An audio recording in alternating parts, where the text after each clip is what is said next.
Okay. Hello. Hopefully you guys are still here. It seems like Discord crashed my entire computer. I don't know how it did it, but it did it. All right, we're just going to move on from the Anissa stuff. Okay. Yeah, can people re-put out the stream for me? That'd be great. I got a little screwed over there. Little screwed over. That's okay. Shit happens. You guys see me? Are we good?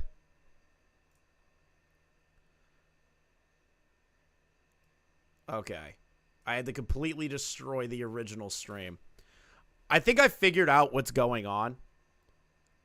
I think Discord was like crashing the stream. It was taking up so much of the processing power. I guess that's what it was. Oh well. I'm gonna have to deal with it. I'll deal with it. Yep, I'm back. Make sure you send out the streams and all that fun stuff. Can't really post it in Discord right now. Hold on. That's aggravating. That sucks. Hold on.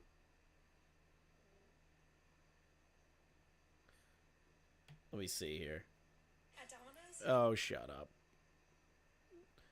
Had 150 people here. Damn. Unfortunate, dude. Unfortunate.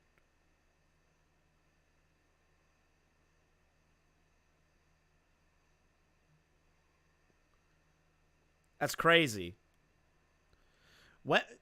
I don't know how that happens.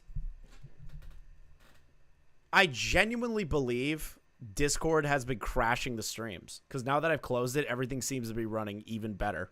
What is happening? All right. Let's just do a whole other intro. I'm going to have to cut this part out. I'm going to cut this part out. I hate doing the whole like intro thing. It's so cringe. It's so cringe, dude. Oh, I hate doing the intro. Okay, let's do it again. I hate it. Yeah, Anissa's coming for me, man. I can't keep talking about Anissa. The YouTube ninjas have come for me. Every time I talk about Anissa, the YouTube ninjas come for me. All right, guys, welcome back. I hate that so much because I have to cut this part out and then leave it in for the people that don't watch the streams and watch the VODs. It'll be fine, Hannah. We got this. We got it. It's totally fine. All right, everybody. I just want to say one thing right off the bat. If you weren't here before, unfortunately, the stream did die, so I will reiterate what I had to say again. I am going into the Supermega situation blind based on the information that I've been shown. I feel like there's a lot of things that were messed up here on all parties, and I'm going to take my time to go through every little piece of it. So if you want to listen, make sure you like, comment, and subscribe and get it going. This is something that I feel like needs to be done, and I might be a little harsh. So if you don't like it, that's on you. There you go. New intro. New intro, bro. All right, we won't talk about the Anissa stuff. I'll save that for another time. You just got here before the stream died. That's good. At least people are coming back. At least people are coming back. That's all that matters. All right. So, I want to go over a few things with you guys first. No, it would be a Chris and Ark stream without tech issues. I rarely have those anymore. I want to show something to you guys. So, if you don't know who Supermega is a YouTube channel made by Matt Watson and Ryan McGee. These two individuals used to be editors for Markiplier, Game Grumps, and they have branched off on their own to create their own successful YouTube channel. It took them years to get to this point. It took them forever. After leaving Markiplier and Game Grumps, they were literally on their own. Homeless, trying to get all this stuff together. They struggled to make cash, but they wanted this to work. They are two friends that have built an entire channel together, from podcasts to skits to Let's Plays. They've done everything together. They really have. They've done everything. These two guys And I will be perfectly honest with you, I am a fan of Supermega. Now, I wouldn't say like a mega fan or somebody that's like, oh my God, it's Supermega, and I'm going to defend them to death on this. No. I enjoyed their content for a good period of time, and I stopped watching, like most people do. Most people don't sit and watch a creator for the rest of their lives.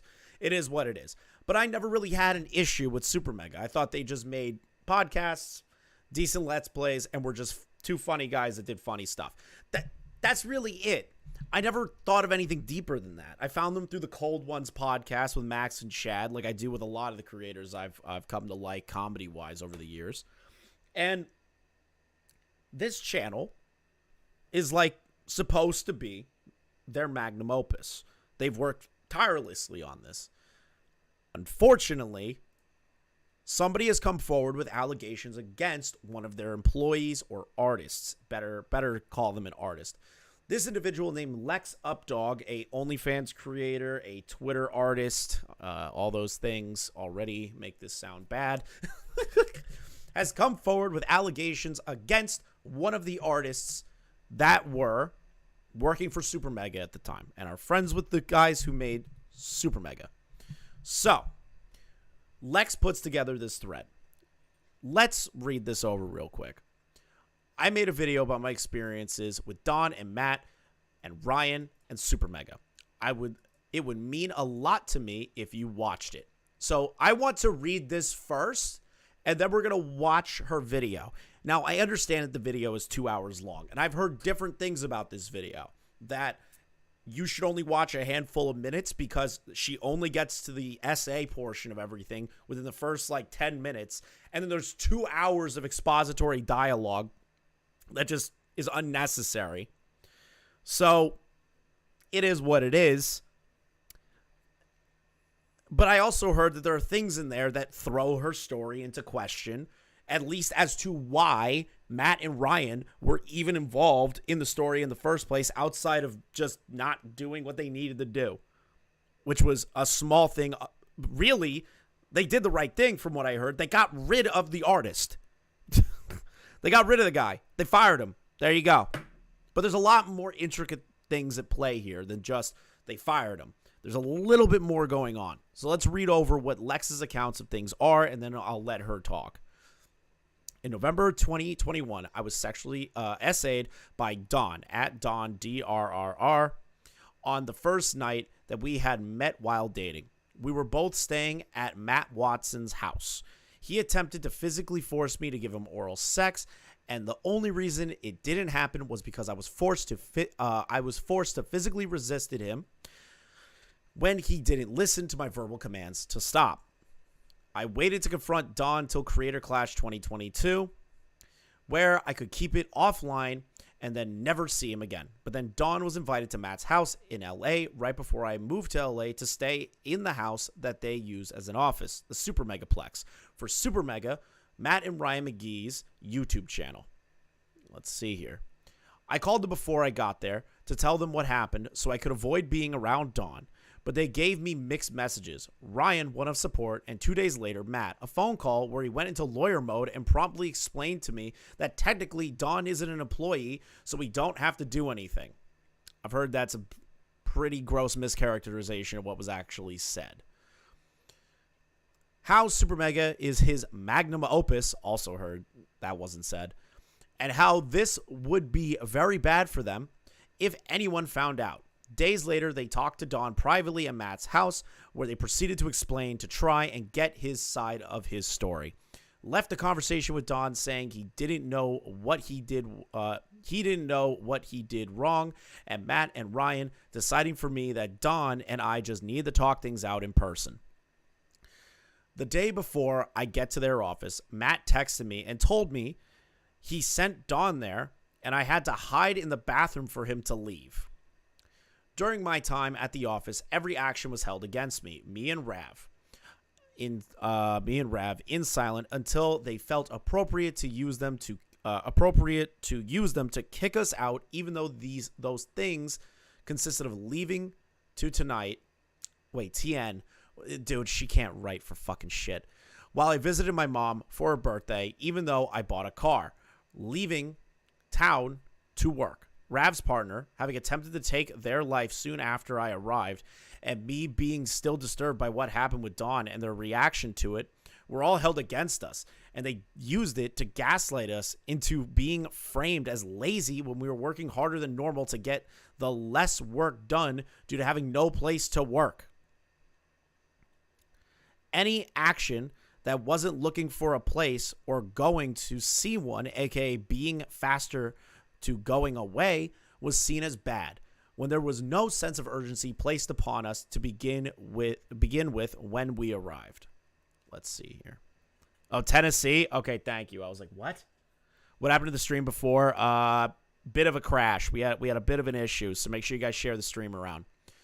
Staying at the office was uncomfortable as they did not want us to be there after this event, and we ended up homeless as a result of them icing us out and refusing to communicate to us almost completely, despite staying at their job, even about crucial things like concerns about us living there or when they wanted us gone. Matt and Ryan instead delegated this responsibility to their employees, who we saw as friends, asking us to help them with chores around the house until they had them correspond in their stead about moving out. Upon which we realized what was going on and saw ourselves out before we got kicked out. After this, we had no communication with them. We were robbed on the way out and back from LA.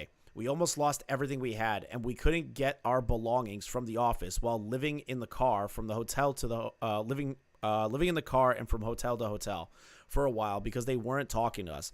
I felt like I couldn't talk about what was going on with me for the past year because I'd have to explain things that Matt and Ryan clearly didn't want people to know. Okay. There are going to be certain things that you may not like me saying, and I'm going to warn you now. There are certain things in this story that I believe are conflated for conflation's sake and just to rile up more outrage and kind of shift the blame more over to Supermega and not the individual at hand that she has the legitimate issue with. There is also a portion where I've heard that this girl has lived rent-free in their home, and they kept giving them hints like, hey, you're going on vacation, how come you're not leaving? You know, sort of like a little bit of a push to be like, hey, you know, it's time to get out of this house.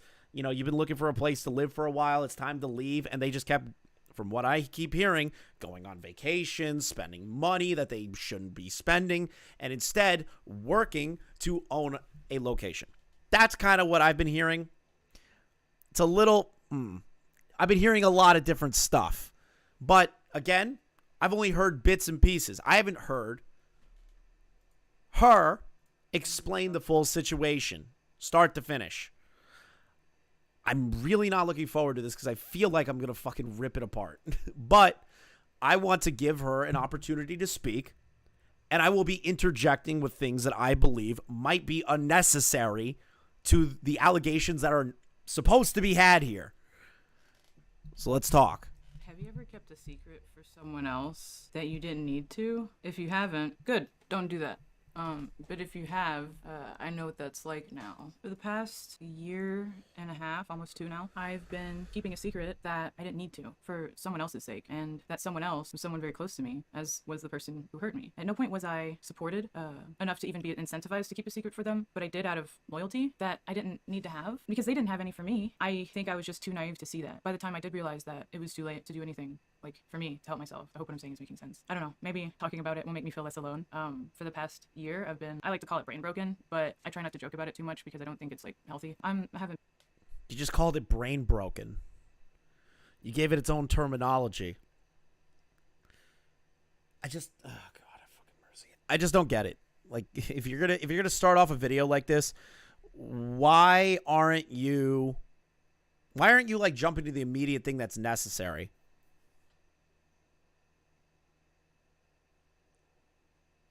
It just doesn't make sense to me to call it brain broken. Like, I get it.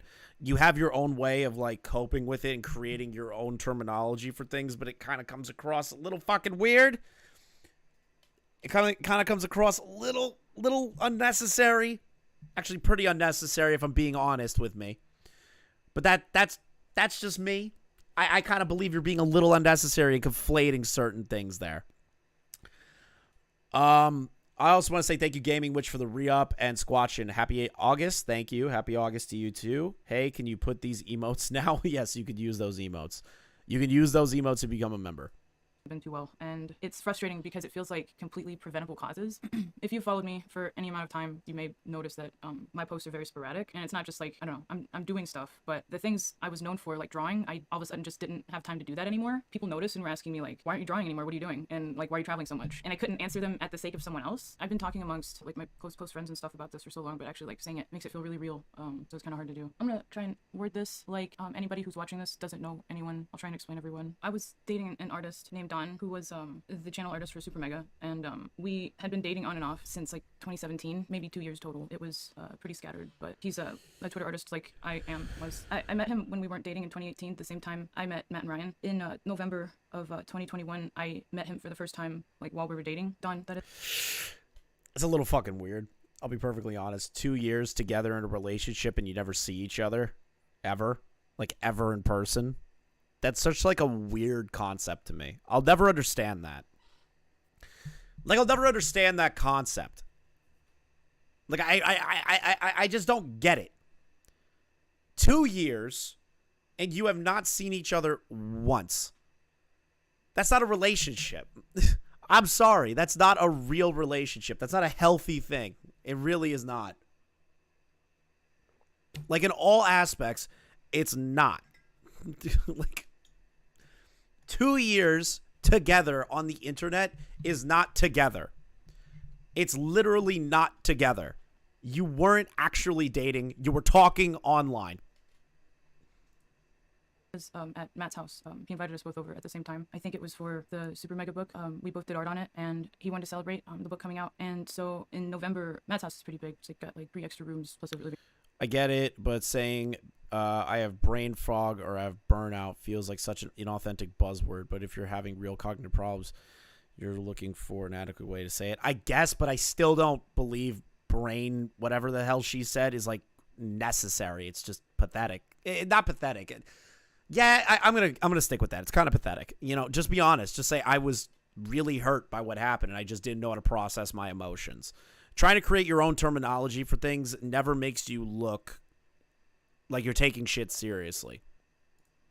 Room you can sleep in. Context for later. Don and I stayed there together in the same room, in the room that I would usually stay at Matt's when I would stay at his place. This was, like I said, the first time I had met Don while we were dating, and I'd stayed at Matt's plenty before, but I was always by myself in that room. So this time it was with him. It was pretty normal. Like that day, was just happy to get to see him. I don't know why, and he told me he didn't know why either, but since he lived in Germany, you know, our only method of talking was Discord. And he didn't like talking to me one-on-one, so I'd have to talk in like his friends' group chats to talk to him all the time. So we weren't like as close, really. It was kind of weird getting to see him in person. I didn't like hold anything against him. I was just happy to see him. But I think, I don't know, I guess I say that because a lot of what is wrong in this story is that I'm a people pleaser, and it's not, I'm not blaming myself for any of this, but I don't know, I just need to say it. The first night, like, that I had met him as a boyfriend after all that, and like not really being that close with him. The first night that we like say goodnight to everyone else at Matt's house, I think it was just Matt at this point. Don sexually assaulted me. He like physically was like forcing me, like attempting to physically force me to give him oral, and the only reason why it didn't work was because I like physically like pushed him away multiple times. When you're in a long distance relationship with someone, you have to get to know someone. Like, I feel like I'm a pretty direct person, and aside from what the situation is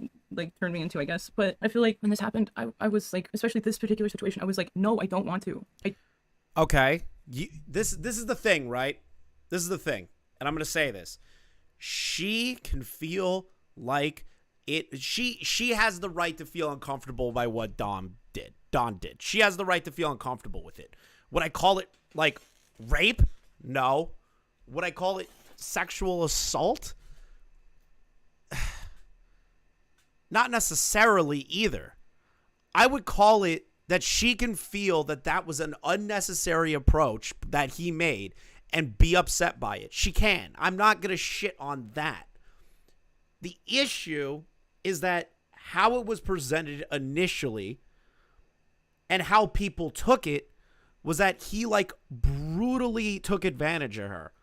But from what I understand from Dom's recollection of events and everyone else's, it seemed like he was really pushy.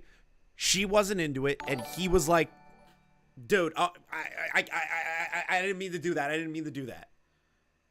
Again, she could still feel like he did something wrong. That is totally understandable. But I am not going to call the guy a rapist. I'm not going to do that. Unless he is literally forcing her to fuck. Like, forcing her, like, straight up, like, shoving his cock in her mouth and shit.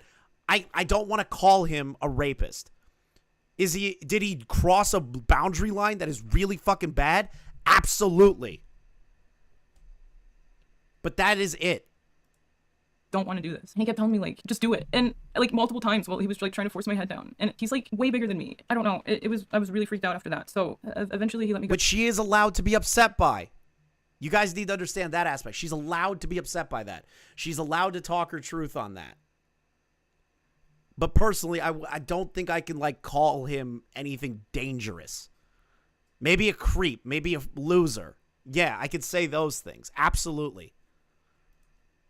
But I just kind of shut down and just went with, like, whatever else he wanted that night. And, like, for the rest of the trip, I didn't know what to do in that situation. Calling the cops is, like, what someone would say, right? But, like, it's a guy from Germany. How is that going to work? Like, I know that they can go to jail, but, like, actually, like, getting someone in trouble would just be a whole, like, thing. I didn't want to deal with that. And it was at my friend's house, and I was scared that, like, somebody may have, like, would, like, find his address or something if I like, called. Like, I don't know. All these were just thoughts, like, after, too, because in the moment, I was just, like, I kind of just shut down. I was freaked out. I remember after I, like, went with the other stuff he wanted to do, he, like, choked me on my windpipe. Like, he was, like, trying to choke me in a sexy way, but he was, like, choking me. And I was, like, breathing, like, very audibly, like, not well. And I think at this point I was too scared to, like, say anything. And I didn't think he would listen because he just didn't before. So at that point, it was just easier to do whatever else he wanted instead of go through that again. Next day, pretty early in the day, context for a while, Donna had been trying to get a green card to live in the U.S. And since we were dating, he had for a while been hinting that, like, it would be easier if we just got married for him to come live in the U.S. And it had been going on for a bit now. And okay, I'm going to be perfectly honest here. Him, like, trying to push for a green card, he was using her to get into America. Like, nobody is good in this story, really. I'm going to be perfectly honest. Yeah, is she well within her right to be upset about everything? Absolutely. Is Dawn a fucking weirdo and a creep? Yes.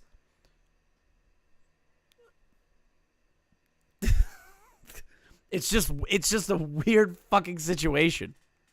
That day, Don had been talking about it with me. He'd been asking Supermega. Yeah, thank you, Sean. The reason for that is because the stream did die earlier. About filing papers to get a green card. And Matt, at least I know Matt, I'm sure Brian too, Supermega in general, had no interest in doing that for him. But they never, up until this point, never told him no straight out. Never was like, yeah, we're not doing that. They would just give reasons why it was really hard or really expensive to do that. So once again, he asked Matt, and him. Is that not them saying, dude, it's really hard and really expensive to do that. Don't expect this to happen. I don't think that's, like, a bad thing. That's just them being upfront. They're just like, dude, like, it's too fucking expensive for us to get your ass over here. It's too difficult. Do you understand how hard it is to get a work visa for the United States? It's a fucking nightmare. And I were also, why is this part, like, added in more? Walking up the stairs to Matt's living room, and Matt responded something along the lines of, like, why don't you guys just get married? To which Dawn seemed, like, reciprocal to the idea. I don't know how to describe what it feels like to have someone go from not interested in talking to you, like, on a daily basis, like, one-on-one, or, like, spending, like, alone time with you, to, like, still being very sexually interested in you. Like, they still want to have, like, nudes from you and stuff, and all that fun stuff that having a girlfriend is, but not actually, like, talking to you. It feels weird to go from that to, after hearing that conversation, just the amount of affection and, like, references to that. It was a lot to process, and I had no alone space to do that in. It was a lot. I'm gonna find a drawing I did the second day I was there, and at the time when I drew it, I didn't know why I'd drawn it. I had no idea why I was drawing Ventar, the vape.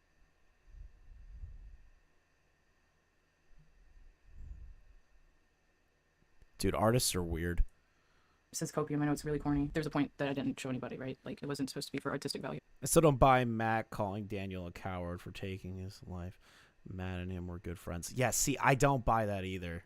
I couldn't imagine that. They, like, cried their eyes out over him passing. All the times I've seen them talk about that. Did somebody allege that actually happened, Panic? Can I just be honest? Like, did that actually happen, Panic?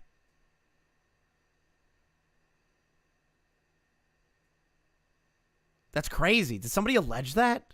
And at the time, I just didn't get it. The only thing that happened that day, or the day after, was that I was sitting next to Don on the couch talking to him. I asked him to look something up, and he pulls out his phone next to me. And the first Google like, past search result before he, like, type. Lexington said that? Shit. That's a dick move. That is a massive dick move. Lex said in his video, bro. I can't believe that. They love that guy like a brother.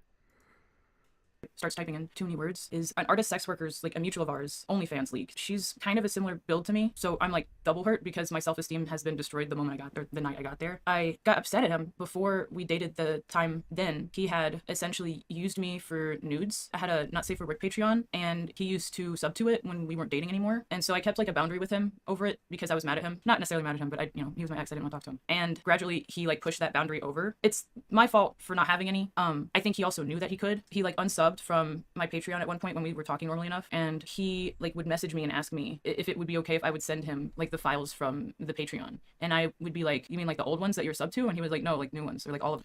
See, that's fucking weird. That's weird. If they fucking broke up, this motherfucker should not be subscribing to her Patreon. That's fucked. That's really fucking weird. I'm not defending Don here. I just think Don's a freak. Like, I think Don's a fucking weirdo and a loser who doesn't know how to deal with women. That's how it seems. I didn't want to, but my boundaries were so poor. I said, yeah, anyway. Like, at this point, we talked enough that I thought he liked me, so I was trying not to assume poorly of him, because I just genuinely didn't think he would do that, and then he did. So he was, like, letting me leak my own nudes to him, and then looking up a mutual's nudes of someone who looks very similar. So at that point, after what had happened, I just kind of, I don't know, I felt kind of soulless at that point. You know how there's fight, flight, or fawn? I think I did fawn. I'm looking this up. What? What is flight or fawn? You mean fight or flight? Huh? Fight or flight.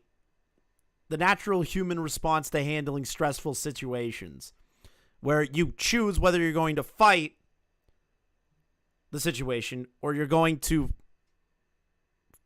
What? I've literally never heard of that in my entire life. I guess I just know about the genetic aspect where your body excretes adrenaline and that your brain goes into your fight or flight mode. I didn't know that there were two other things that they added. That's weird. I don't want to fuck this up. Bond, people pleaser, lack of identity, no boundaries, overwhelmed, codependent. Yep. So See, I didn't know that they added two new ones to that. I'll be perfectly honest. I had no idea that they added two new things to it. I just remember the original. I was doing that over time. That whole stay at Matt's was a lot.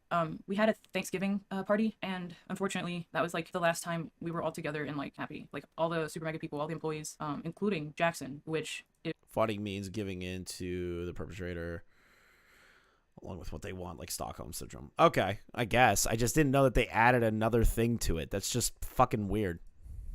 If you are unfamiliar with Supermega, he stole like $90,000 of company money by just using the card. I was at Matt's house when he found that out in February, the following February. Oh. Yeah, I know about the Jackson drama. I do remember that. Like, I remember that drama. Jackson stole $90,000 through embezzlement. They sued Jackson because he spent money, the Supermega money, on the corporate credit card to buy fucking toys and shit. I remember that. Why is that being brought up here? Why is the Jackson drama being brought up here? Because you were there when it happened? Like, focus. Like, this is my issue with this, right? It's 2 hours. There needs to be focus.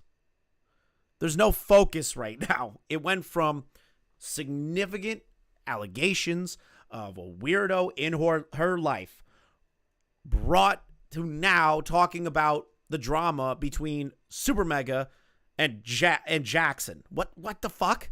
Why?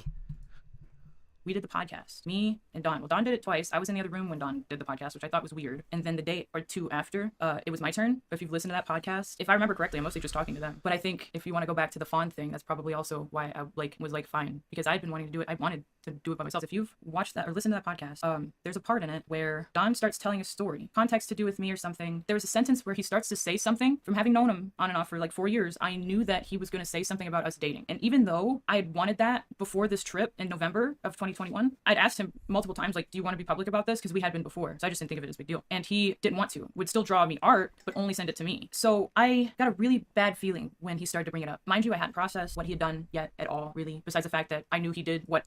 Okay, so the podcast was after what she is saying was the essay. Okay.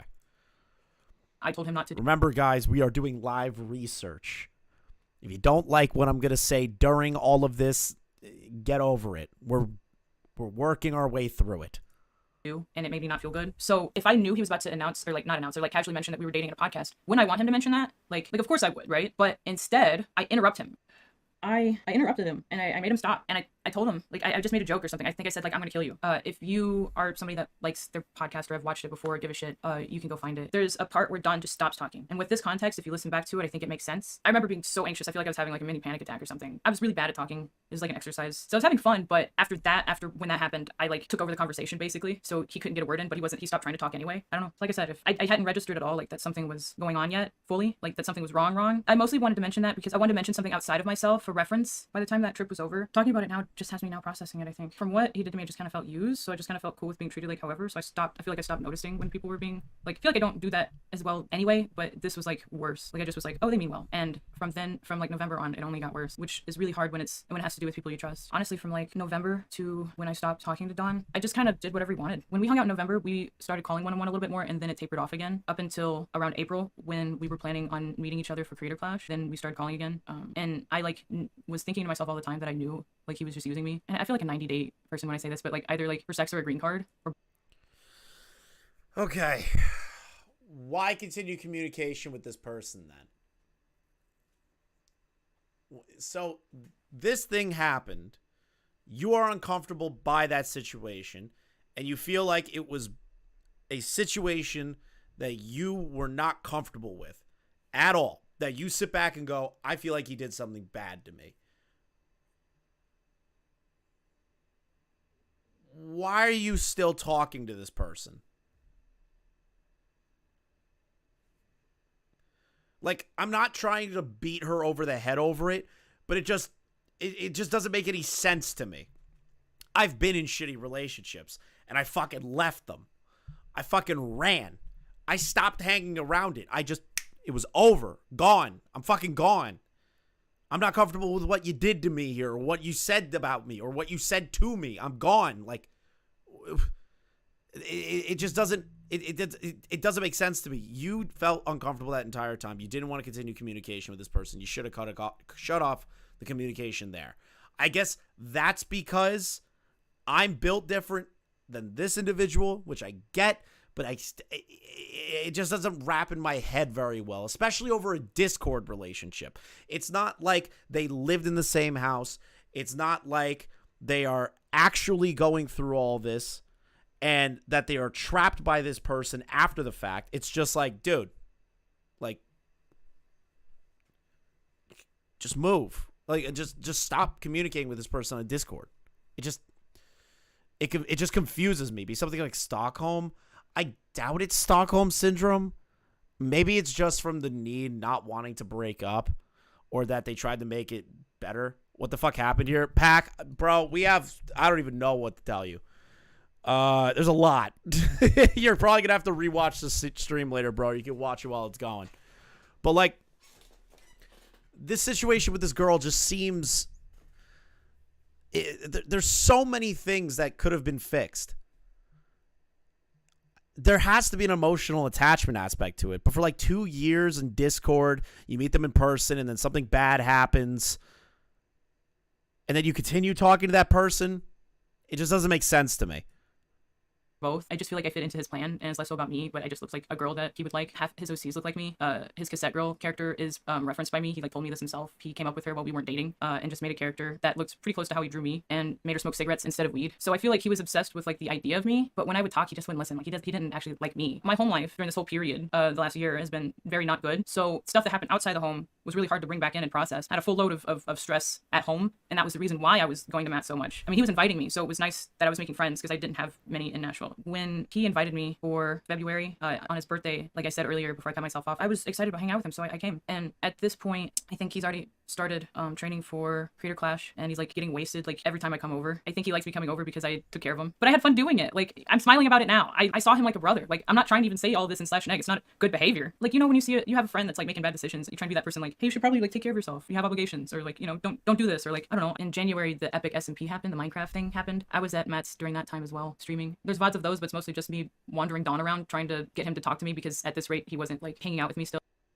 with me still. Last time I mentioned it was in January. And being with him destroyed my self-esteem. This conversation is actually during Minecraft SMP. I said, maybe next time we have alone time might be a good idea to play something else. Or not, I'm not the boss of you. I suggest playing something because that was the only way he would talk to me. He said, yes, I'm sorry. No, like, yeah. Next time I should really just let alone time be alone time. And I said, I often feel like I have to compete with others for your attention. Not your fault, really. My brain was so rotted, dude. Normal boyfriend things. I really liked talking to you today. Okay, yeah, because like I was so defeated, I was just like, okay. I think I understand why all of what 2022 happened, I let happen because I'd been with Dawn for so long that I just accepted any sort of like positivity, even if it was at like my own detriment. That meaning like not ever bringing up stuff hard. Like if you bring up something and they ignore it and like reply to everything else, just not bringing it up anymore. Like I would just do that all the time. Not sure if anyone can relate to that. I mentioned explicitly about how it would remind me of, quote, the thing with group calls where I'd hop in just to spend time with you and actually not be. It was a kind of thing. Group calls, hop in, spend time with you, not actually interested in socializing with other people. So I guess it's not a good idea either. I just don't want to be high maintenance. I'm sorry. Don't apologize. I don't think you're high maintenance. I should not have played a multiplayer game while talking to someone. Yeah, Don seems like a douchebag, bad boyfriend. I like hanging out with you, but I'll be honest. I haven't been in one-on-one calls in a while, so I need to get used to not having multiple people talk. It's something I need to work on. I'm so sorry I made you feel like I was ignoring you. I really wasn't. Just got caught up in people's things. He just seems like kind of like a douchebag. Interested in socializing with other people and just like unaddressed. I haven't been on one-on-one calls in a while, so I need to get used to not having multiple people talk. And I'm just saying stuff like, I'm probably not that fun to talk one-on-one for long, but I'd at least just like a little time alone. Probably not that fun one-on-one periods of time, but at least like a little time alone. Every now and then, I won't bother you too much about it. I'll hang out with you one-on-one as much as we want, and I'll always make time for you. I'm never too busy for you.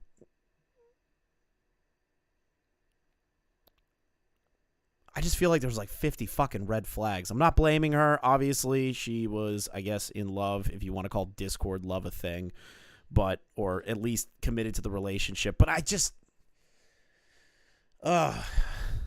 every now and then. I won't bother you too much about it. Normal girlfriend things to say. Yeah, I felt like a piece of meat because I was just useful for like gaming and having sex with in person. Me and Modest Cube were staying at Matt's place around his birthday time and we're the first two people to know besides Matt and Ryan, I'm pretty sure. I ended up telling Dawn before Matt's lawyer even had a chance to tell Matt that he shouldn't tell his other employees.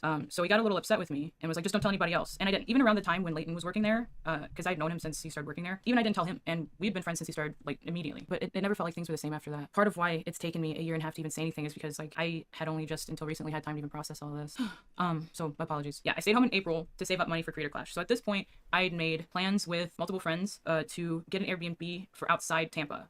I, being in Nashville, I'm far enough that I could just drive. I had a few friends fly to Nashville because it was cheaper, and then we all drove down to Tampa. During all that planning, I made it a point to make sure that Dawn was going to stay with us because that something feels wrong. Feeling never went away. And I was starting to put pieces together what it was, and it was getting too hard to like hold on and not talk about because I hadn't told anyone. It felt like a lie to me. I don't know why. It's funny. It's 10 years ago this year. I had actually called someone out before. I did it a bit over a year after it happened because I also didn't process it, but it was also with an ex-boyfriend. I was 17 and he was 21, and I also told him no the whole time and he still kept going. So it felt like I was like reliving something I'd gone through before. And when that happened, I was somebody posted art on Facebook at the time, so that was like my online presence, and we had a lot of mutual friends, and so I was scared of him, and I mustered up the courage to like talk about what happened because I had watched him for long enough that I was like, I don't think he's different. I don't think, because he apologized to me when it happened and all that, but nothing ever changed. I could just tell nothing was different. And after I had not been with him anymore, he was still like just very creepy with other people in the same way he was with me. This was 2013, I think. Yeah. I had friends I was friends with for years choose him over me. There was a few friends that I trusted that I told in private. They were like, oh damn, that sucks.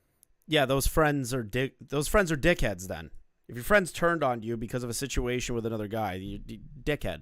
All of your friends are fucking losers. If you had a horrible fucking experience and your friends turned on you, they're dicks. It's unfortunate that happened.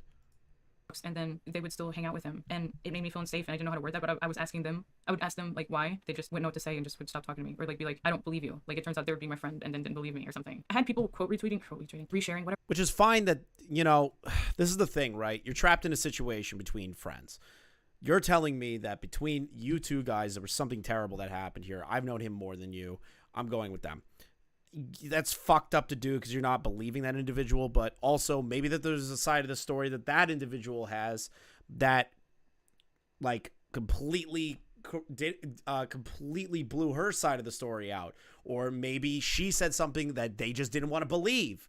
Like, these are the issues with these kinds of things, right? Like, trying to pin down specifically if this is like rape, a committed crime, or being too pushy in bed. Like an example is like the Aziz Ansari thing, right?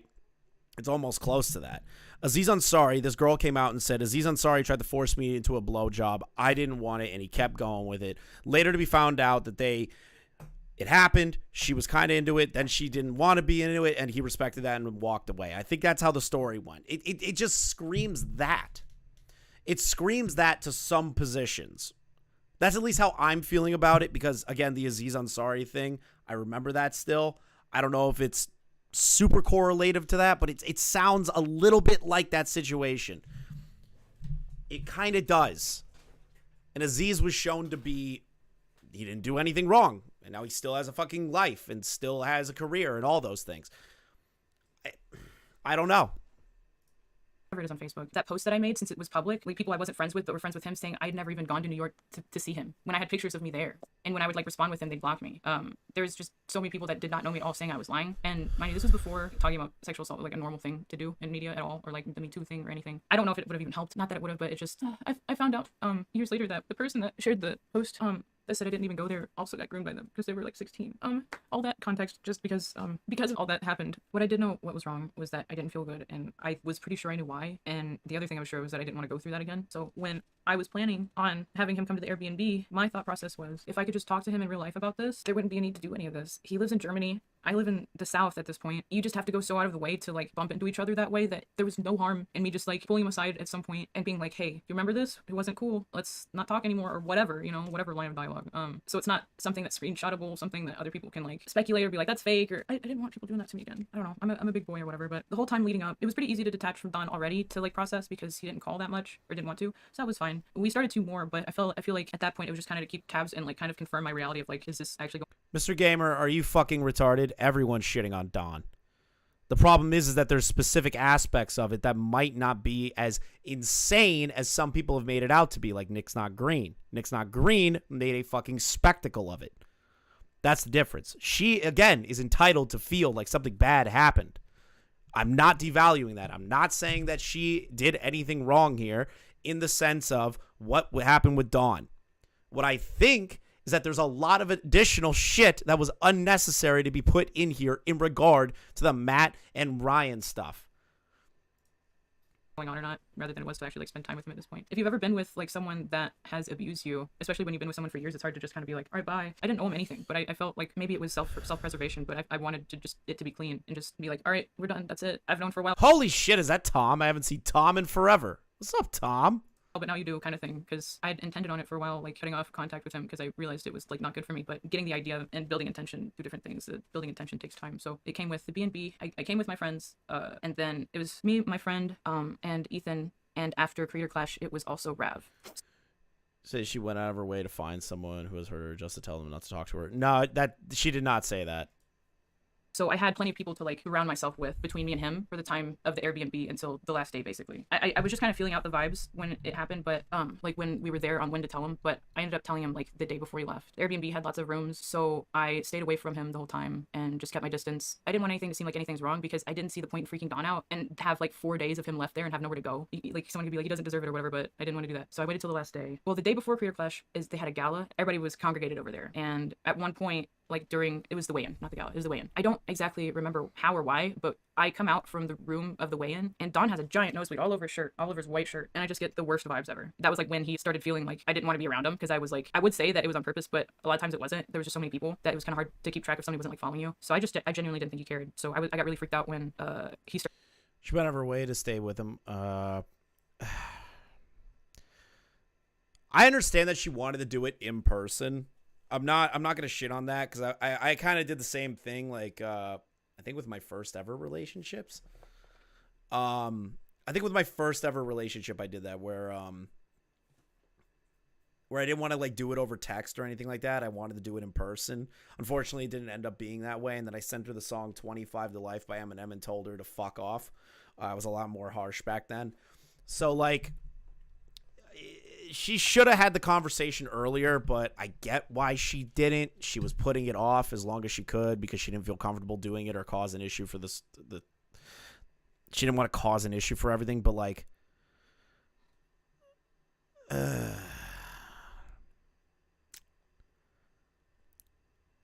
I still think this could have been handled better, but I get why she did that.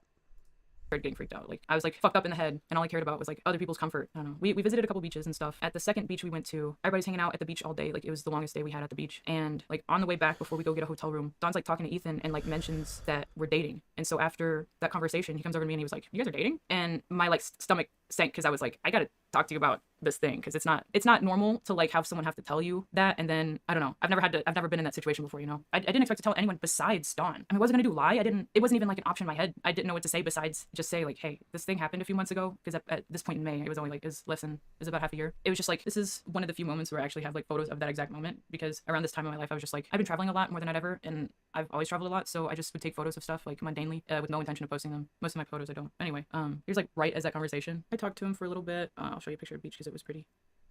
I only care so much about those pictures because this place got destroyed in Hurricane Ian. So yeah, after I told Ethan, it was too far to drive back to Tampa that night, and it was too late at that point. So we got a nearby hotel, and rooming arrangements were very hectic, and nobody knew who they were staying with. And I was really freaked out from having had that conversation. The like realness of everything set in after I told someone else. I sat in the car for a long time scared, because I was like thinking that, well, I don't want to go in that room with Dawn, because there was like 3 or 4 separate rooms between everybody that was in the car. And that's actually Dawn's last messages to me on Twitter is this.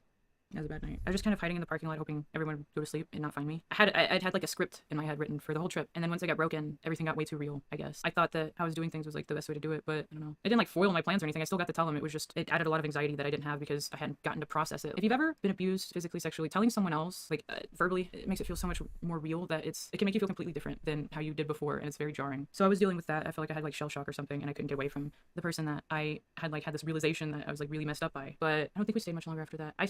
I stayed with Ethan that night, and the next morning, I have a picture of that. That's me with my stuff, about to go drive back to Tampa. So there was only one more day after this trip, and that day, Ryan was still healing from his fight in Creator Clash, and I kind of skipped over them from Creator Clash. I picked Matt and Ryan up from the airport. Like, I planned a lot of my trip around. I'm sorry I'm not talking. I'm just trying to, like, download the information. Because there was a... I don't want to be like a super dick on this, right? But there was ample opportunities for you to be like, dude, this shit made me uncomfortable. Fuck off. I get you were on a trip with other people, but I feel like people would understand. And if they didn't understand, don't deal with it anymore. Fuck those people. Leave them behind. Like, that's how I'm looking at this.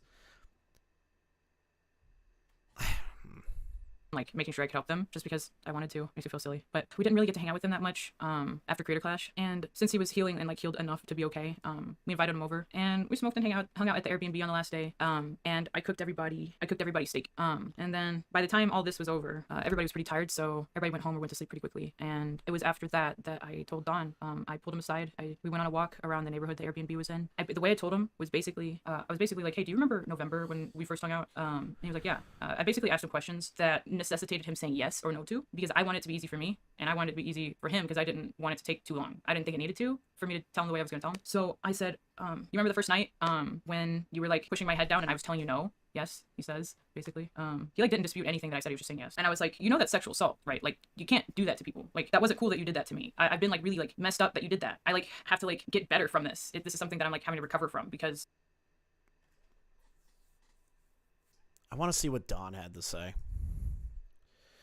We're going to go through her stuff. I just want to hear what Dawn had to say here with this. Let's see. I apologize to everyone I've upset, and again, especially to Lex, for what happened in the past. I'm going to clarify a few things in the post that I made and some other things that may have been said. My previous post had some poor wording, and I'm trying my best to make sense of what I'm trying to say. Before we had met in person, Lex and I had discussed many times about being intimate with each other and that we had talked about sexual boundaries in bed. My intention was never to hurt. I shouldn't have tried to ask her again, even if it was just twice. I didn't know how she felt at the time, since the rest of the night included discussion on proper behavior and consensual intimacy. So apparently, according to Don, they had conversations about sexual intimacy. He expected to have sexual intimacy on their first time. Kind of weird to expect that, like, right off the bat. You haven't met this person ever within, like, 2 years, and you're expecting on the first night to fuck. Like, I guess Coomer brain is what I could chalk that up to.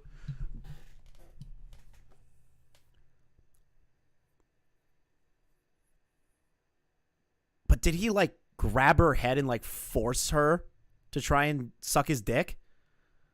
Like, is that what she's really trying to imply there?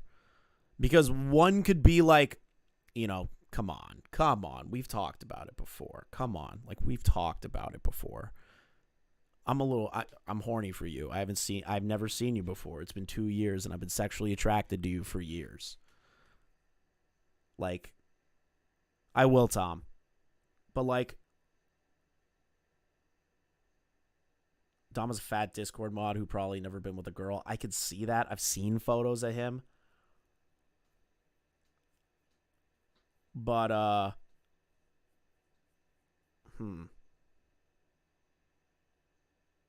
But would you call it rape or like severe sexual assault?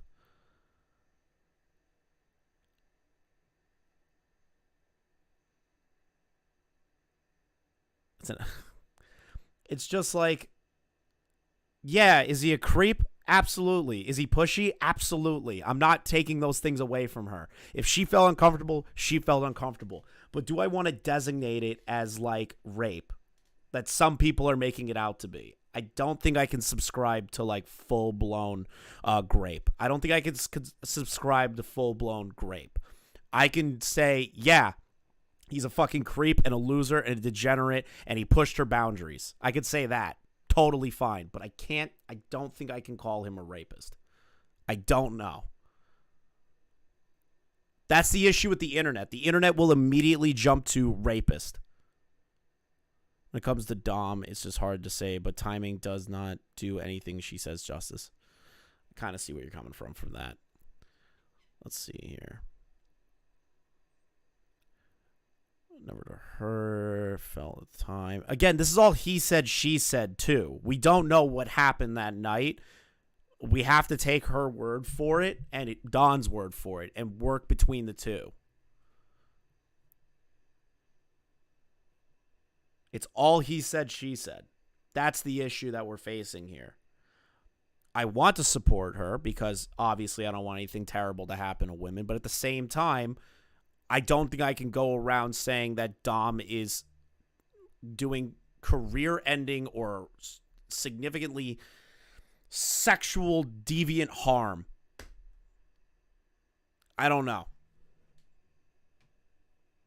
From what it sounds like he was really fucking pushy, really creepy, and it pushed her boundary line, and she did not like it. That's how it sounds.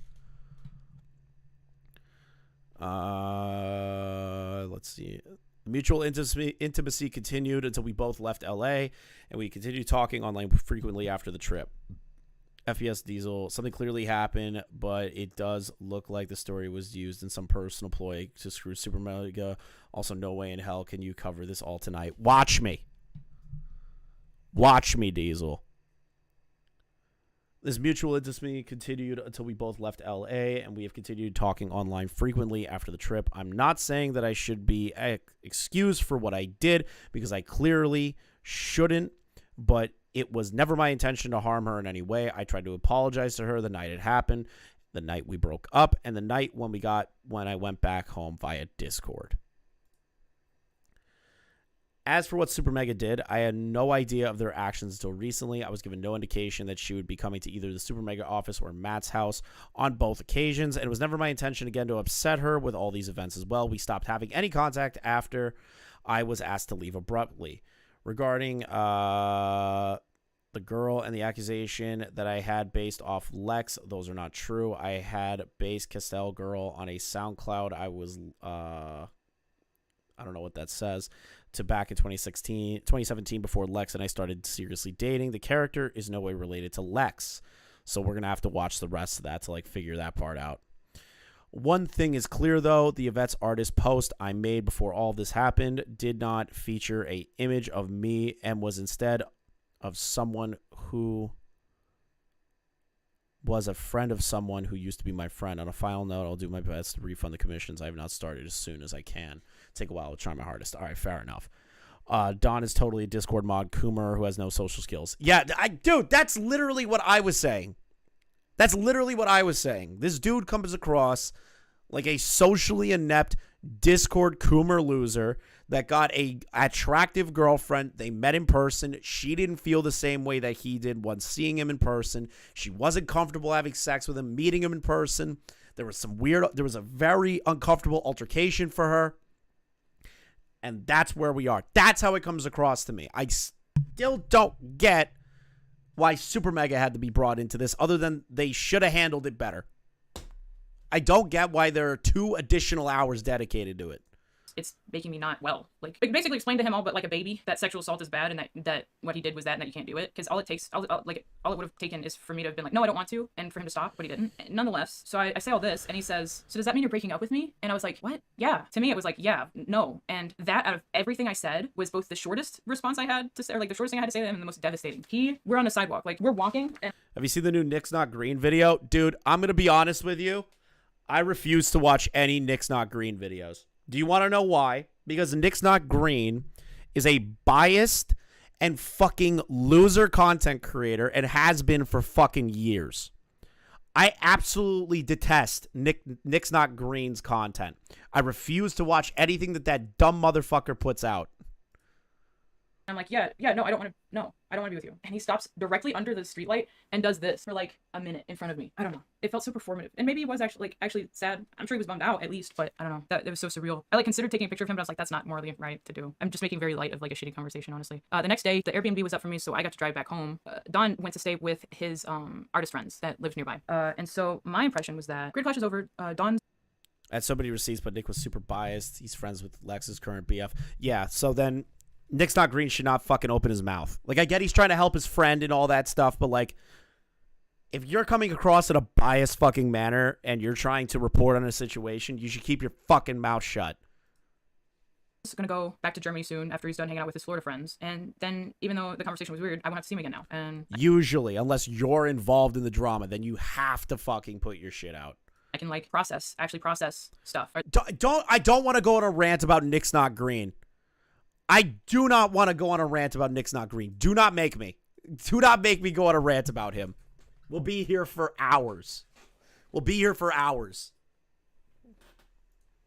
least have a chance to. And time after I get home is rough. The time right before Creator Clash, I found out my dog Teddy, he had a mouth tumor, and it was getting pretty bad pretty quickly. And the whole time I was at Creator Clash was like, while that was ongoing, because my mom didn't want to put him down without me there. We weren't sure if he was gonna make it. And after I got back from Creator Clash, he had more vet appointments where we found out that he wasn't gonna make it. And I don't know, because of everything going on, I never really had time to grieve it. For the night of Creator Clash, a party happens at Critical's lounge, like G-Fuel lounge, and that night was when I met Rav. I met him while babysitting Matt, basically. Here's a picture with him. I posted a cute picture of us, but this is like how like half the pictures are. But like, there was a girl there who he was like going around to people and being like, you see her? She's a porn star. She got famous because she looks like me. And like me and Rav essentially become his like babysitters because he's like the drunkest guy there the whole night. Every time we go up to him and we're like, hey, you should stop. He looks at okay, he's drunk as shit at a party and saying crazy shit. They're talking about Matt Watson, right? The guy that gets blackout drunk all the fucking time. Let me show you something. Let me show you something. I want to show you something. Hey, welcome to Cold Ones. My glasses are broken. I am your host. My glasses are broken. I'm the co-host, Max Mopo. This is the host, Anything for Views. Today we're doing an episode with special guest Supermega. I have glass in my arms. Matt and Ryan. My glasses are broken. Ignore that. We will have some sponsors. There will be some sponsors. I hope you enjoy the content you're about to see. Sponsor for this episode is Cool Shirts. Use code. Do you see who I'm talking about? Matt Watson. That dude, every time I see a video of him being very, very fucking drunk, he's destroying shit. That episode was amazing of Cold Ones. Ear rape? Yes. I need you guys to understand that Matt Watson, when he drinks, he says a lot of crazy shit. So I don't get why that's like new information.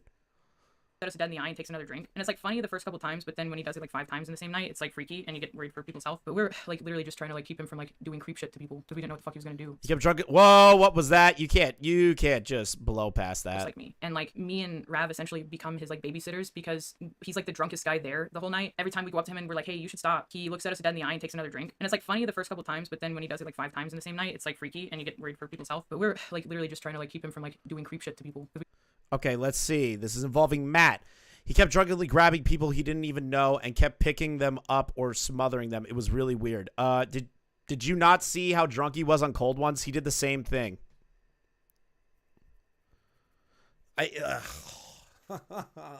Holy shit, bro. We didn't know what the fuck he was gonna do. He's literally known for being the drunkest guest on Cold Ones in human history.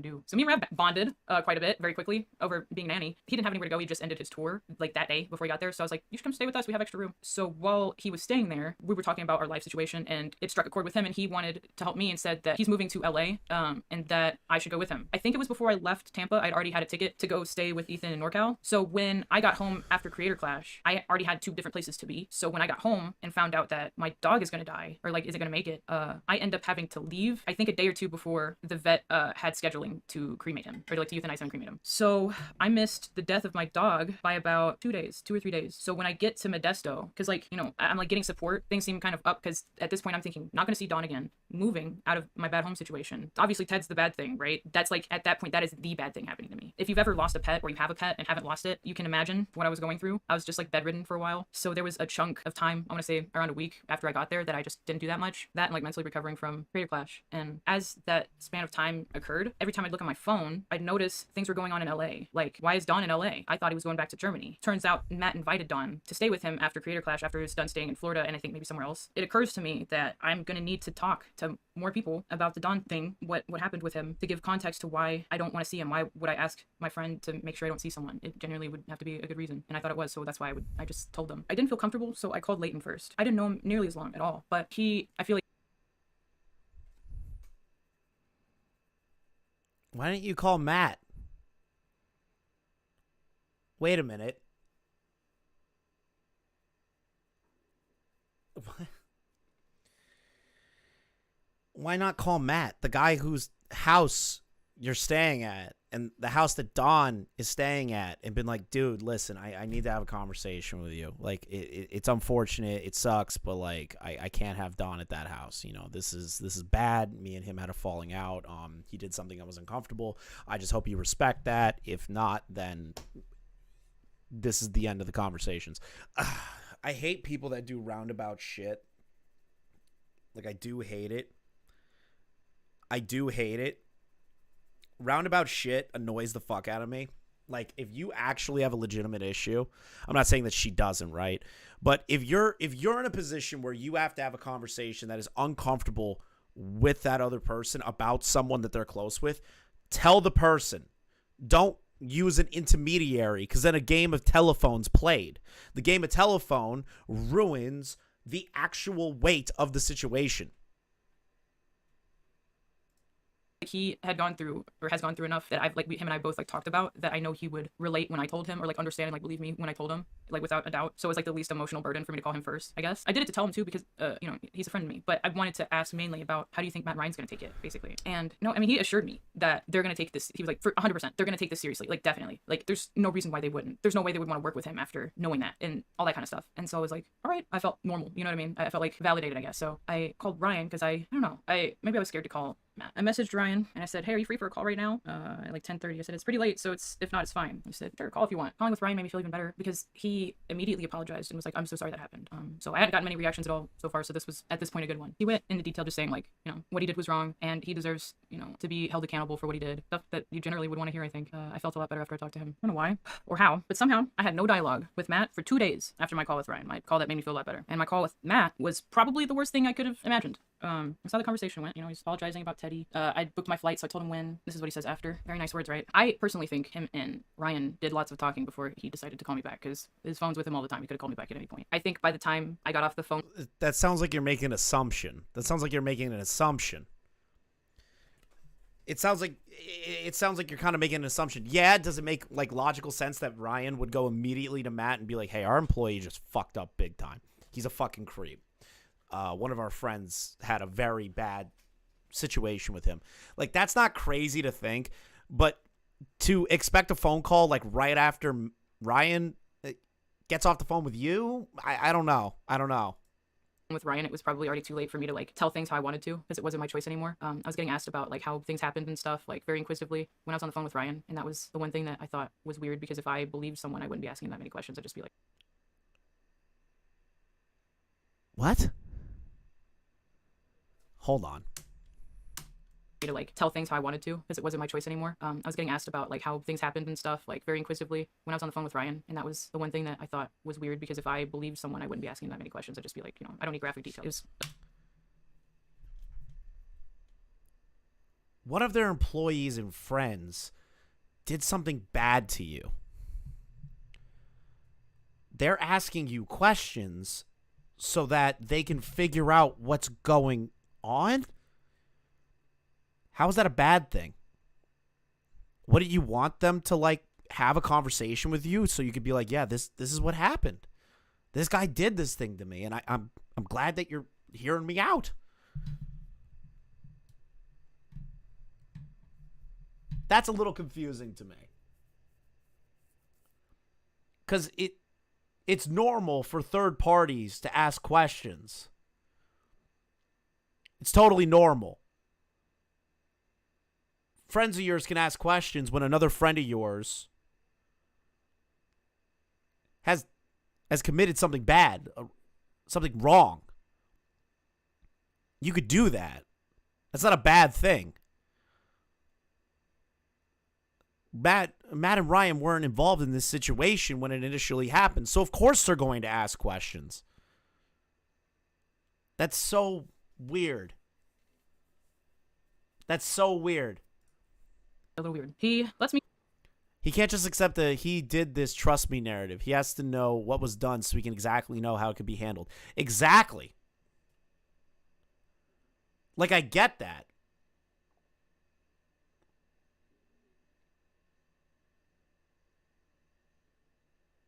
Like, you're going to ask questions regardless.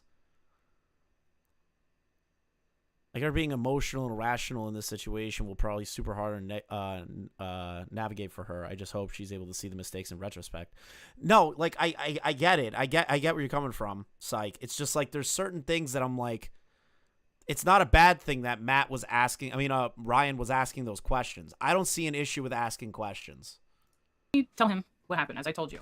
For me, my perspective is, this guy stayed at your house. I'm coming to LA to stay at your office. He did this to me at your house. You deserve to know what he did, the guy staying at your place, did to me at your house. Like, it just made sense to tell him more than anyone. So then when Matt calls me 2 days later, 2 nights later, I tell him what happened, and he tells me, oh man, this is a bummer. Like, this sucks. Like, right after the Jackson thing, this year is just so crazy already. Like, there's so much going on, and now this. Let's not mince words here. I told him what happened, said what I said to you just now about how I think he deserved to know because it happened in his house, and I told him that I didn't want to see him because he's at his house. So I knew that if there's gonna be anybody with the power to keep me from seeing Dawn in person again, it was him. So of course I tell him. I'm asking to, like, make sure this guy is physically removed from me when we hang out, and Matt, his response is immediately business with the Jackson mention, and then he says something insane that he would go on to repeat all summer to multiple people. He said to me, after I told him about his friend that sexually assaulted me, his friend and employee, he said, Supermega is my magnum opus, and I would hate for something to mess it up. He said that I keep hearing that that's not what he said. Now, realize I am fresh to this. Again, do not jump down my throat when I say this. If Matt said that, incredibly cringe, incredibly inappropriate, but at the same time, his brain is like, I've already had to deal with one business bullshit that happened, and I can't believe there's another situation that's happening. Fucked up the wording, absolutely, if he did say that. But I keep hearing that Matt didn't say that. That's a little fucking weird to me.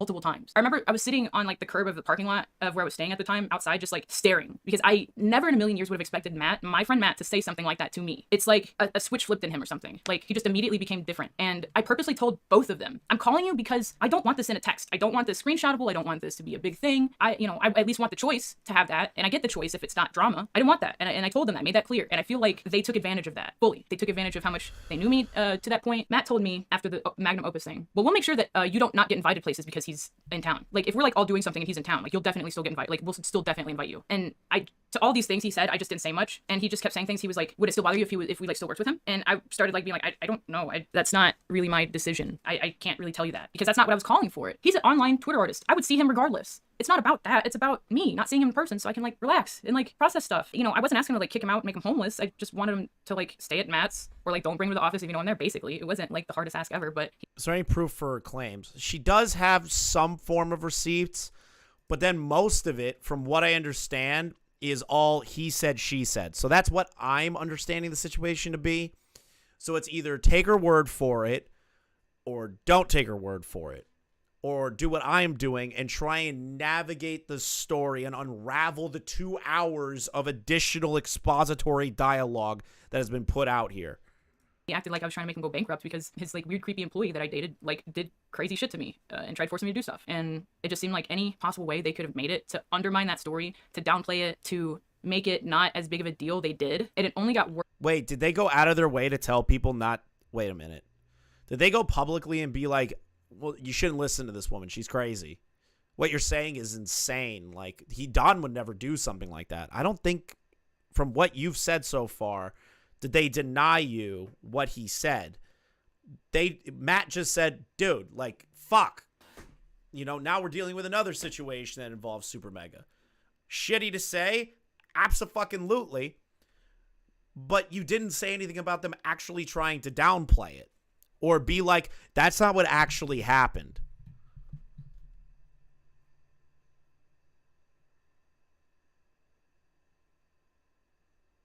Did Matt potentially say some fucked up shit and that you shouldn't be like, oh, well, I can't believe a situation is going to put Supermega in a bad position again? Yeah, he shouldn't have fucking said that if he did.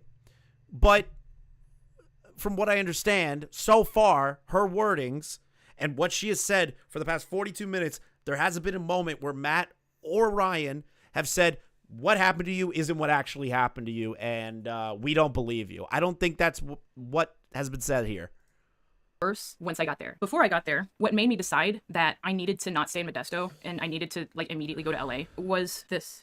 Hey, you free on May 30th from Matt? I said, yeah, I just saw this. Call me if you want to. Hey, sorry, I'll call tomorrow. We had a big talk with Dawn today, though. Just wanted to tell you about it. I said, I figured that might have been what was up. Get some rest and we can call tomorrow. Okay. It was a good talk. It was weird because he gave me some of the same lines Ryan did about like give him a talk or something, but they both met up at Matt's house and Dawn thought it was business related since no one's ever raised a clue at this point that anything's wrong, even after I told them. And Dawn immediately asked about a green card. Like, can I get a visa? Or like, can you guys help me get a green card? And they were like, no. But they tried to like big bro him about sexual assault basically, but he didn't understand. Like they weren't clear enough to say like what exactly they were talking about to begin with. And so they walked away from that conversation as if they got anything done when it didn't really do anything at all. Like it seems like it just made Matt and Ryan feel better that they like did what they said they were going to do as far as like talking to him. But for all intents and purposes, like from them telling me and from Rav telling me, because he had been staying there ever since Creator Clash was over, we both had gathered that they basically wanted us to make up. They never told me this, but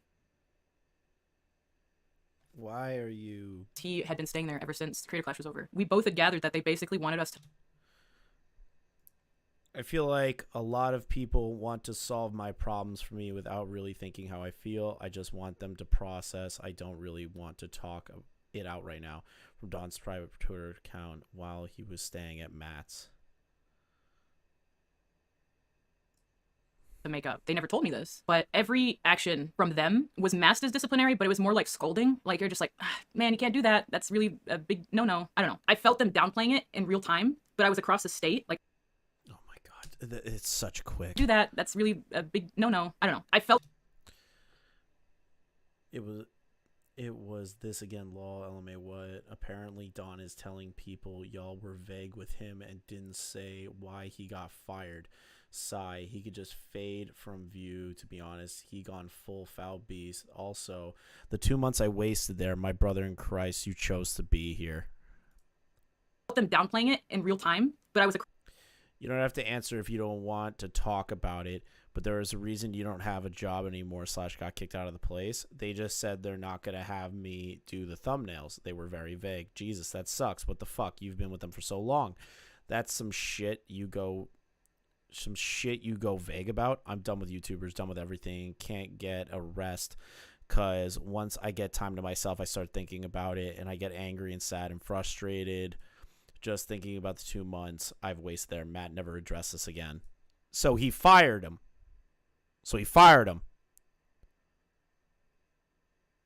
So you told them about an essay that happened, or an essay from what you're calling it, which it's okay. I don't want to get into the semantics of it. But they fired him. They got rid of the guy. So they did the right so they got rid of him.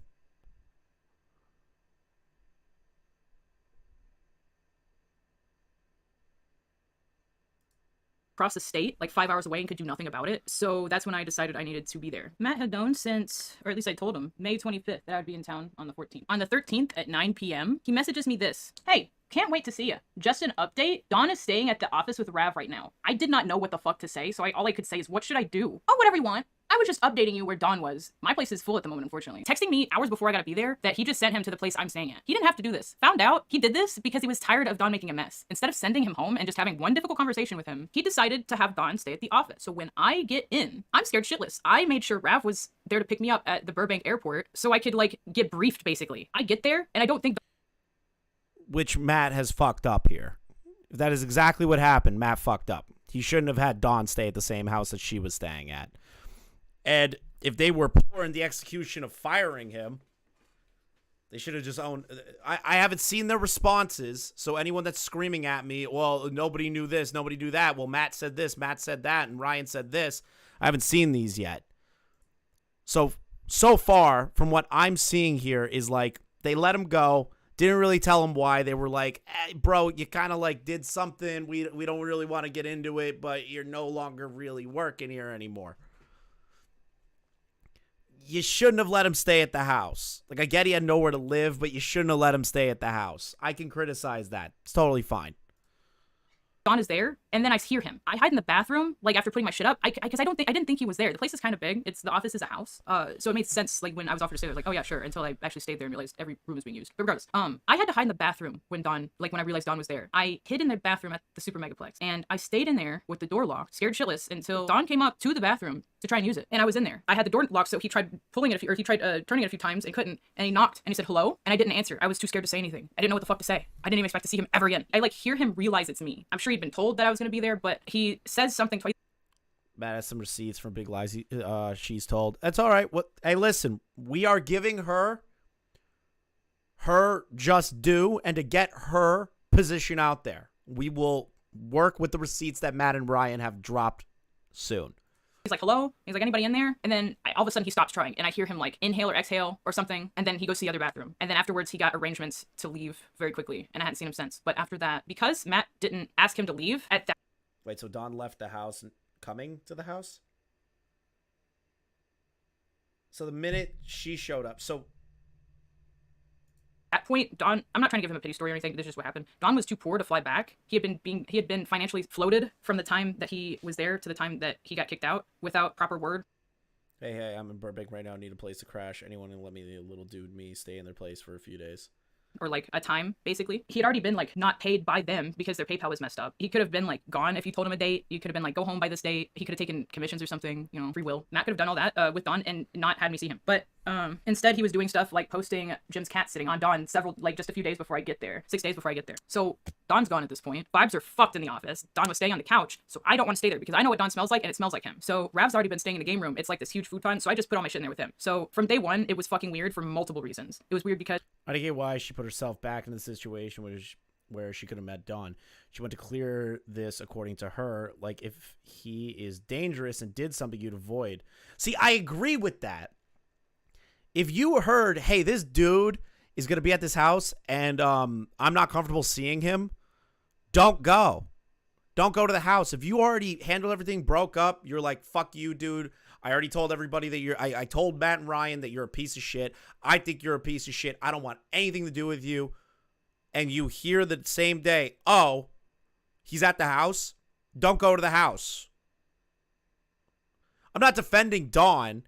I'm just confused why she would go to the house if she knew Dawn was there. That's confusing to me. That's confusing to me.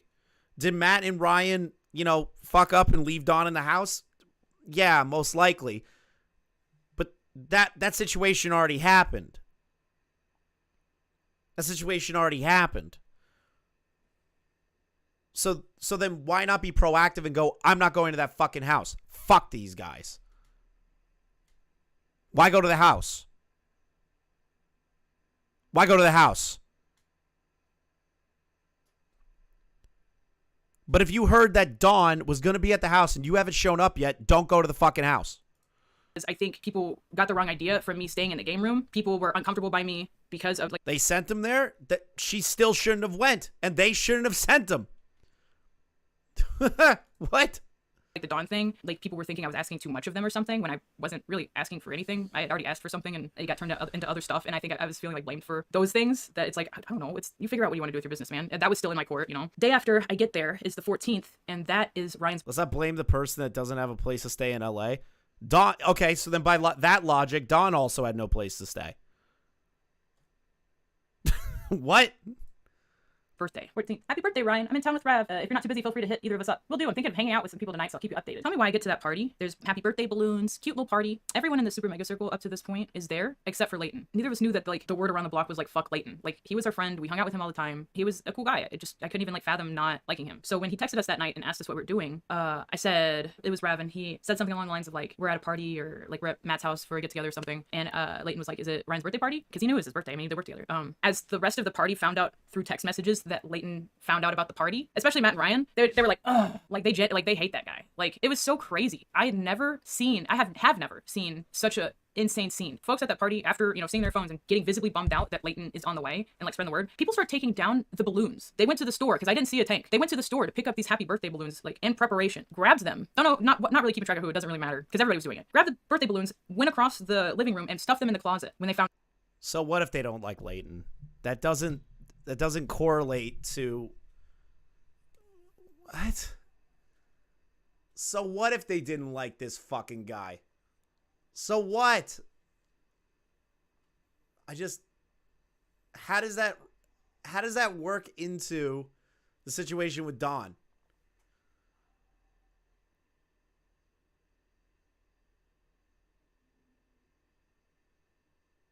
What? I just out Leighton was on the way. Come to find out, I think I asked about it that night. They had started a rumor, I say this because they were all very drunk that night, that Leighton was going to Game Grumps people and basically saying numbers for their merch. Turns to find out that's not it at all. He was not doing that. They were being hard on him for something they could have talked to him about, but instead they were all Ryan, Matt, Jim, and Justin all basically went to each other to complain about Leighton instead of just talking to him because, I don't know. But you didn't talk to... But you talked to somebody as an intermediary before you talked to Ryan and Matt. So then you can also be criticized for that same thing, that you didn't directly talk to the person that you wanted to out your situation with.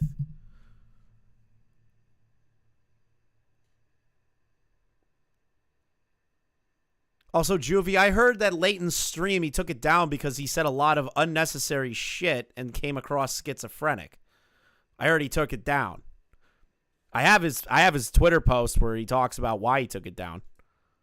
From day one, Leighton has been on my side about the Dawn thing. He's never doubted me or never asked me a weird question about it, he didn't believe me or, just stuff a friend does. But he was definitely the only one out of all of them that didn't have as many questions because he, like I said before, has had experience with abuse. So I think it made him less of a yes man, which was very inconvenient for them, especially with the bad behavior they were committing at the time. Because when someone says hey, your friend assaulted me, that friend happened. He has BPD. Okay, does that change the fact that he said schizophrenic shit?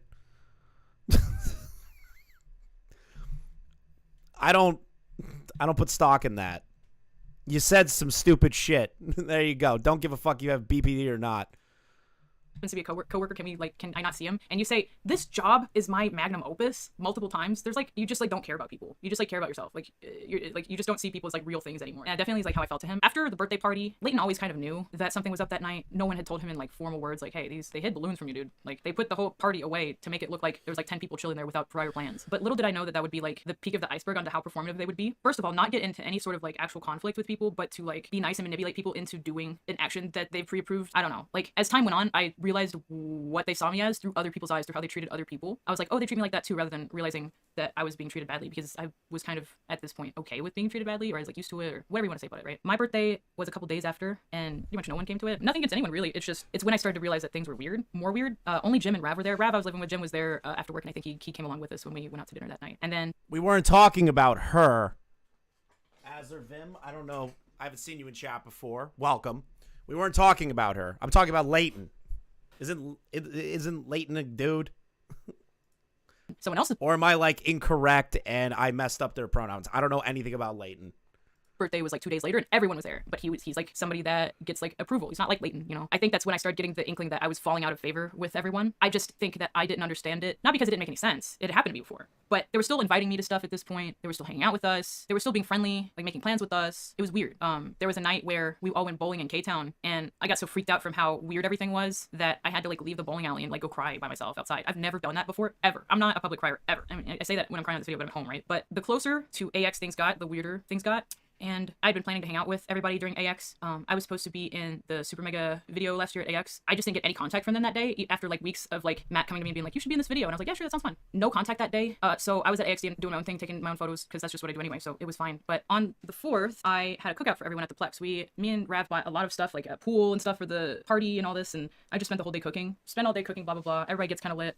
Most people leave. And I'm in the kitchen, and Jim is there. Jim is an employee at Supermega. I had considered us buddies for a while. We're both from Tennessee. I'd like, I guess, bonded with him over it or something. So I'd never seen him as like anything but like a friendly face.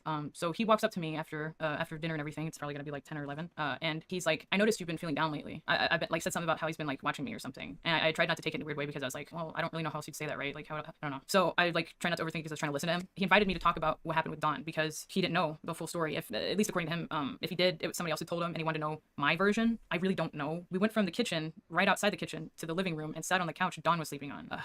And okay, so my reference of Jim is that this is a silly guy. So when he like sits down on the couch next to me and then lays down and stretches out, I'm like, he's just being silly. So I tell him the whole story. I tell him everything that happened, you know, up until then. I'm pretty sure I even said about that Don Is there gonna be like another thing that happens here? was there at the office and all that, just because he came to me asking why I looked upset a lot. So of course that's all the reasons. When he heard my story, he was like, man, I'm so sorry, and then proceeded to like start flirting with me like right after. And like this is when I realized, because I was doing most of the talking, that after I was done with the story and he started talking, like he started saying flirty things and like he started putting me in a headlock, that I was like, oh, he's drunk. And like pretty much right after I realized that, he started kissing me. Okay, what the fuck? What the fuck? What the dude? Watch the Jim apology. Diesel, can you DM me that? I don't have it. Did the video go from SA accusation to being mean? It kind of like seems like that, right?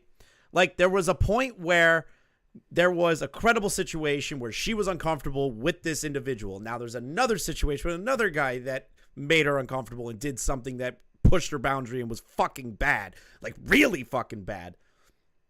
But then there's all this expository dialogue of like how Supermega just didn't do enough. Like it just doesn't make any sense. What?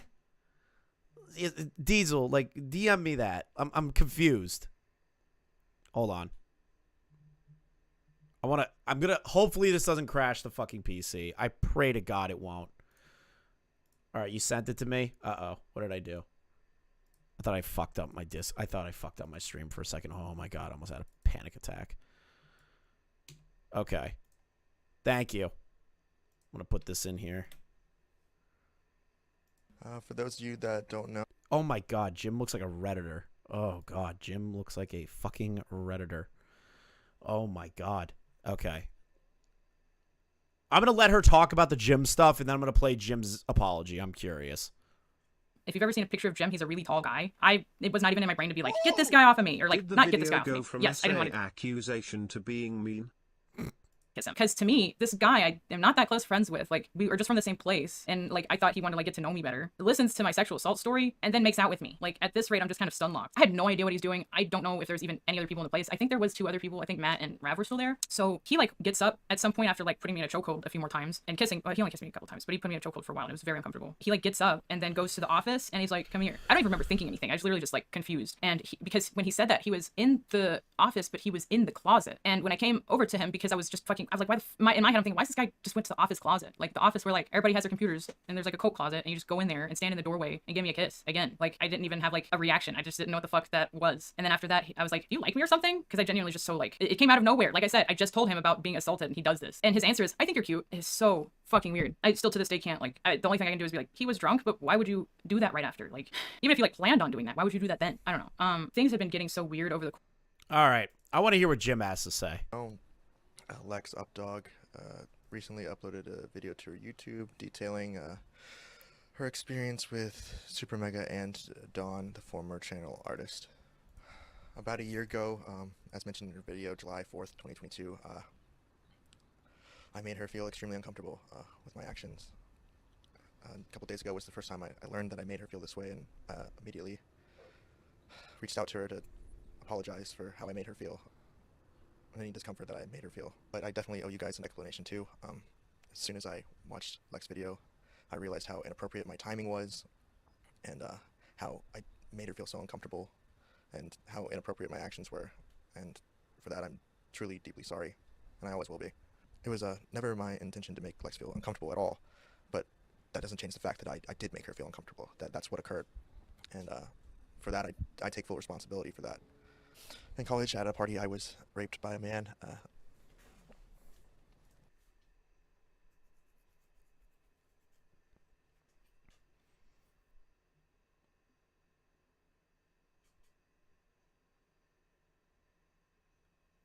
What?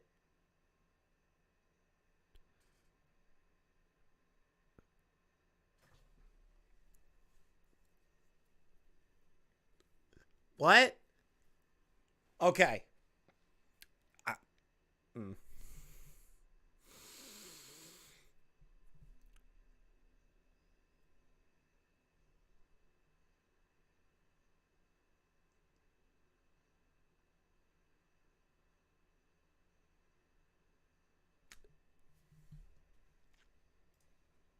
I wasn't expecting that. And that's something that will sit with me for the rest of my life. That's terrible. And I even after years of therapy, that stays with someone.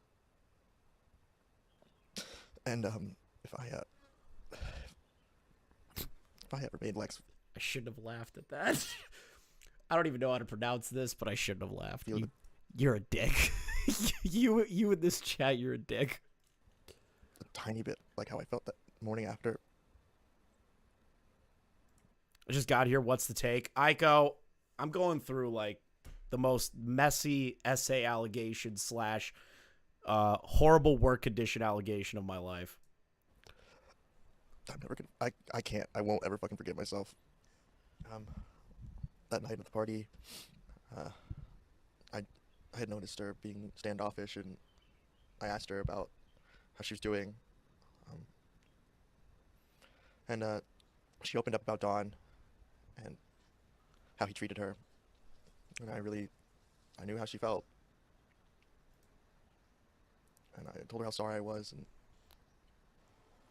so after we finished talking about Dawn, I just remember us talking about being from Tennessee and a bunch of other just random crap. And at that point, I really thought we were hitting it off. I distinctly remember, like... Dude, if a girl is telling you that there is a horrible thing that happened to her, or a thing that she turns around and is like, I wasn't comfortable with this thing, why in the fuck are you trying to get with them? What? You watched the Boblax video? Aiko, that Boblax video just does the Twitter shit. There's so much more. That's fucking what? That's a fucking wild thing that I just heard. How does it get worse? How does it get worse? Diesel, how does it get worse? So cringe. I distinctly remember saying, how hard is it to ask for consent? All you have to do is say, can I have a kiss? And then I said, can I have a kiss? And she said, yes. But it doesn't fucking matter. None of that fucking matters. All that matters is that I Wait, so according to him, she says it was okay to kiss her? But now she's saying that she wasn't okay with the kiss?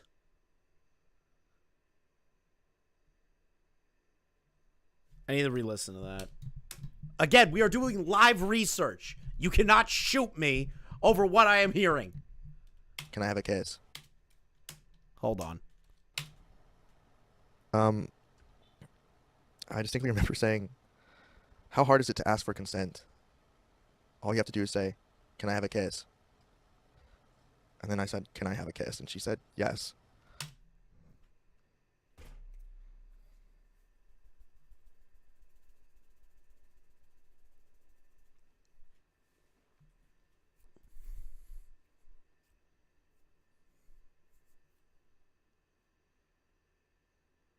I gotta re-listen to that again.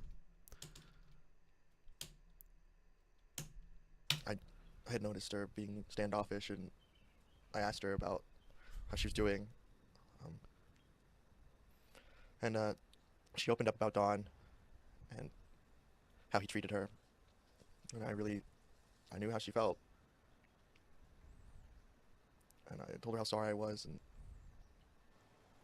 so after we finished talking about Dawn, I just remember us talking about being from Tennessee and a bunch of other just random crap. And at that point, I really thought we were hitting it off. She could have felt uncomfortable and they misread each other. Yeah, see, that's what I'm getting at. That's like what my brain is going to. But then there's also the aspect that it's like, if she said yes, I can't even say that. Whoa! This is like unpeeling a rotten onion, but each layer gets more and more rotten, and it gives you mental syphilis. Yeah, basically, Pigeon. Yeah, no, I see where you're coming from. That he may have felt a connection there, that she didn't. She said yes, and he did the action with the yes. But he also hasn't brought up the headlock thing. So I'm a little confused where that's like falling into play here. Does he talk about the headlock thing? I distinctly remember, so cringe. She I was distinctly remember saying, being uncomfortable. how hard is it to I ask get for you. consent? All you have to do is say, can I have a kiss? And then I said, can I have a kiss? And she said, yes. But it doesn't fucking matter. None of that fucking matters.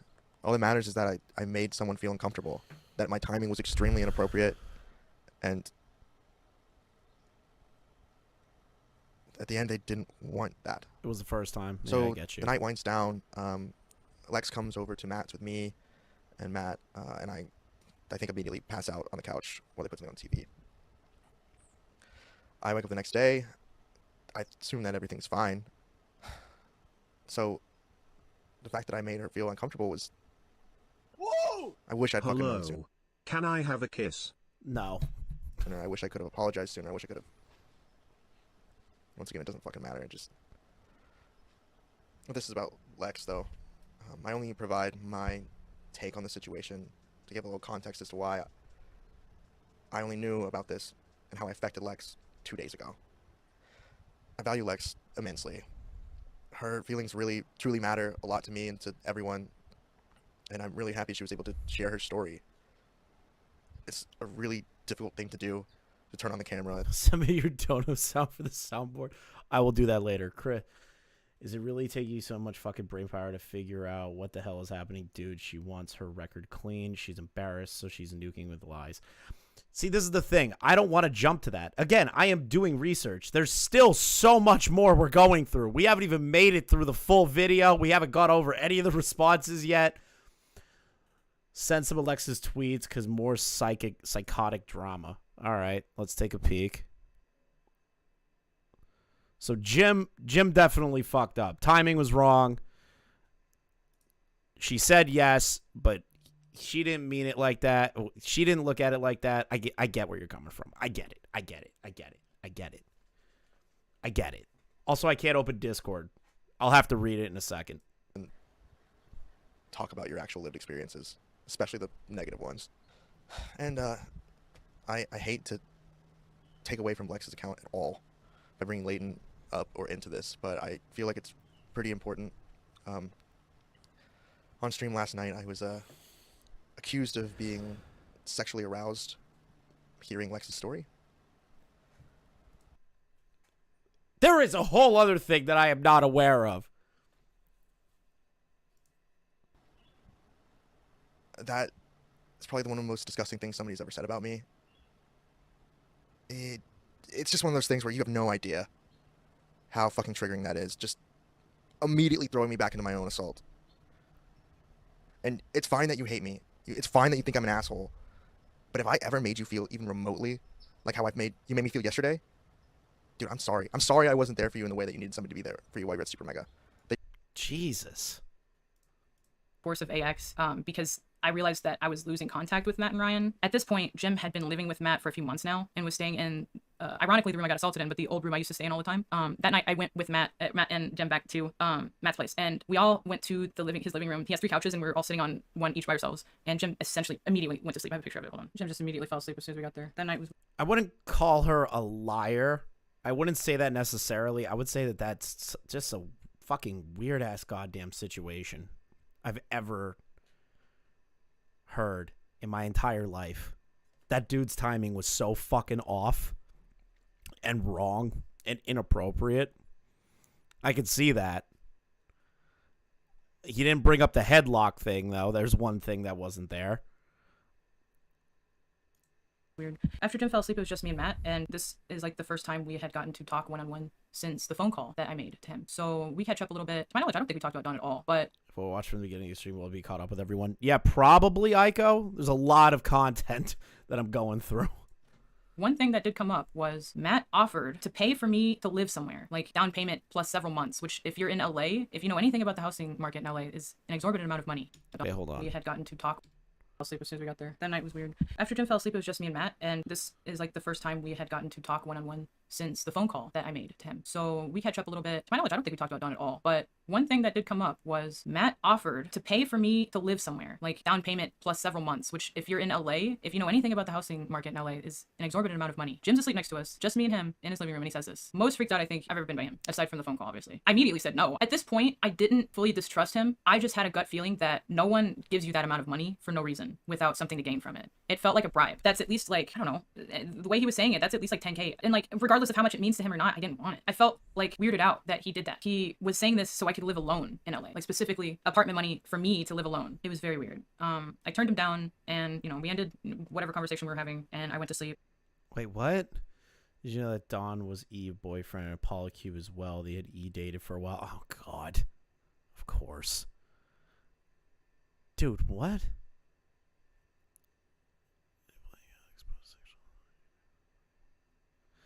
I think, bro, this is some weird ass shit. Because he admits to timing it wrong and kissing her. She says yes to the kiss. And then she got uncomfortable with later. That's fucking weird. I'm not okay with that. That's like a weird fucking thing that happened. I think his timing was terrible, and I think her saying yes was stupid. She's gone after almost all of Supermega. I wouldn't be surprised if she said Justin ate her sandwich.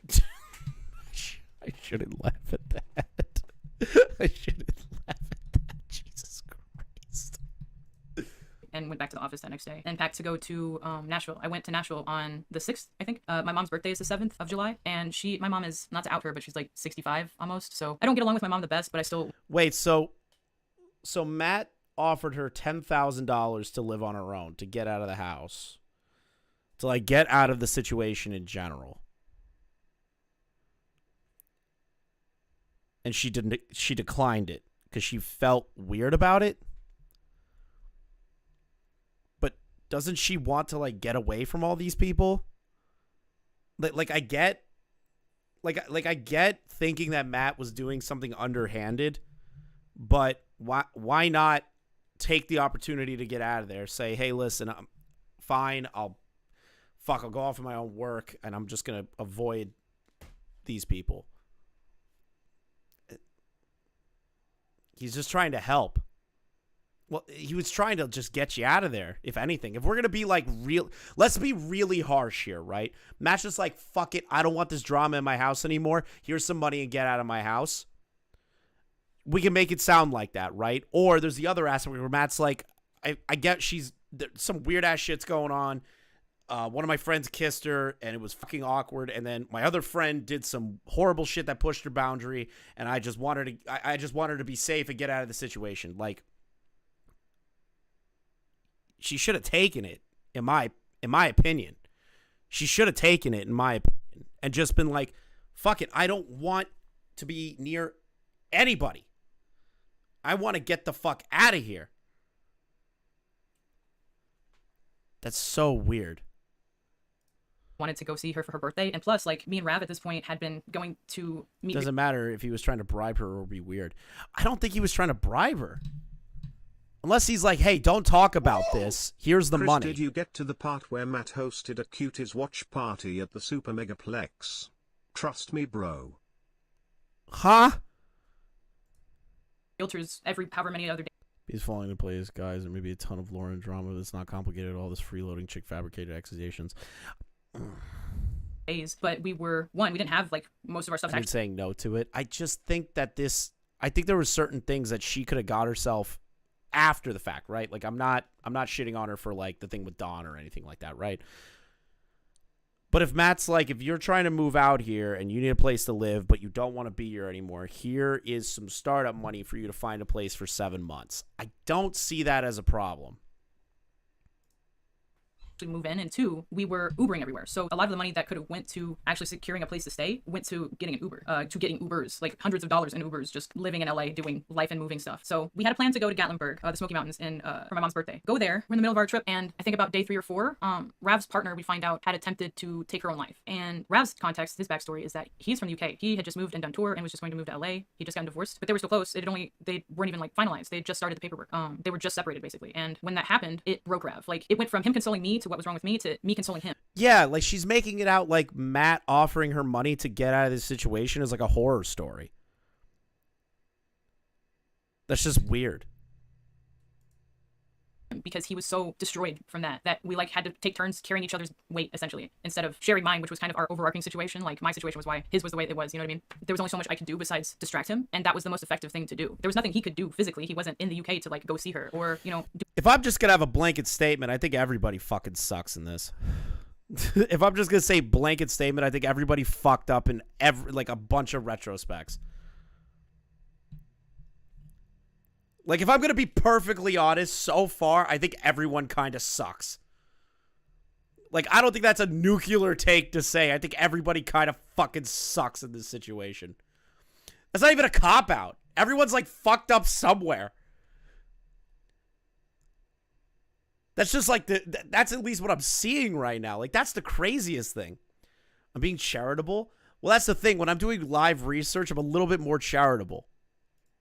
Do anything to help. But, like, I think everyone kind of sucks. I'm going to take a centrist approach on this one. I think everybody fucking sucks. Someone did something. That's the thing. That's all they have. Someone did this. Someone did that. Someone did this thing I didn't like. Someone did this thing I didn't like. So he's kind of just sitting here having to wait on the phone for a call to hear if she's okay because she was in the hospital for a while. I think she is adding way too much shit for no reason. She could have stuck with Jim and Dawn and been like, these two people were fucking awful and I want nothing to do with them. Matt and Ryan, they didn't do the right things, and that's there you go. There didn't need to be this additional expository dialogue of additional stories that have all broken down narratives in different locations and areas and situations where it could have been, Don was a dick to me. He pushed my boundaries. I did not like that. We dated for 2 years and he pushed my boundary and I wasn't ready for it. Then there's Jim. Jim made me uncomfortable. Matt and Ryan, They could have handled it better. It could have been that, but instead it's like 2 hours of additional shit. A while after this, like, she didn't come out just like, oh, you know, it didn't work out. It was like she had to recover physically, and it was like a rough process. So he gets that, like, that event happens to him while we're out, and when we get back from the Smokies, I was trying to fuel positivity into the move because of all the negative things that were happening, which spawned the idea of getting a car because we were spending so much money. Like, I empathize with her on some specific things, but the rest of it, I'm like, this is throwing way too much ambiguity out there now. All the extra money, it would have been so much better to just have the car instead of wait and pay extra every ride. It was making us late to appointments to go see places. It was making places off limits because they're too far of an Uber. So buying a car was the next step to just be like, oh yes, we have independence. We can like get out of the office faster, right? So when we get back to town, we get on our shit, we put a down payment on a car. I throw a lot of my stuff, my computer, pretty much all my work stuff in the car. And we took the next week or two driving back after what happened to Rav and what. Wait a minute.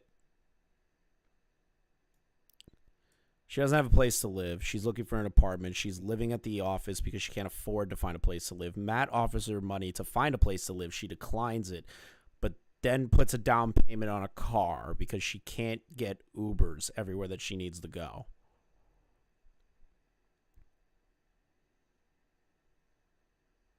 What? Why are you putting a down payment on a car? Yeah, you could be like, yeah, I don't want, Uber's a pain in the ass and I don't care about Uber and Uber's not working for me and blah, blah, blah. You could do that. I'm not shitting on that. Why not just get a beater? Why? A down payment on a car means it sounds like you're getting a new car. It sounds like you're getting a brand new car. Whoa! Oh, that sucks. Wanna make out? Jesus Christ, Shadow.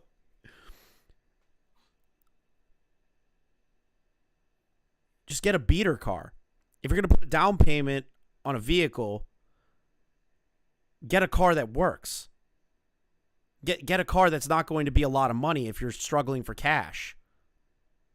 She bought a Jeep?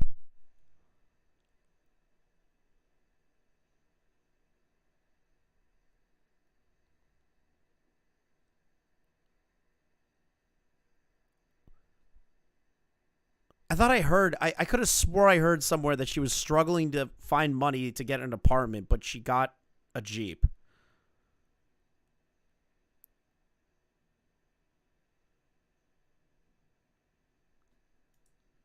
It had been happening to me. I thought it would have been a good idea to go the longer way just because of all the things that were going on. I'm moving soon. I need a car. I'm looking for the most cheap dog shit car I can find. Yeah, that's what normal people would do. They wouldn't buy brand new vehicles. What? And get on a payment plan for a lease or a loan. You just buy a beater Jeep. The visual stimulation, we had been gaining so much from it already from having driven around in LA that I thought that driving through the US, I've done it before, but never that way until then, that the both of us could get something out of it. And we did. It just took longer because that road is treacherous. So the other way in like Utah, for example, there's a stretch of road for about 230 miles that has no gas, just to go to show the difference in the kind of drive it is. And I wouldn't personally have taken it back for the world because I don't know what I would have gained from having been there that much faster considering. How'd she get the car? Who co-signed? I have no idea. She hasn't extrapolated on that.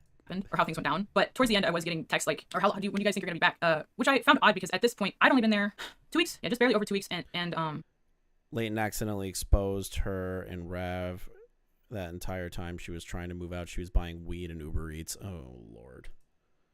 I was going to get my stuff. One of the things was that I noticed when we were gone is that we stopped getting asked as many questions. If you're putting a down payment on a Jeep, that's more expensive than buying a beater Jeep. It's going to be cheaper for you to get a beater Jeep. Why would you get a car that's most likely on a down payment? You're getting a good down payment for a Jeep. You're probably getting like a 2017, 2018. Usually those are the kind of cars that you're giving out. So, like, why not just buy a beater? Why buy a car that is going to be useful with the utility aspect to move your shit? It was mostly just about where we were so they could know when we would be gone or when we'd be back to be gone fast, right? So, and when we were out, I would take pictures. And those pictures ended up surprisingly popping off and making me the money I was making last summer because I couldn't, at the Super Megaplex, do regular work. Like, I can't set up a photo set station for myself and, like, take photos in clothes that I wouldn't feel comfortable wearing around the guys at the office, for example. So, me getting, like, a desk or making a workspace just wasn't an option. And I didn't know that until after I got there. And, like, after I'd been there a bit, the birthday stuff happened, AX is about to come up, and I start realizing, like, how am I gonna get work done? I don't have a place to work. My brain's broken, so it's making it harder to think about shit, just in general. Not that that's an excuse, it just is just the facts of, like, what is going on with me at that time. I'm, like, brainstorming all the time on, like, what to do, and the easiest thing I can think. Women don't know cars. We just buy what we buy, okay? Psych! It's not even like that. It's It's just like, why would you do that? Just buy a shitter. Think of is just to not be at the office. The office is dirty. I'm often cleaning up maggot-infested pizza. Wait, quick question. I have an immediate fix for this. If you do not have a place to work to do your OnlyFans stuff and you are uncomfortable doing that in front of the guys, get a motel for the day. Allocate some money.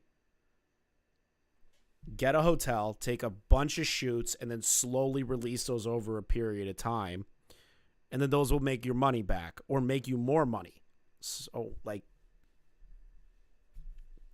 it just seems like bad planning now.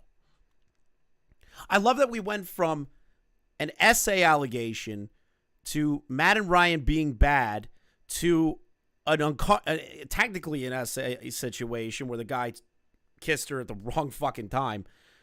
And then now we're talking about being unable to work.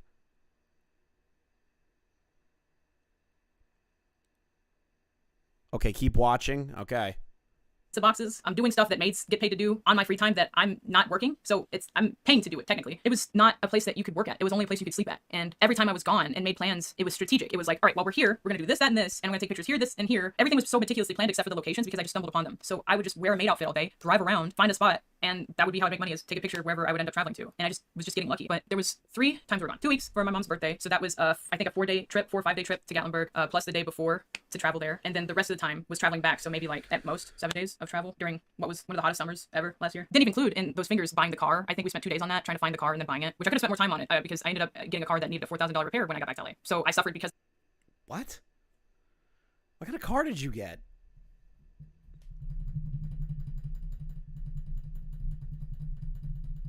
What kind of car did you get? He had bad breath, his lips were chapped. Jesus Christ, Shadow. Thank you for the 5, dude. But like... What?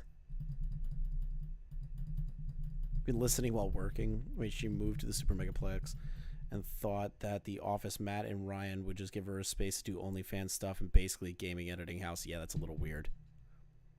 Not a brand one, new one like you assume, but you're putting a down payment on a car, which normally and necessarily would mean that you're getting like a 2017 to 2020.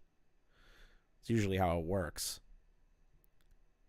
If you're getting a beater, you don't put a down payment on a car. You just buy that shit with cash. You get like a $5,000 to $7,000 car, piece of shit. My friend can find those on Craigslist like that.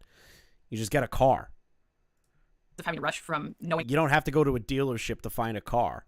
I was going to be asked, instead of them just either giving me a date to leave by or asking me like, do you know when you can be gone by? Instead, they would just say, you guys on a vacation again? Insinuating that we're doing it only for fun. It was never like, maybe they don't want to be around us or something. It was always an us problem. And I think that's why I still gaslight myself about everything. After we Wait a minute. the rest of the time was traveling back, so maybe like at most 7 days of travel during what was one of the hottest summers ever last year. Didn't even include in those figures buying the car. I think we spent 2 days on that, trying to find the car and then buying it, which I could have spent more time on it because I ended up getting a car that needed a $4,000 repair when I got back to LA. So I suffered because of having to rush from knowing I was going to be asked, instead of them just either giving me a date to leave by or asking me like, do you know when you can be gone by? Instead, they would just say, you guys on a vacation again? Insinuating that we're doing it only for fun. It was never like, maybe they don't. But that's an assumption. You're making an assumption that they were like, well, they just thought we were having fun doing all this stuff. You made an assumption. That sounds like an assumption. Maybe they were trying to like point you into the direction of being like, hey, you know what? Like, you've been staying here long enough. You know, you're going on vacation again. You're buying something again. You know, it's kind of like, yeah, poor communication skills, but also maybe take the hint that you can't keep staying there. I don't think that's crazy.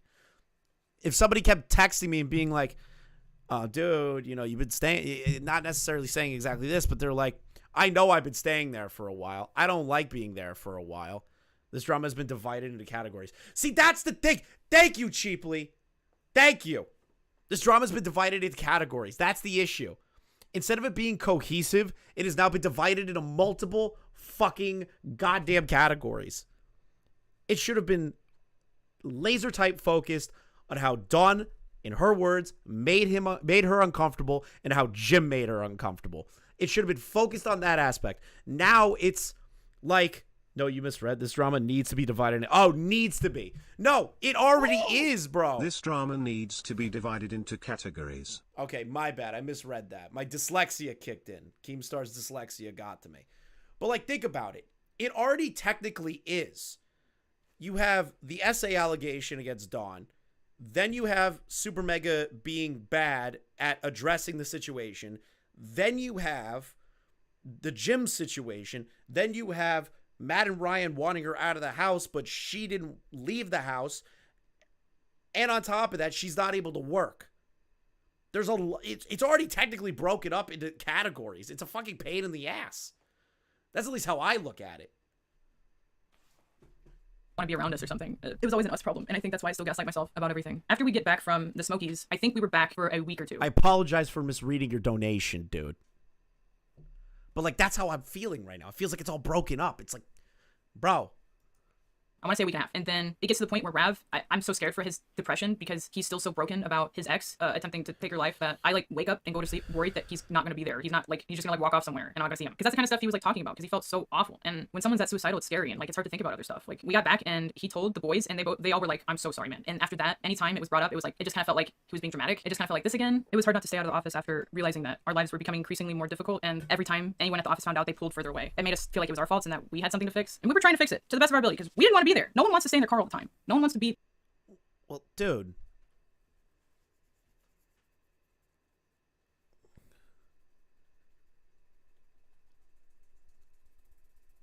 Dude, what? Hold on. Can I just be, like, perfectly honest about something? You're in a place of business / home of people that are trying to work.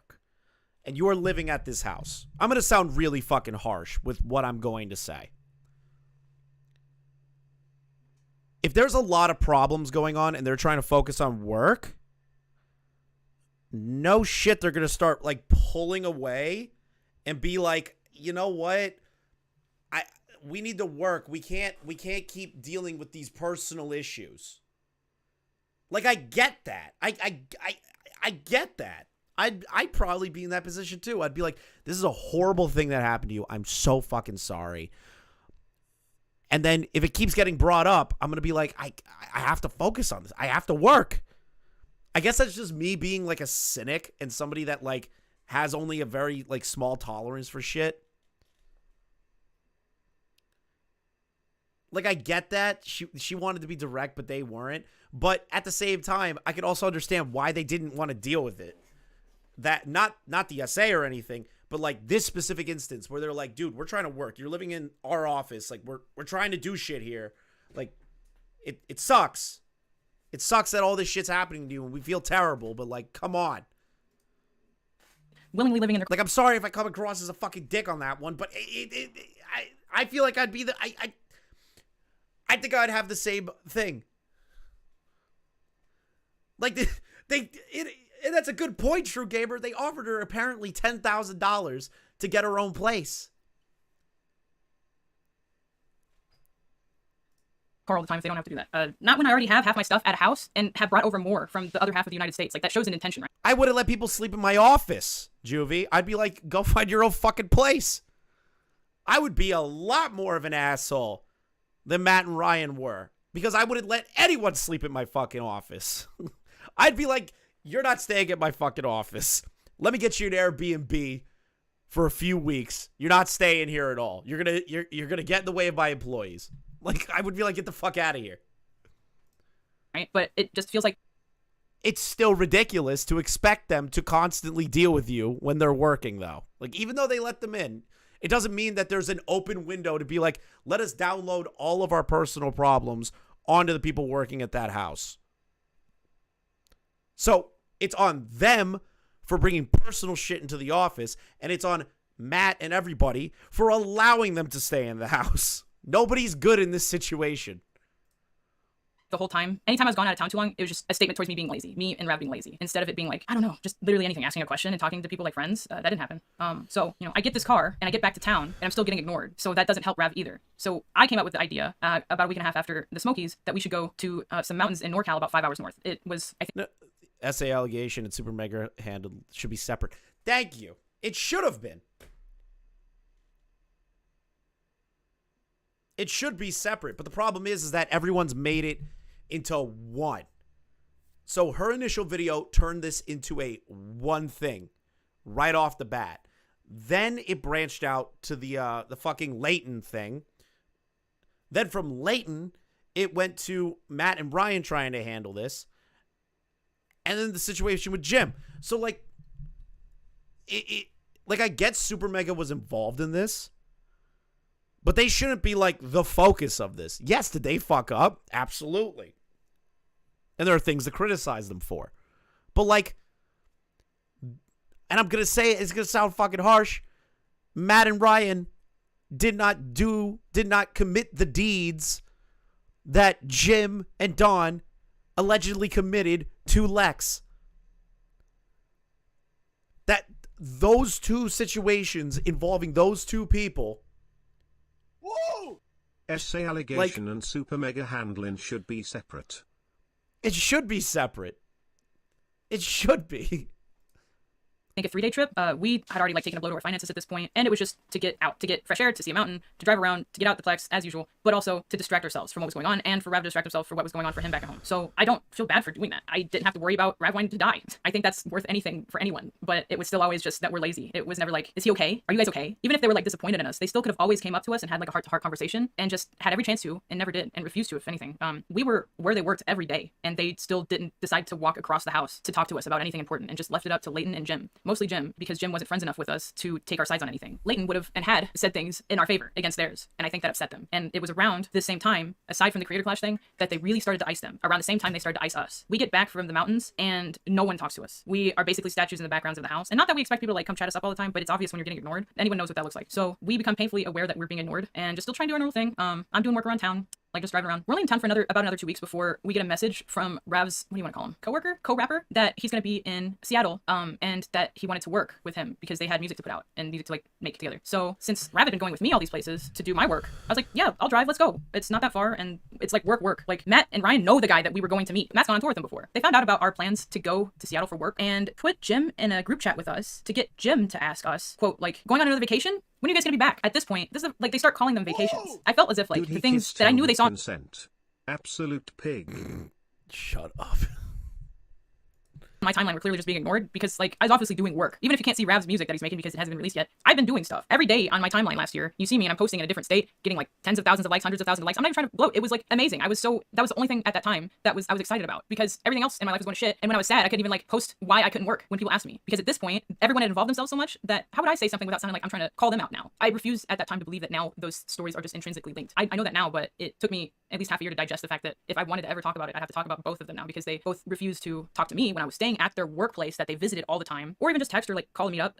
I think it took me a long time to realize it wasn't working because I couldn't understand the concept of being so disrespected by someone that you're friends with. Like all of a sudden to this person, we're like people that aren't even worth talking to. Like it's just too much. It's too much now. Like I know they can't handle confrontation, but I guess I always expected them to at least just talk to me as a friend. But that's when I had to realize they stopped being my friend when I told them what happened. When Matt told me that Supermega was his Magnum opus after I told him I got assaulted and how technically Don's not an employee, so we don't have to do anything. I'm not completely happy with how I handled myself last summer because I was out of it. And honestly, I think I needed someone to talk to me and be like, hey, you good? It doesn't seem like you're doing well. Outside of like saying that they're making out with me. Well, when Jim put himself in a group chat with me and Rav and asked that, we basically just saw ourselves out because we were so beaten down and like we really both thought that them knowing what we were going to Seattle for, since they knew who, they knew what. Wait a minute. Did she ever tell Matt and Ryan about what happened with Jim?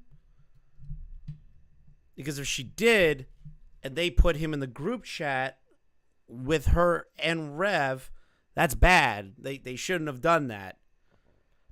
But if they had no idea the whole time, then how are they at fault for putting Jim in the group chat with them? I don't get that. I feel like I'm missing something there. I don't think she ever explained. Yeah, I don't think she ever explained it either.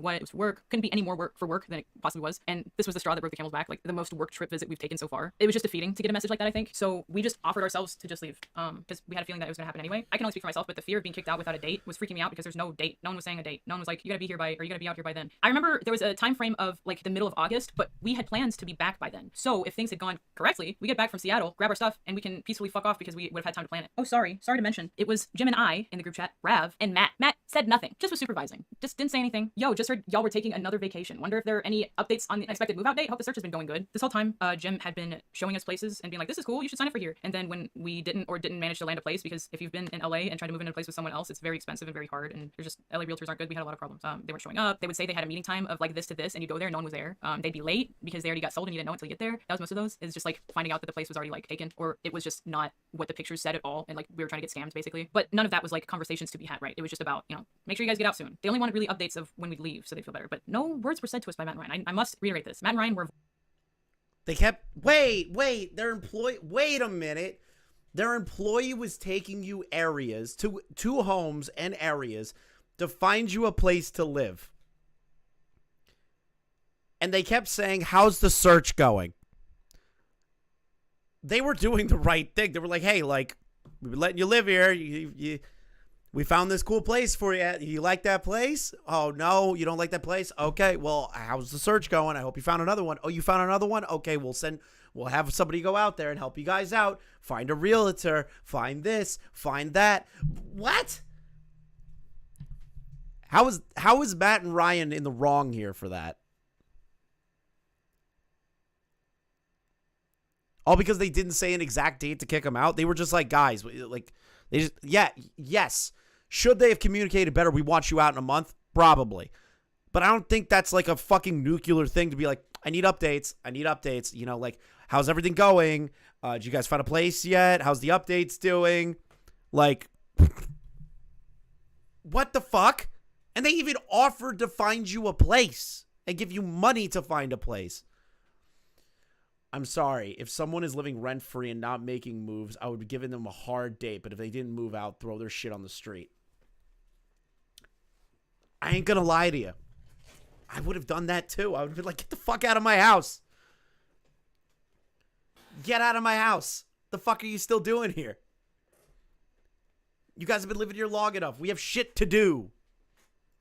Waiting us. Ever since we got back from the Smokies, they had purposely not hung out with us. The only time they really did is if they wanted to smoke weed, because they knew that since we hung out in the garage all the time, like delinquents, to stay out of their way, and we're out there smoking weed and getting bit by mosquitoes all. What is your question, Aiko? Aiko asks good questions. Everyone else is like schizophrenically arguing with each other in chat. I'm just trying to figure out what's happening here. It's just like, why add this part? If they're going to try and find you a place to live and keep asking for updates, it's better than them kicking you out automatically.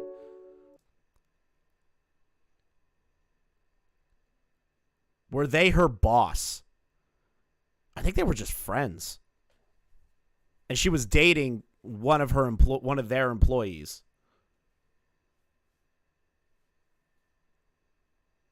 Correct me if I'm wrong, Diesel. She just dated one of their employees. She never worked with them.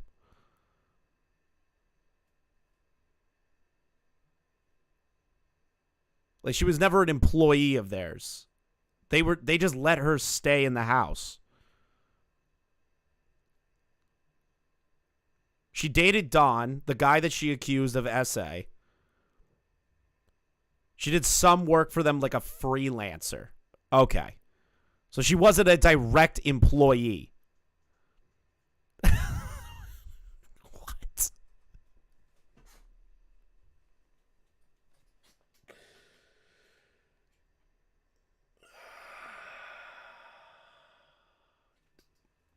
Dude, they were way too nice to her. Way too nice to her. She was it was fluid. It's more like a mutual / contract work. Okay, so it's basically like a friend that does work for you and you pay them sometimes. But like, she wasn't a signed contracted employee. Don't live with people that employ your services. Yeah, Aiko, I learned that myself. I lived with my boss. I know what that's like to live with a shit boss. My boss tried stealing $6,000 from me. I know that life. It fucking sucks. But when things started falling apart with my boss that I was living with at the time, I started finding new apartments immediately. The minute I heard she tried taking $6,000 from me, I'm like, looking for other apartments. And I stopped staying at that house, and I stayed at my girlfriend's house at the time. I never went back home. It was just there to hold my shit. the time, we would probably have weed with us, so we were useful for that. Sorry, I'm crazy. It also has Ryan in it. I didn't even notice. It's been so long, I memory hold it. Oh yeah, this is after the whole saga where our car breaks down after we got back in town, had to stay in Orange County at a friend's house until it got fixed. People didn't know how to fix it, so the labor costs kept going up. Cost about $4K to get it fixed. Drive it back to the Plex, but before we drive back to the Plex, since we didn't have a car, we were Ubering again, and Rav's phone fell out while he was getting out of an Uber. Noticed it right after the Uber left, tried calling, never got an answer back from it. So he lost his phone that day. So when they message us, this is the day before we got robbed. It's August 9th. Rav has no phone, and they're asking us about a move out date. So I say, you know, Rav can't see this, blah, blah, blah. Anyway, here's Rav's response. Yeah, like poking fun at the fucking vacation comment. Oh yeah, he lost his debit card and his phone. Forgot about that. Yeah, when this happened, we just weren't able to house hunt because we were set back so far. Prior to that, we checked a bunch of places, just haven't come across anything that ticks all the boxes. Once we're coming back from my short business trip, was visiting places. We're hoping to lock something in before the trip, but the car in my shitty pants pockets because they had other plans. This reminded me, the 4th, when I went to Matt's with Jim and Matt, Jim was offering me to stay at the place that they're gonna rent, and instead employee and Matt and Ryan were being blamed for not handling it correctly. Yes or no? Basically, Alex, that's what's happening. Like, she's obviously putting the onus on Dawn, right? But she's also dedicating. So Dawn was up to about here. Dawn was like up to here.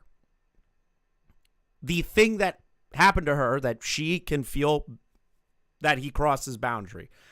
Her boundary. Again, I can't call him a rapist. Well, I call him a creep and a loser. Whoa! Absolutely. But he kissed her. Let's remember what a pig is. Poor girl. What did Jim do to her? Jim asked to kiss her. She said yes, but she wasn't comfortable with it because she told him about her SA situation with Dom. The rest is Supermega and Jim. Like, this whole video is... It's crazy. Of it being me, I think they got tired of me because that was the only time I ever mentioned it the night before, or the night that I also got offered a place to stay by myself. Jim just got like 2 other Supermega people to stay with him, one of which was a girl that... Like, what? Like, this is... Sheeply said it best. This should have been 2 entirely different situations, but they crammed it into one. And it's made it more, like, ridiculous to go through. It makes it more difficult to sift through. And I'm going to be honest. She's coming across, in my opinion, involving the super... Okay, let me break this... Let me separate this situation for you guys.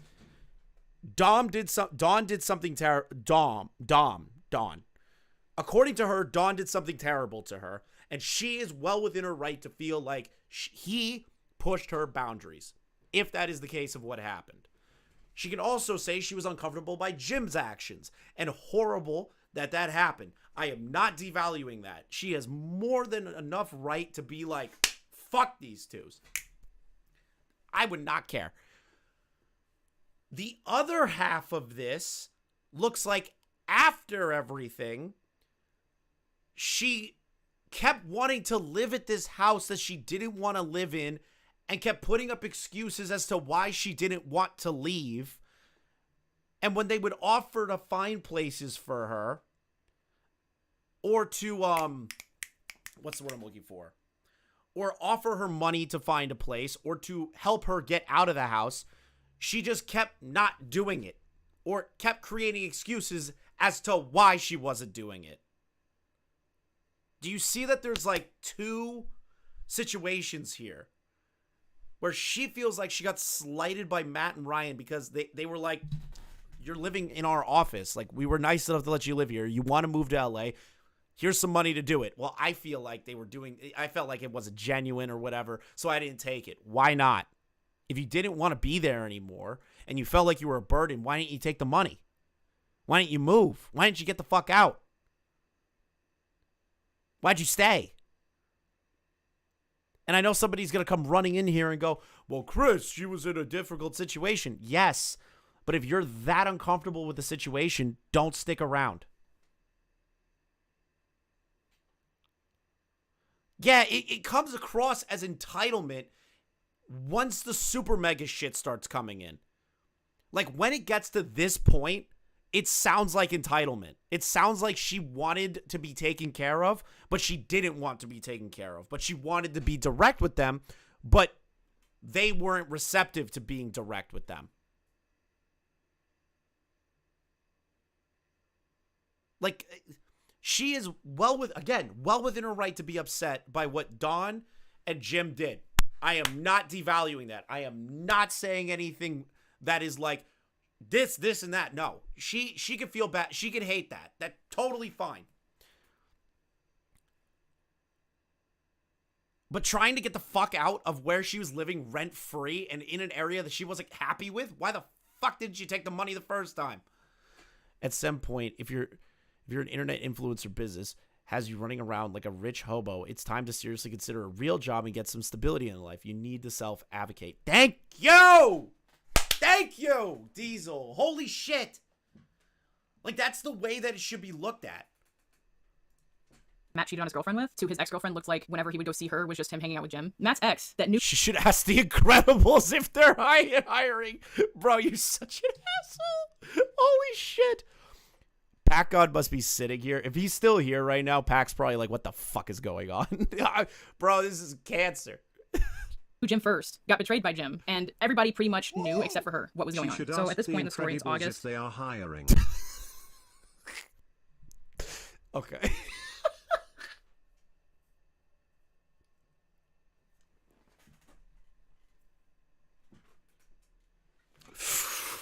Whoo! The day after this conversation takes place, we get robbed. I have no photos of that because I should not have laughed at that.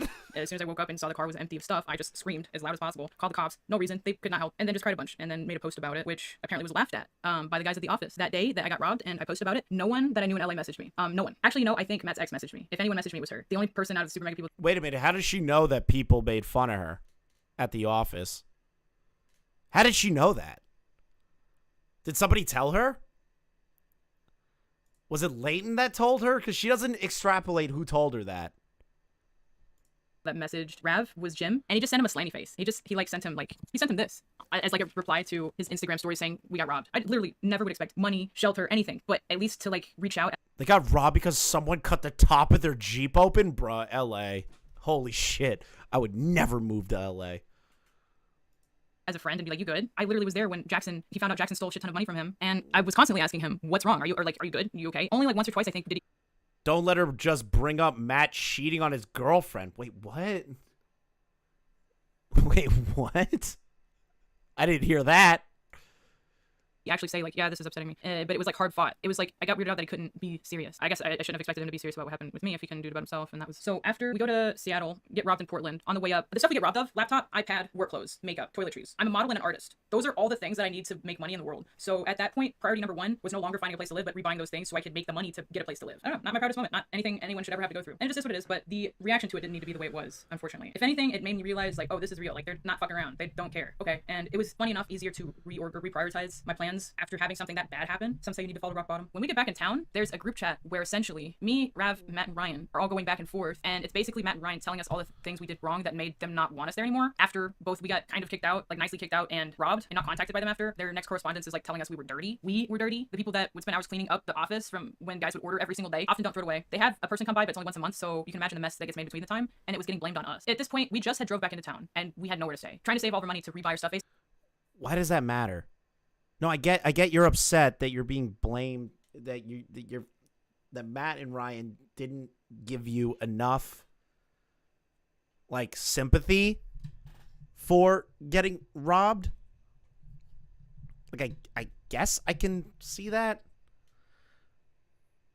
I guess I can see that, but at the same time it's like what do you want them to do? What do you want them to do? Get your shit back?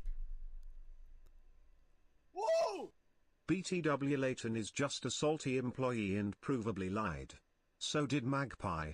Also, if you don't leave anything in your car in LA, it will be safe.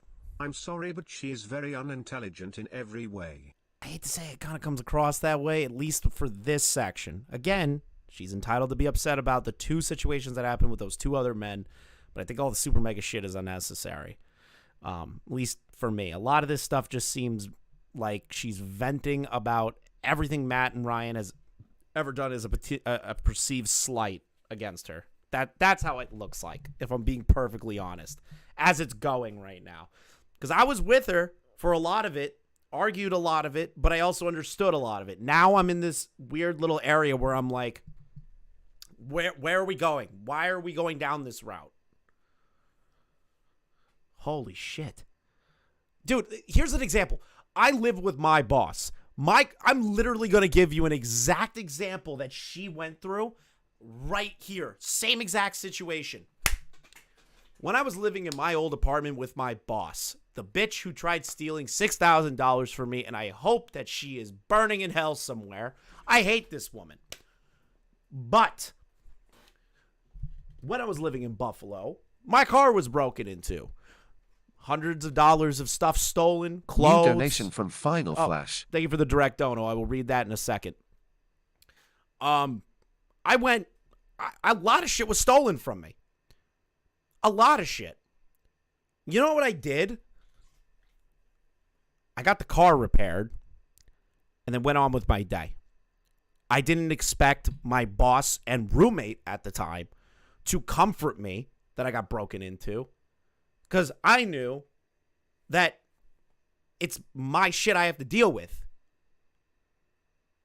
So, like, why the fuck are you expecting other people? They could be sympathetic, but what are they going to do outside of that? They're going to be like, dude, that fucking sucks. I had 2 of my windows smashed in. My car was broken into 3 times living where I used to live. Smashed in windows. The other 2 times, never left anything in my car. Dude just smashed my window to see if there was anything in my car. I'm pretty sure it's the same motherfucker. He kept smashing the same window out. He knew how to get in my goddamn car. I hated that Subaru. Never buy Subarus. But, like, I didn't expect anyone to fucking, like, do shit for me when I got my car broken into. I got my car fixed, and I dealt with it.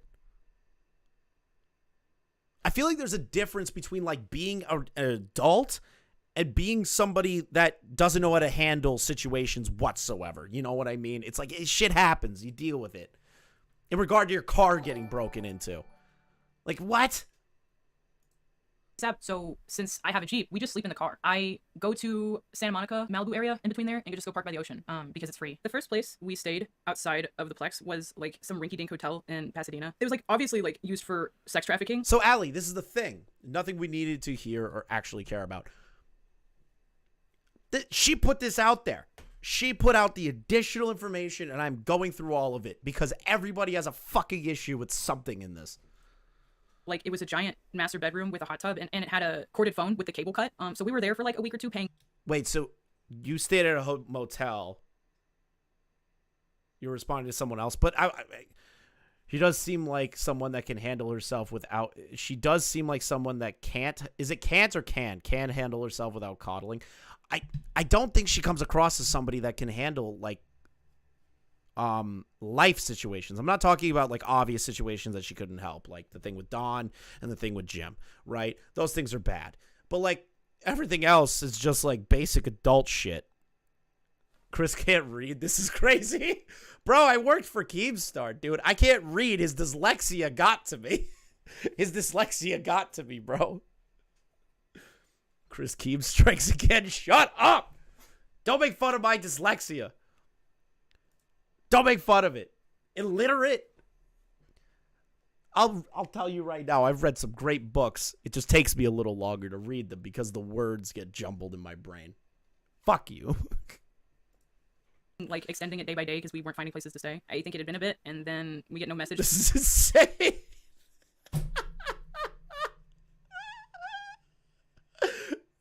Does she seem like someone who can handle herself like coddling?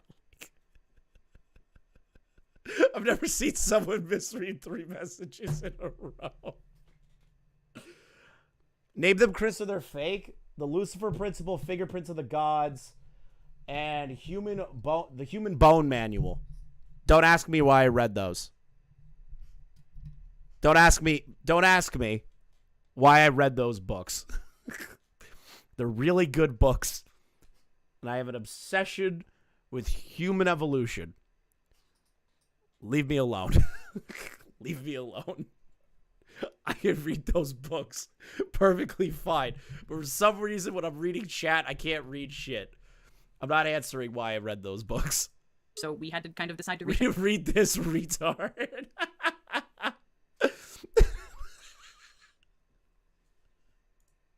out after everything, we had to reach out to them. Rav said, boys, we are back in LA, we came back to LA yesterday and are staying in Pasadena for the time being. Audiobooks, bitches, I will show you my book collection.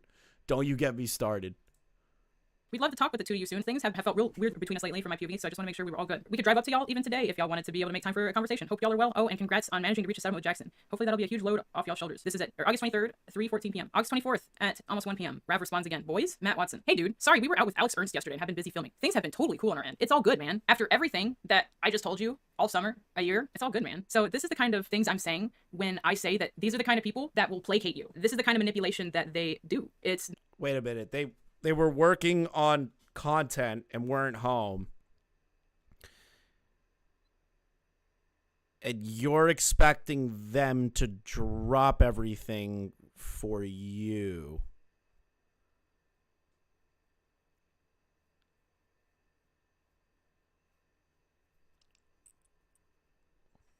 Don't ask me why I read those. Also, here's why I read those. Shut up! Y'all are on my dick about reading books. We're going over a serious topic, chat. What are you doing? I blame Cheaply for this. I blame him for this. I'm just trying to figure this out. Not, I'm going to force you to do this thing. But, like, why is she expecting them to show up when they're out doing something? Why is she expecting that? They're out doing content, not even near the house. Why is she expecting them to come back? Yeah, something shitty happened to you that fucking sucks. Maybe she explains more. I'm gonna give her the benefit of the doubt on that one. It's that I'm going to be nice and steer you in this direction of responding in this way. It's still manipulation. You're still pulling the strings. You're just trying to get me to have a certain kind of conversation with you that isn't warranted. Like, we need to talk. And you're saying some shit you were filming with some guy. Sorry if somebody's a fan of Alex Ernst. I don't know who that is. Cool. So you've been doing... How is that, like, manipulation? You say, hey, we have to talk. Sorry, we're not here right now. We're doing content. This is all Sonic's fault. It is all Sonic's fault. Autism, am I right? But, like...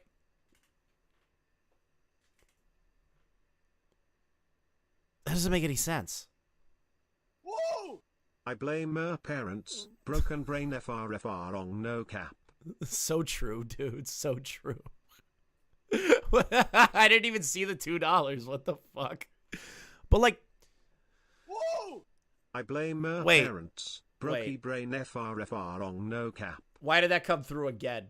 What was that? Why is everything breaking in Streamlabs? But, like... they were doing something else. You say, hey, we have to... oh, no. I blame her parents. What is Weak happening? brain FRFR on no cap. What is happening? Why is this happening?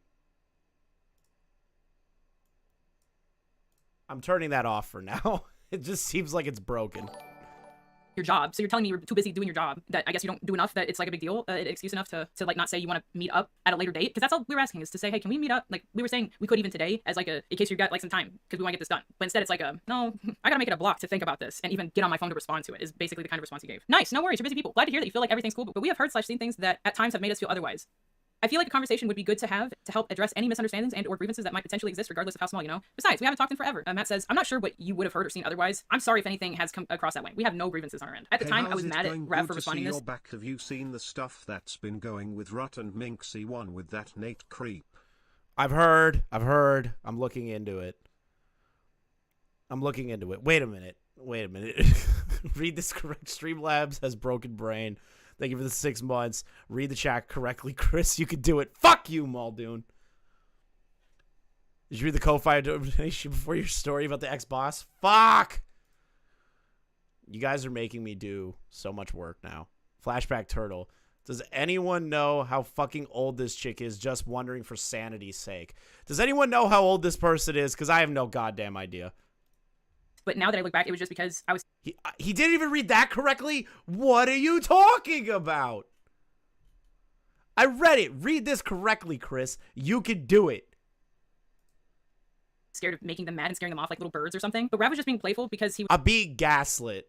I'm being gaslit into believing I can't read.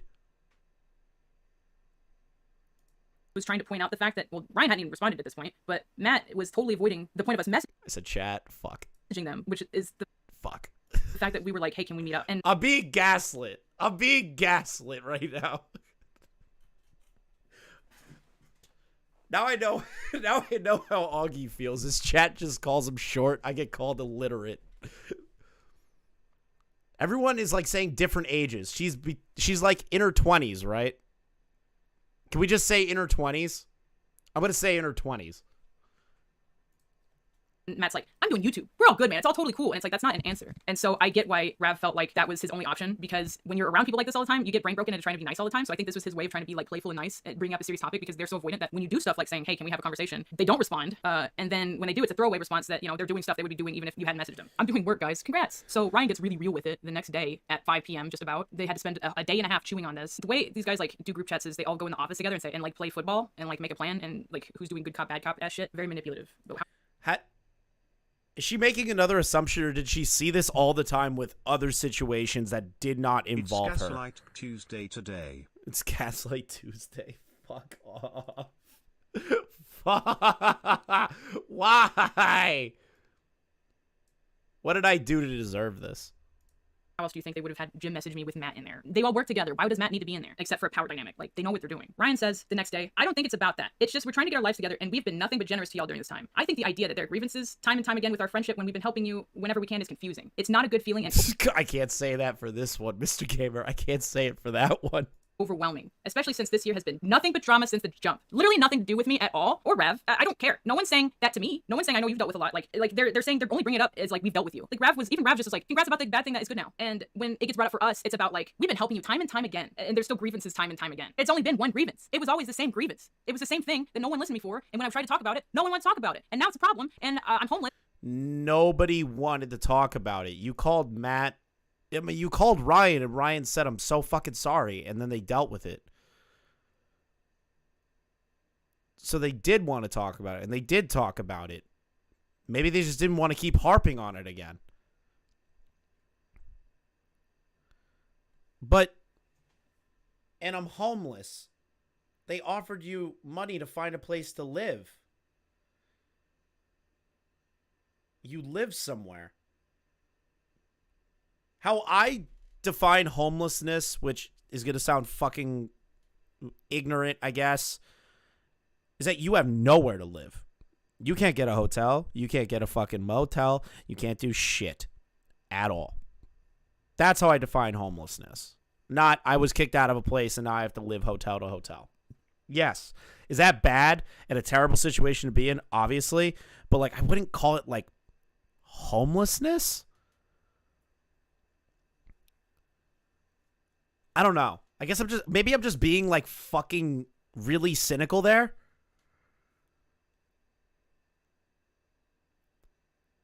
That's how a normal person defines homelessness, I guess. But, like, they kept trying to find you a place. They kept bringing you to locations and to, like, say, hey, like, check this place out. You like this place? No? Okay, let's find another place. Here's $10,000 for a down payment and 7 months of rent so that you can figure your stuff out.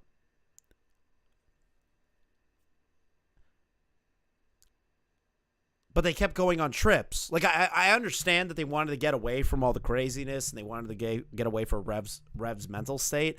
And that's okay. You know, you're taking your friend away to, like, help them. But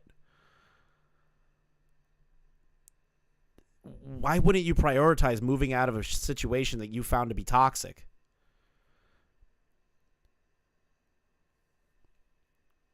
But that's so confusing to me. Sitting in this creepy, weird... It's also case by case. Homelessness can just be not owning a place, for example. Okay, yeah, no, I get you. All right, I'll retract what I stated for that. Sex trafficking room, getting told that, like, we're annoying, basically. That, like, we have too many grievances. I got assaulted, man. Did you guys just, like, care? Like, why'd you switch up? We're having to keep them accountable, Ryan. Like, this year's been nothing but drama since the jump. For you, I don't think they relate to anything bad that we've been through. And the one thing they could, which was Rav's partner attempting to, like, take themselves, was Daniel, their friend Daniel. Matt's, like, at least twice in front of me, separate times while hanging out with him, has called Daniel a coward. So, no, they don't care about suicide. They don't give a shit. What?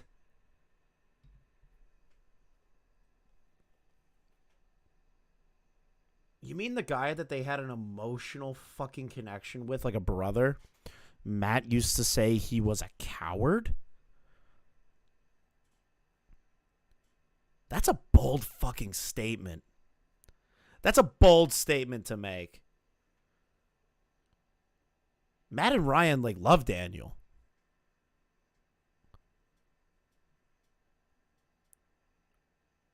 They love that guy. It just doesn't, like... Matt corrects Lex on this on his video. I'm not surprised. I'm not surprised that they definitely fucking fixed that. But that's, like, crazy to me that she would say that. If not 100... Like, let's say hypothetically she was 100% right. It's still really fucking terrible to bring up in the first place. I wouldn't do that. Why drag someone's name through why drag someone who has passed away, took their own life, and throw it into a drama that you have with people? That is the most fucked up shit that you can do. It's fucked up. That is a horrible fucking thing to do.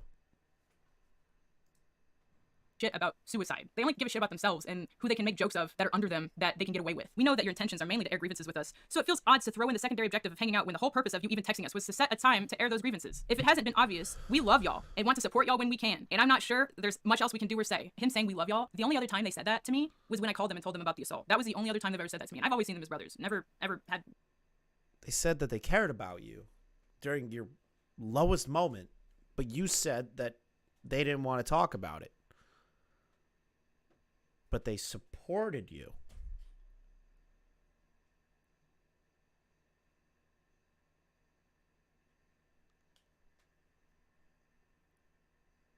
What?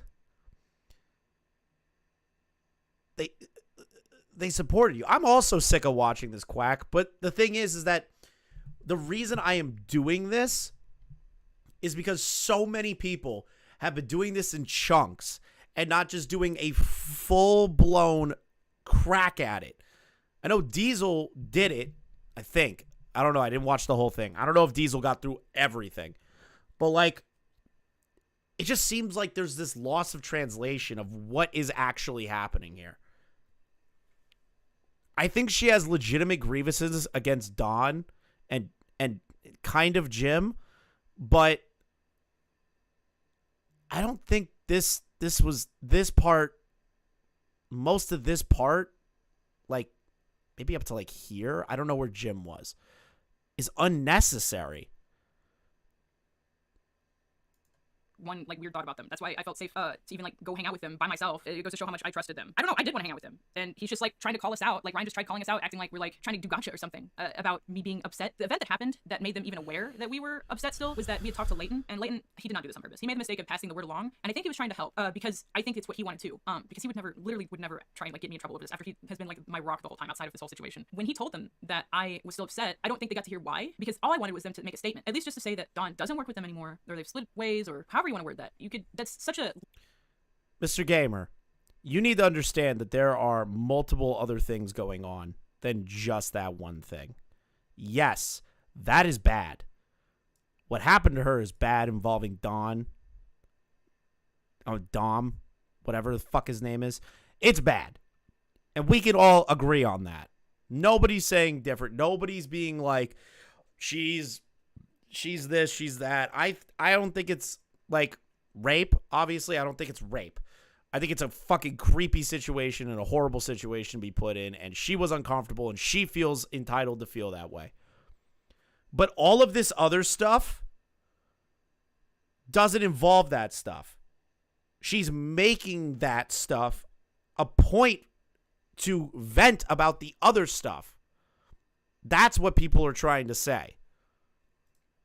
Loose-ended statement, you could be as vague as possible, or you could just straight up say, he assaulted someone, we're not working with him anymore. And then, like, imagine if they did that, I would have no burden of people believing me or not. Because if Supermega said, hey, we're not working with this guy anymore, he assaulted someone, whether or not they name me or not, getting to, like, say without being scared that something bad is gonna happen to me, that I got assaulted and that, like, hey, I gotta take a break from work. I never got to do that. I never got to take a break. All the breaks I took was because I was burnt out and I was suicidal. You know how many times I wanted to, like, kill myself because of all this shit going on? Like, the Dawn thing by itself, I've been assaulted before, unfortunately. It's an experience I myself can handle. But when it has to do with other people and being able to tell how they think of you through their actions, it becomes unavoidable. Like, I don't have to see Dawn anymore. What he did to me, I don't have to think about. But when someone is treating me actively different all the time in front of me. My only friends in LA that I was my only plan of like staying somewhere, my only like safe place, didn't want to help me, said they did nothing but helped me, and then gaslit me about it and made me homeless. Because like, sure, maybe saying made me homeless was like, is like maybe extreme, but Wait, how did they gaslight you about it? They fired the guy. Were they supposed to, wait, was she hoping that they were going to make like a public statement? Is that what it is? She wanted Supermega to make a public statement on the Dom thing? On the Dawn thing? Is that what she was looking for? A public statement? Is that what I'm missing here? Because that's what it sounded like right then and there. It sounded like she wanted a public statement from them.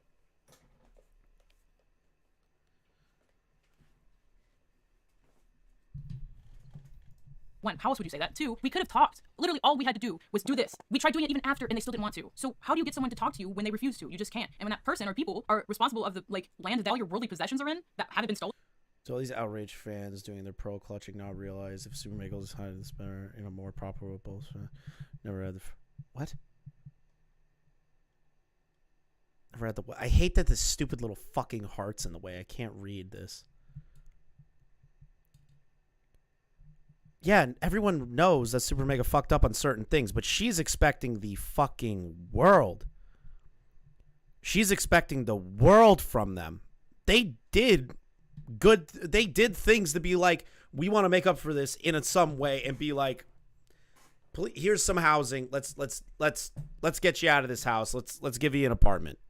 Let's help you find a place. What more do you want from that? What more do you want? Like, what more do you want? For them to like slit their stomachs open and give her all of their money? They fired the guy. They talked to her about it. They tried to help her find a place.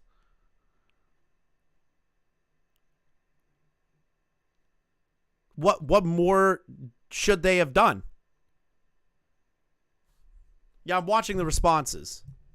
You kind of have to like work with them, and they were refusing to work with us. There's a point in time we get into town, we just don't have access to the Plex. There's at least over a week of time where we have no stuff. I can't get my computer, I can't get my extra clothes that I have in California, anything. I just can't function, and because he's talking to Alex Ernst. He's making a video with Alex Ernst today. Sorry, you don't get your clothes. I haven't read back on this particular conversation since then, but it's so cruel. Like, we're homeless sitting in a hotel reading this. Like, I think we have maybe like 3 changes of clothes. I'm wearing the same clothes all the time, and I'm using a hotel dryer to do my hair. You know, those rinky-dink like circle-shaped hotel dryers that like if you put your hair too close to it, it like takes your hair out and burns it. It's one of those. I remember being so mad when Ryan messaged us because he was the most quiet out of all of them, and from my POV, I thought he just didn't have an opinion. Not in the sense that he didn't care, but he just like he was indifferent. Like, it wasn't like something bothering him. So when he messages us when we're homeless and like is like bothered by us, it's so confusing because it's like, you've seen me. You could have talked to me 5 out of 7 days a week, and you talked to me 0 out of 7 days a week. Rav responded, y'all have indeed been incredibly generous with us. Thank you for that. He's being so fucking nice, but what else can you do other than suck ass? They have all this shit. Neither I nor Lex would argue against that. Our intentions are not to air grievances with y'all, but to make sure we are indeed all cool after observing a number of awkward interactions between us over the course of the last month or two. I'm sorry to see you assume that our intentions are to mainly air grievances with y'all. This assumption from my POV is evidence that there may be indeed an expectation of some sort of antagonism, which, and I hope you can take my word for it, there's not, because we were just trying to fix our shit, man. They were mad. I was mad about my material conditions and like getting hungry at that point. Like, at that rate, I don't know if I can speak for Rav too, but a lot of days we were just sitting in the hotel room talking about the boys. Meanwhile, they were like laughing at us. We didn't know this at the time, but we were just like, I wonder if it's gonna work out, because those are literally, up until that point, that was our social circle. That was everyone we knew in LA. I understand this year has been incredibly tough on y'all, and we wholeheartedly don't mean to add onto the stress and anxiety any more than we already have staying at the Plex for as long as we did. The fact that we felt, you can consider this co-wrote, since I was like, every time Rav would send a message in this particular group chat, he was like, this look good. The fact that I get assaulted, tell them about it, and they essentially kick us out, they all but kick us out of their place, and get suspicious at us being like, hey, we good, to the point where we have to console them about their year being hard. Insane.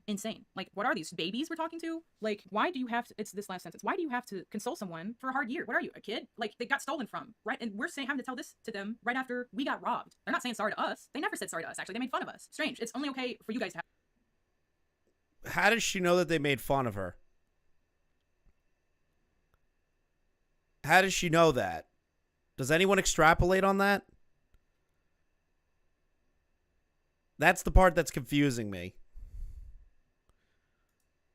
Have a hard year. Never, you know, the person who got assaulted or the person who's like dealing with suicide attempts. I don't know. I know you guys don't give a shit about either of those things, obviously, but the one constant they can give a shit about is their fucking selves. What kind of bug is this? The fuck was that? A lot has happened to both Lex and I individually and mutually over the past few months too. We feel like amidst scrambling to deal with our shit, we sadly lost touch with y'all. I know that y'all have been busy with your life shit and work too, so I wonder if you'll share that sentiment. I opened up this group chat to take steps towards remedying that. All this peaceful talk Rav does is She doesn't. She just says. That's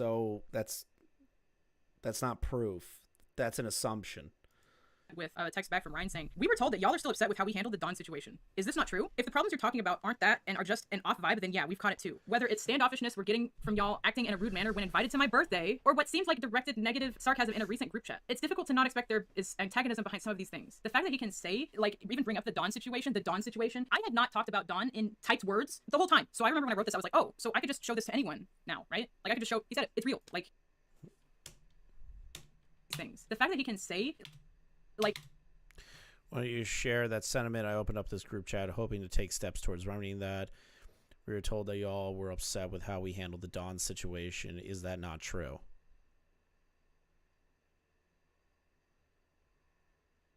Okay. even bring up the problems you're talking about aren't that and are just an off vibe, then yeah, we've caught it too. Whether it's a standoffishness we're getting from y'all acting in a rude manner when invited to my birthday, or what seemed like directed negative sarcasm in recent group chats. the Dawn situation, I had not talked about Dawn in tight words the whole time. So I remember when I wrote this, I was like, oh, so I could just show this to anyone now, right? Like, I could just show, he said it, it's real. Like, it's not just like some shit that I'm like saying in insular and then there's no other proof of someone else. I remember feeling a weird amount of relief when he wrote that and sent it. I was like, you're so mad you like fucked yourself in case like you wanted to ever keep this like fully like locked down forever. Not that you could, it's not even your situation to do that, but it seemed like that was the attempt. The only time you mentioned is complaining. What?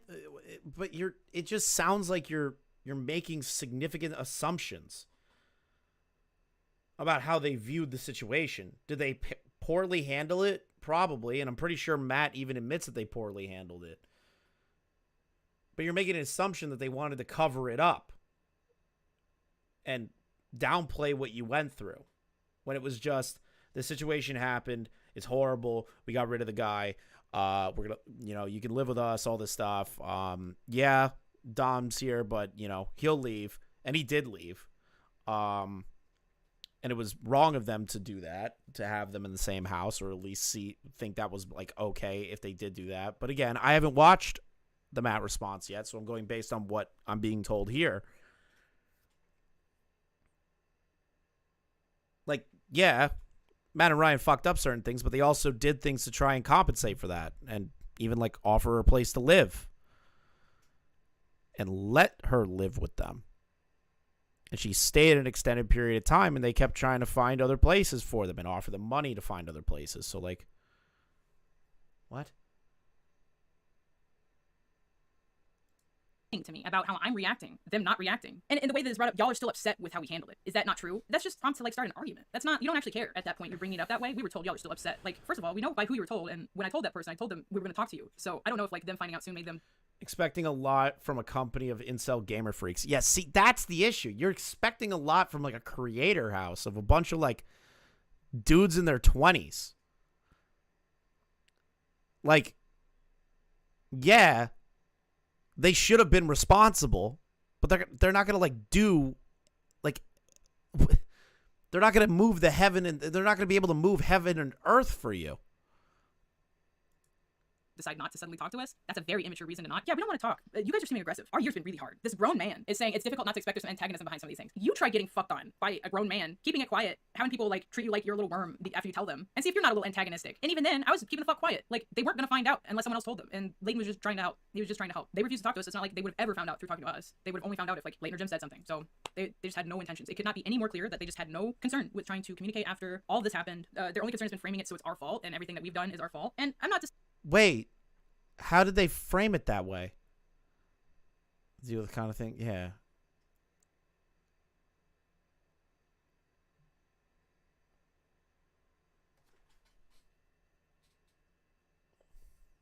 Wait a minute. How did they frame everything as your fault?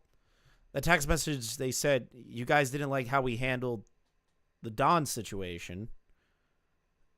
We've also had some fucked up shit happen to us as well recently. Yeah, was that not comparable to your situation? Sure, we can argue that.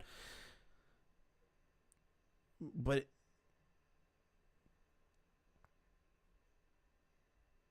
yeah, this doesn't sound cohesive. say that we're not adults here. We have self-autonomy. But everything I say has an explanation. Every action has a context that comes before it, that had a bad thing that happened before it, that made me react the way it did. What do they have besides Jackson? Like, it was in February, it was almost the end of summer, and they're telling us we've had such a hard year from something that happened in winter, and they just settled it. So if anything, they should have been happy at this time. But they're just being like, oh, we're so tired, It's not your thing to be tired about. You don't get to be tired about this. This didn't happen to you. Like, But you were living in their house. And fucked up shit kept happening while you were living in their house. And it was their office. Like, I can get them being like, hey, like, we're getting tired. Like, can you please, like, we're trying to help you find a place here. Trying to help you find a place. Like, come on. Like, I can see why they were tired. I get that you think it was because of your situation. That's weird. who do you think you are to say something like that to someone? Raph said, although I personally do think there are ways in which you could have handled the Dawn situation better, I also appreciate that everyone makes mistakes. This is, however, not at the heart of what we're trying to engage here. Admittedly, we did vent to Leighton about it, along with the actually relevant concerns recently in confidence. But in my opinion, it's the radio silence that has primarily been at the heart of our concerns. In regards to the off vibes, I appreciate you sharing your take on things. My take is somewhat different, and I hope that it can provide some clarity. As for the standoffishness, TBH, we felt like y'all were being the ones who were getting more standoffish as the time went on. It felt like unless we said good morning to y'all first, y'all would seldom greet us, and y'all would leave the office all the time without saying anything, which kind of made us feel like furniture. At the time, I assumed this because y'all were growing increasingly frustrated with how long we were staying at y'all's. In the same breath, it felt like y'all never took the time to talk to us about it, instead delegating correspondence to Jim. In retrospect, I should have said something about this then, and I'm not sure why I didn't. I'm sorry. I know why you didn't, because you expected them to be normal. As for the sarcasm in the chat, that's the one thing I feel like is not really justified reproaching considering how it went down. Not only did y'all choose to handle communication with us through corporate head-ass means instead of just approaching us as friends, but Jim was also upsettingly condescending. I won't tolerate being treated like a child. This is a matter I aim to address with Jim. Wait, how is it condescending to like find you a place to be like, hey, here's a place that we found. Hope you like it. Hope you like it. Like, how's that condescending?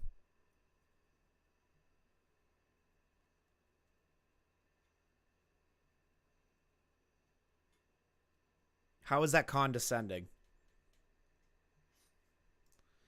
Him separately, but I'd be lying if I said I wasn't hurt that y'all thought that would be an appropriate way of corresponding with us. He's talking about the way they basically kicked us out, where they babysat us with a group chat with Jim, me, Rev, and Matt in it to supervise. It's very weird. Ultimately, to be like, hey, need an update on the place. You find a place yet? I know you wanted to move out here. Have you found a place? How is that babysitting? That's just doing updates because you're living in their office. That's not babysitting. I would have done the same damn thing. If anything, I would have been a lot more fucking harsh and been like, all right, here. You've been staying at our office for 4 weeks now. You have another 4 weeks till you get the fuck out of my office. I would have been, and she would have gotten way more mad at me. I would have been like, I understand the position that you're in. I'm willing to help you, but in 4 weeks, we can't have you staying here anymore. Even if you're my friend. Like, wait.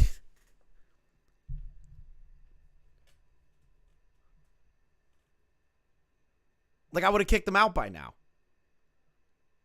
Like, it's a horrible thing that happened to her, but, like, at one point, you have to sit back and be like, how long can you stay here? Like, we've given you all the room necessary. And to be honest, if they didn't know anything that happened with Jim, then they can't really do anything. I feel terrible for her with the situation that happened with her, but all this other stuff is just like, why? if everything was indeed hunky-dory, we wouldn't be reaching out to y'all to have a discussion. You wouldn't have been able to produce a list of grievances that you have here, and none of us would be having this conversation in the first place. There are no antagonistic intentions here. What would we accomplish by meeting up with y'all and then proceeding to antagonize y'all? We simply want to talk and hopefully bridge the existing gap of communication. Again, I personally don't think the text messaging is conducive to the best mode of communication when it comes to stuff like this, and if possible, I prefer to do this in... Like, I would want to be there for my friend if something happened to them. Obviously. I would be there for one of my female friends immediately. Hell, I'd even let them stay for a bit to get on their feet. But at some point, it's like, how long are you going to be here? Like, if you're here for a month and you still haven't found your own place yet, I'd be like, come on. Like, come on. Like, what? I'm trying to help you out here.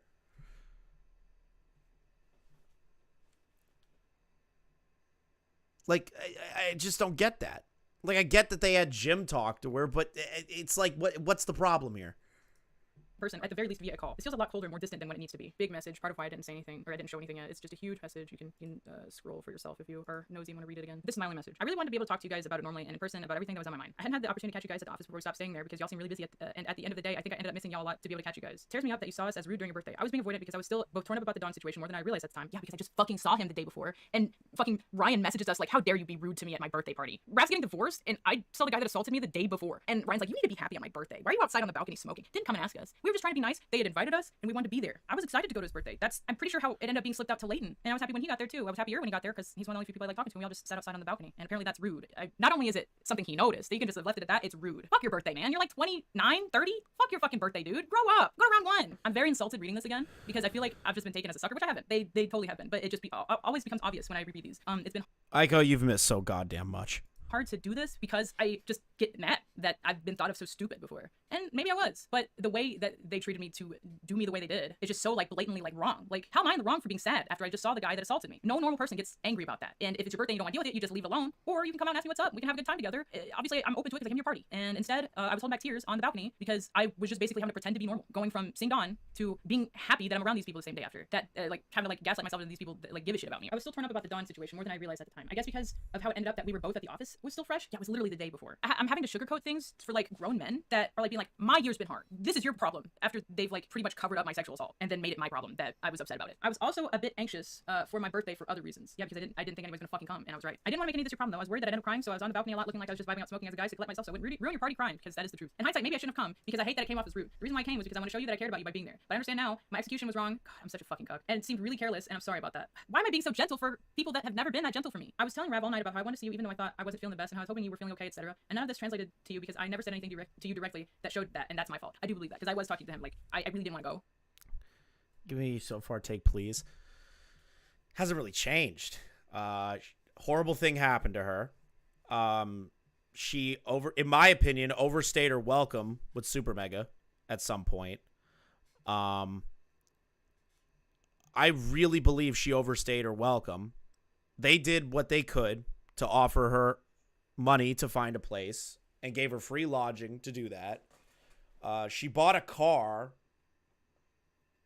instead of like a shitty beater that could just get her to where she needs to be and find an apartment. And she's expecting Matt and Ryan to like move the heavens and the earth to make her happy. That's how it comes across later as the story goes. I still feel bad and horrible for what she went through, but all this other stuff just seems so unnecessary.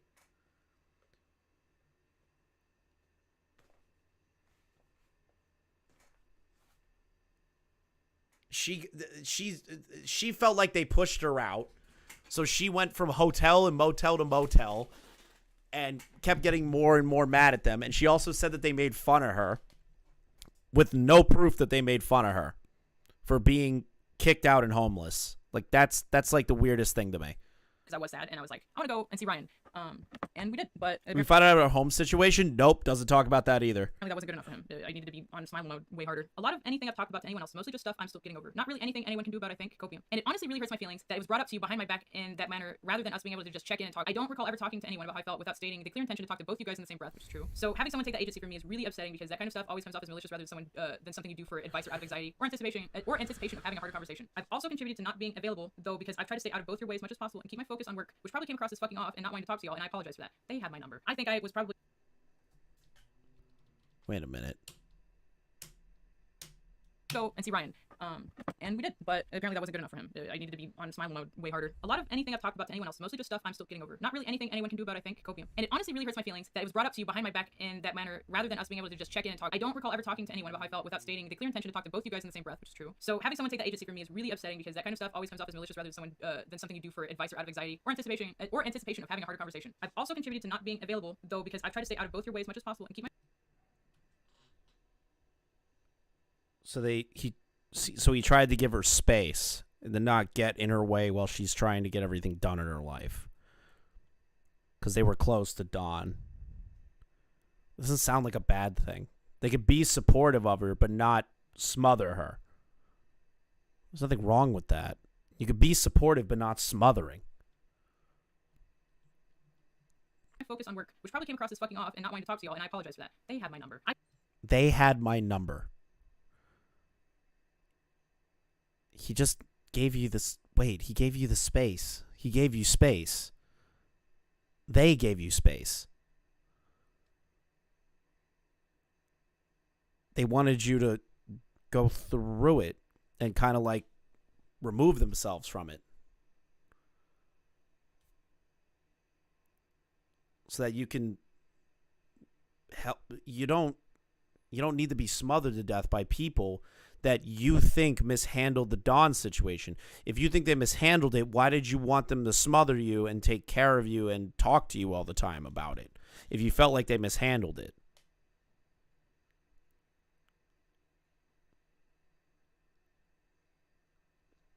You can give someone space. There's nothing wrong with that. I think I was probably trying to be less present because I was worried I was distracting you guys from work a lot of the time. I felt by being in the way already with me and my stuff, and I didn't want to be any more of a burden than I already felt like. And I think it just made me seem more aloof than anything. I'm sorry we weren't able to talk about it until now. I hate to bring things up this way. I know y'all are busy, so I don't expect to be able to talk in person about anything soon. Parentheses, also, it's not very inviting if you think someone is saying antagonistic law. I'm just like sucking their asshole right now, so they'll give me my stuff at this point. I'm glad to be able to Guess real quick, Aiko, I can't. I literally am so... I put all my energy in trying to understand this woman's fucking storyline right now. I can't guess your theory. talk about it now. I just hope that with the nature of texting seeming rather cold, what I'm trying to say is coming across as anything but trying to let you know I've not meant to cause any hurt, and I'm sorry if I did. Sad face. For her, I feel like she has rich parental figures who co-signed her car and paid her $4,000 car repair and why she would stay in hotels. Didn't think of that. Didn't think of that. You can have all this text for digestion reasons. Screenshotted text, keep the text man away. Matt said, how long was this? A day later, I think? Yeah. That is a theory, though. That is a game theory. That's not 100%. That's just an interesting potential situation. I didn't respond for a whole day. My last response was on the 24th, and this is at August 26th, 3 p.m. Matt said, in terms of not saying hello or goodbye, it really isn't anything more than just spacing out, being wrapped up in our own worlds. It just doesn't mean anything. Like, talking about your coworker best friend versus the people you have staying at your office that is a house. Two different things. What a stupid sentence. Ryan and I don't even...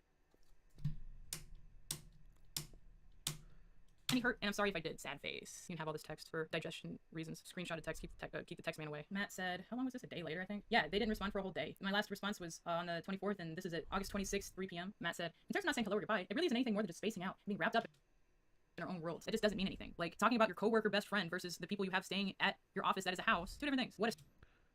He got distracted by working.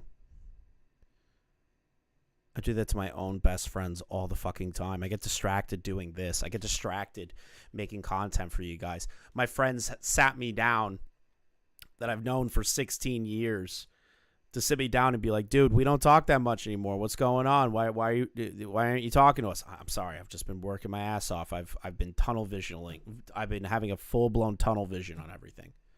I get where Matt's coming from on that one. He's like, dude, like I'm sorry. We've just been tunnel vision. We've been working. We just haven't been paying attention as well as we should have. What? Stupid sentence. Ryan and I don't even say hey to each other half the time. To all of us, you guys seem incredibly closed off and quiet, which is totally okay. But when you're being distant and we don't know why, I'm not sure what you expect back from us. You don't know why. Either they're lying or they just have never listened to a word any of us have said. Rav multiple times has gotten the Magnum opus line from Matt himself, including one time at a round one, outside of round one, when we were all hanging out and he like pulled him aside. He said that to multiple people. And he's gonna say, we don't know what you expect from us. Okay. As for how we handled this in a corporate head-ass way, you need to understand that this isn't just a friendship issue, but a work issue. You are staying in our place of work. So if you were a better manager and a boss, you would have had an end date for us. Like, that's why we left, because we weren't being told today and we were so scared of how unpredictable these people were without trying to communicate with us that we're just gonna end up without, like, they're just gonna say, hey, you guys gotta go. How are we supposed to know? Yeah, it was corporate head. You should have just... Okay, so if you felt like... Okay. Let's play the game of adult versus somebody who doesn't know how to adult. You're staying at a house rent-free. They are letting you stay there. You had an uncomfortable situation. You feel like that they aren't being communicative with you and that at any point you can get kicked out. Why aren't you diverting all of your efforts to trying to find a place to get the fuck out if you are that concerned about it? Yes. Were Matt and Ryan not communicative enough? Yes. That could still be criticizable. But it's also not on them to help you find a place to live or to do checkups with you to find a place to live, because you're the one looking for the place to live.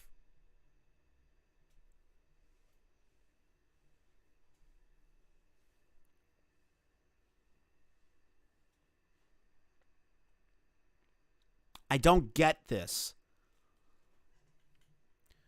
They aren't in the right. They just really scared this girl because she could ruin them. I get it, but it's still crazy to me. Like, what? Like, she's bringing up shit that's unnecessary. Or ask until when we can stay. That's another good point. You could just be proactive and be like, how long do we have until you want us out of here?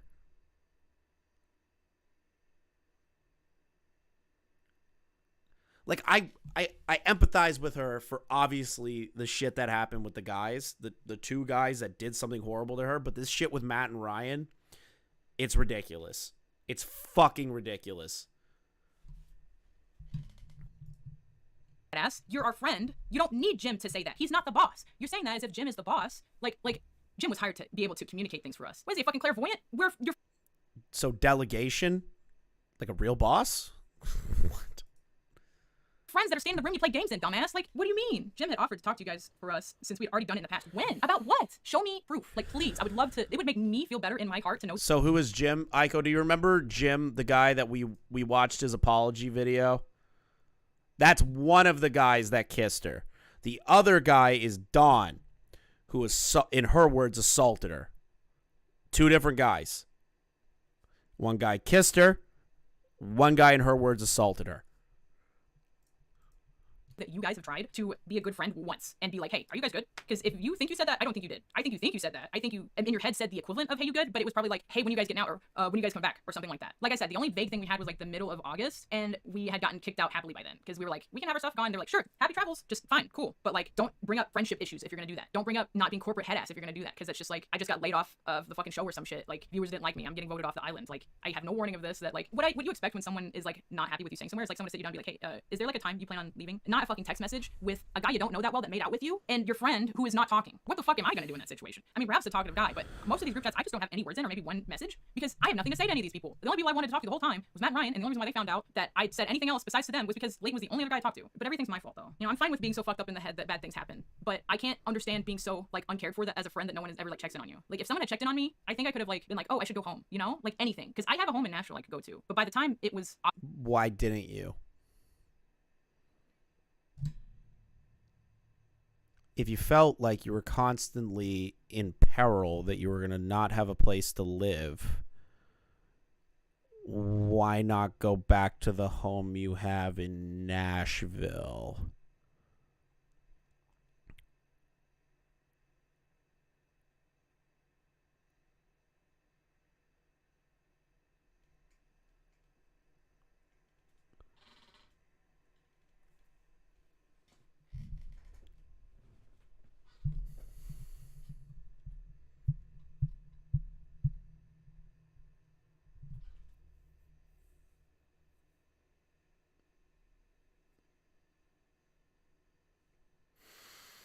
But she has a home in Nashville. If she felt like that they were treating her poorly and that they didn't want her there anymore, why continue to stick around? Just leave. Go to Nashville. Go home. Stop hanging around.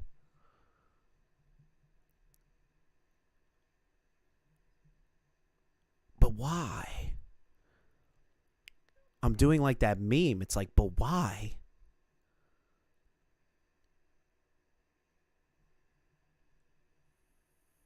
But why?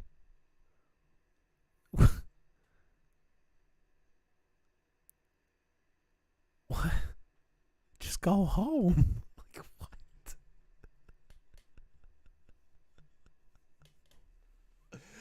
But why? Just go home. You just solved your own problem. You could have just went home.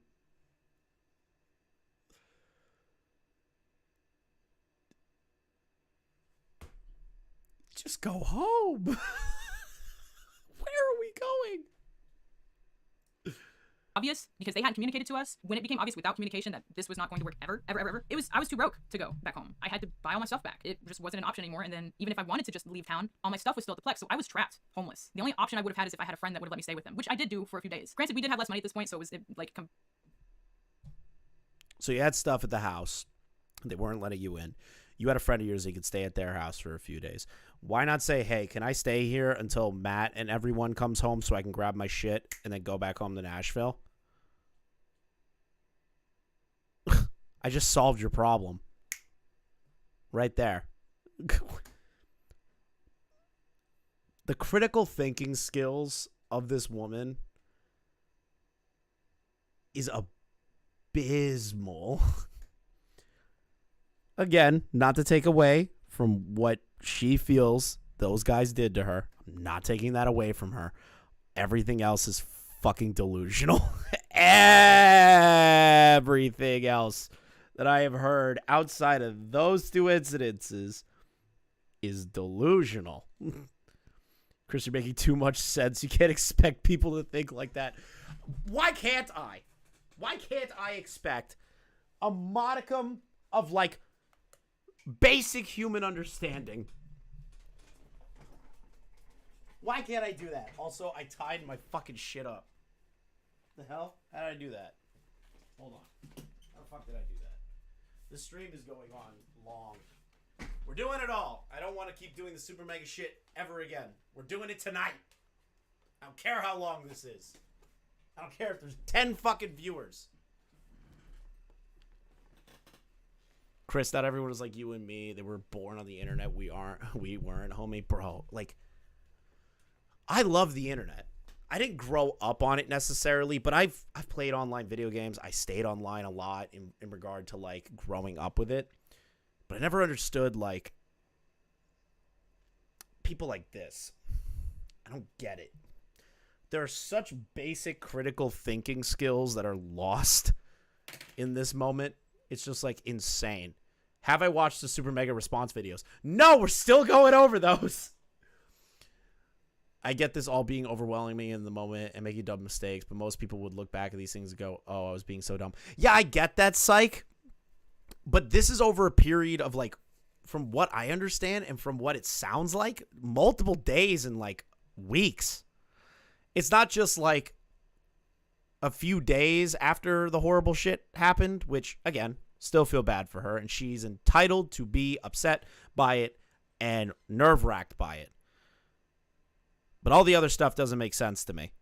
You had time to buy a car. You had time to live at the house for a significant period of time.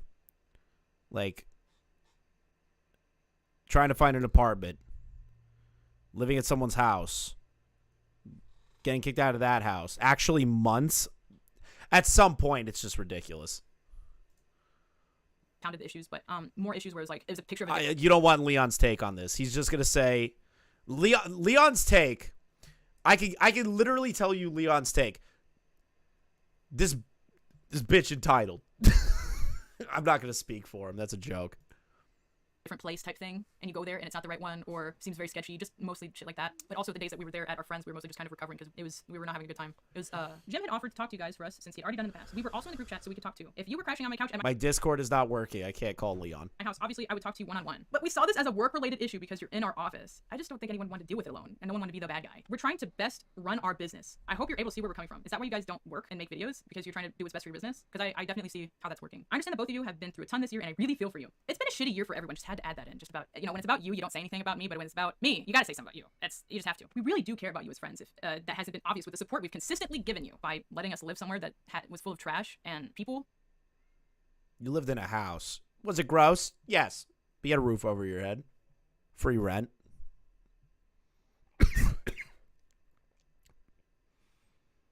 You had all those things. Food? Like what? Thank you, Karma, for the 5 gifted memberships. You're a doll like always, my oil baroness.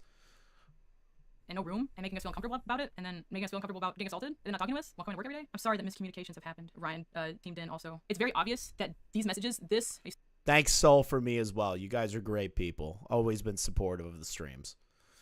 I am going longer than I normally do.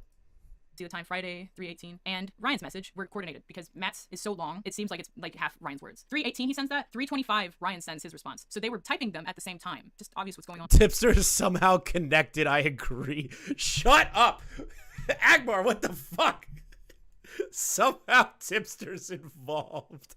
Shut the fuck up. That's probably Tips. Leon! It's... What the fuck? Imagine Tipster got involved. Joe, imagine if Tipster was the friend that she stayed at his house. Imagine if it was Tipster.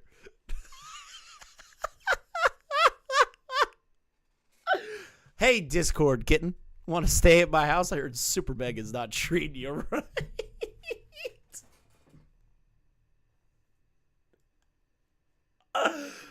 Oh, we're going to hell. We're going to hell, people. We're going to hell.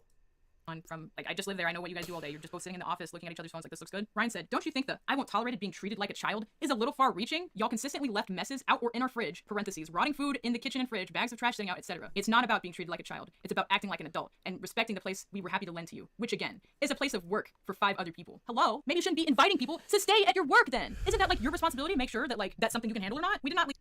But they let you stay there. They shouldn't have done it, but they did. But they also tried to help you find a place to get you out of there.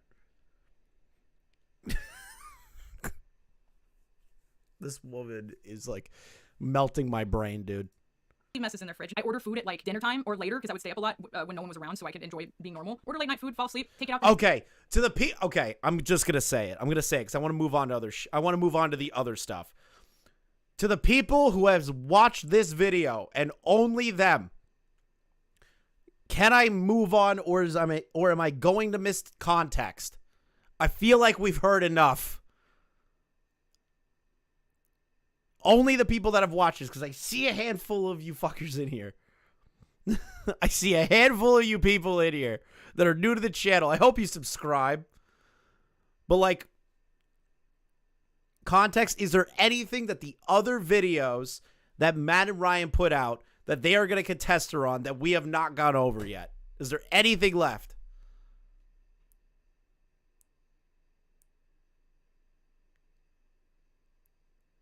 Is there anything that I am going to miss?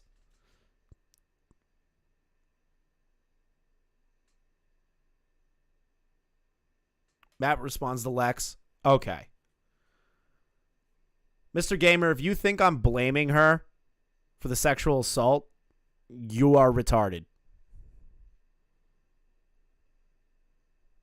Even if there's 60 seconds left, someone will claim you didn't watch the whole thing. Listen, I listened up to 1 hour and 55 minutes. Let me guess how many people watched the full 2 hours watching this whole video. I can guarantee you, they only made it to here. Guarantee you they made it to here or here. I am probably one out of the 391,000 people, I am in like the 95 percentile of people that have watched this video, that have made it all the way through. Not even 95. I would say 97. I am 97% more. A content creator will tell you right now, there is no shot the majority of people are going to watch a 2-hour fucking video. I just watched an hour and 55. We made it up to 2 fucking hours. So bite me.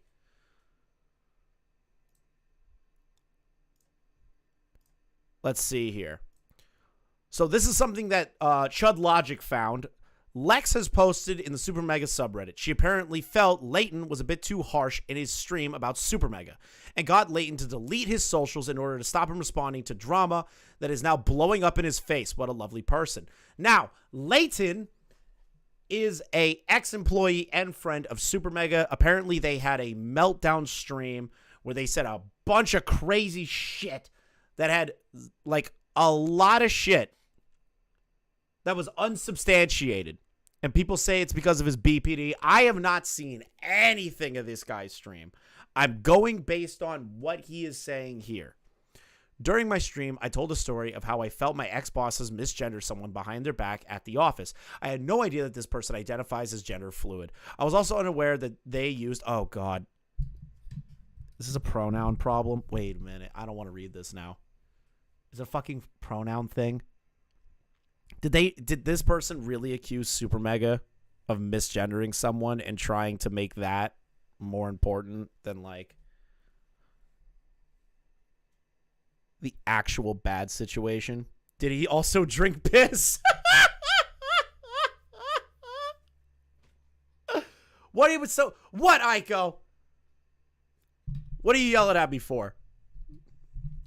This is not important. I thought it was. This is not important. They fucked up. There we go. I'm done. Fuck this. I don't care. I don't care about the Leighton stuff. Fuck this guy. What attempted what? What are you tempted by? Uh-oh. I just accidentally liked something in my group chat. This video. So now we're going to listen to Matt's response to everything. Oh, Lord, have fucking mercy. Out by apologizing for the delay. This is a very serious matter, and I wanted to make sure I gave this to call in. My Discord crashed. I can't even access it right now.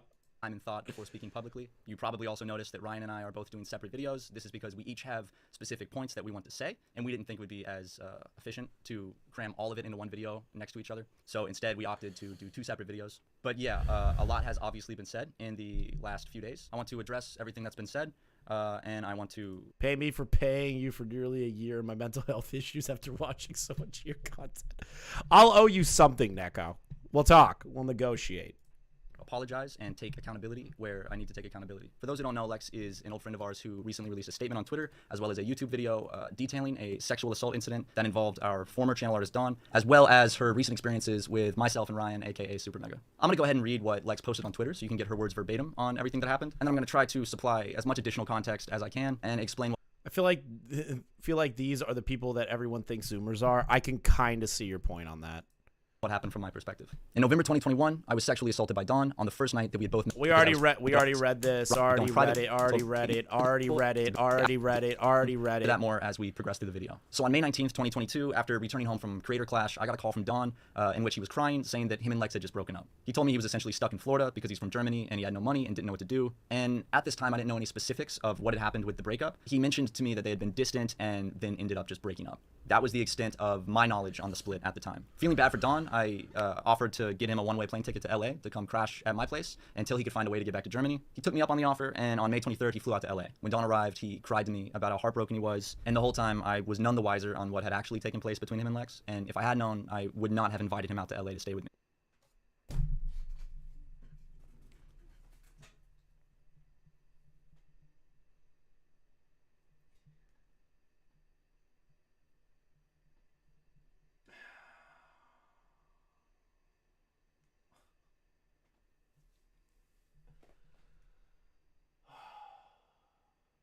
Okay. Guys, remember when Lex said that it was bad that they let Dawn stay there when she was coming? So Matt didn't know how bad the situation was that they just like broke up. And Matt let him stay there as a friend. And she showed up. And she made it out like Matt did that. Like, she made it out. Dude, it sounded so convincing that she was like, it's really fucked up that they did that or something like that. 2 hours, man. But like, bro, no, you didn't. Yeah, Lex, you forgot to mention that part. Again, what he did to her is bad. What he did to her is bad. But Matt, according to him, did not know at the time because she spoke to Ryan first. Actually, that happens later. This is early on. That's hilarious. Oh, that's later? Okay. I'm getting my timelines like completely confused. That happens later. Okay. This is before that. Got you. To the people watching the stream, if you get mad at that part, somebody just corrected me. I would not have housed him. I don't remember exactly, but I think Rav And I'm chalking it up to exhaustion of almost 4 hours. was the one who told me initially on my balcony one night, and he told me that Dawn had sexually assaulted Lex. This was something that I did not expect from Dawn, and truth be told, Wait, who told him that? I don't actually taken place between him and Lex, and if I had known, I would not have invited him out to LA to stay with me. I would not have housed him. I don't remember exactly, but I think Rav was the one who told me initially on my balcony one night, and he told me that Dawn had sexually assaulted Lex. This was something that... Okay, so Rav told Matt. No, wait, wait. But she said that Matt and Ryan had like a meeting about it, or at least she assumed that they had a meeting about it. I did not expect from Dawn, and truth be told, I had a bit of a hard time accepting it. I soon asked Dawn about this, and what he told me was he chalked it up to basically a misunderstanding in the bedroom. At this time, I did not grasp how serious the situation was, and obviously he did not either. So Lex gave Ryan a call soon after to explain what had happened, and she told him that Dawn had sexually assaulted her. I then had a phone call with Lex shortly after on May 27th, where she detailed to me what had happened between her and Dawn in November of 2021 when they were staying at my house. I want to state that from the beginning, when she told me, I fully believed and have supported Lex, which I stressed to her throughout this phone call. Thank you, However, Retta, I for do think staying. that some of the things I said on this call were misinterpreted, and this has zero fault on Lex. This is 100% my fault for poorly articulating my thoughts. I wasn't sure how to talk about this type of situation, and I believe that some of the things that I said to Lex on this call came across very differently from what I intended. But I do know that intent does not change how it was interpreted and how Lex felt about it. But I did want to give some more context on that phone call. I told Lex that Ryan and I fully supported her, that we believed her 100%, and that we would be there for her. To be honest, I was terrified of misstepping in this situation due to its sensitive nature and how close it was to home. I was not sure how to navigate it. This was all new territory to me, and I asked her a really stupid question because of that. I asked Lex what she wanted me and Ryan to do about the situation, which was an absolutely dumbass thing to ask. I meant it from a place of, we want to help and we will do whatever it is you want us to do to make the situation better. I now see that obviously came across as me putting the responsibility of the situation back on the victim, and I feel terrible about that. My intention was to be helpful, and I went about it very poorly. In Lex's statement, she said that I brought up technicalities over Don's employment, as well as me saying something along the lines of how much it would suck for Supermega if this got out, and that Supermega was my magnum opus, and I didn't want anything to ruin that. Over the course of the phone call, we did discuss Don's role with Supermega, and while I don't recall making any of those specific comments, I do know I brought up our business and how Don's actions might affect that. That was completely wrong of me to do. I never should have brought up anything as trivial as that, while... You just admitted it. Yo, what's up, Bo Blacks? He just admitted that. I even said at the beginning that that's a fuck thing to say, and he admitted it. He's like, yeah, I said some stupid shit. I said some shit that was really bad.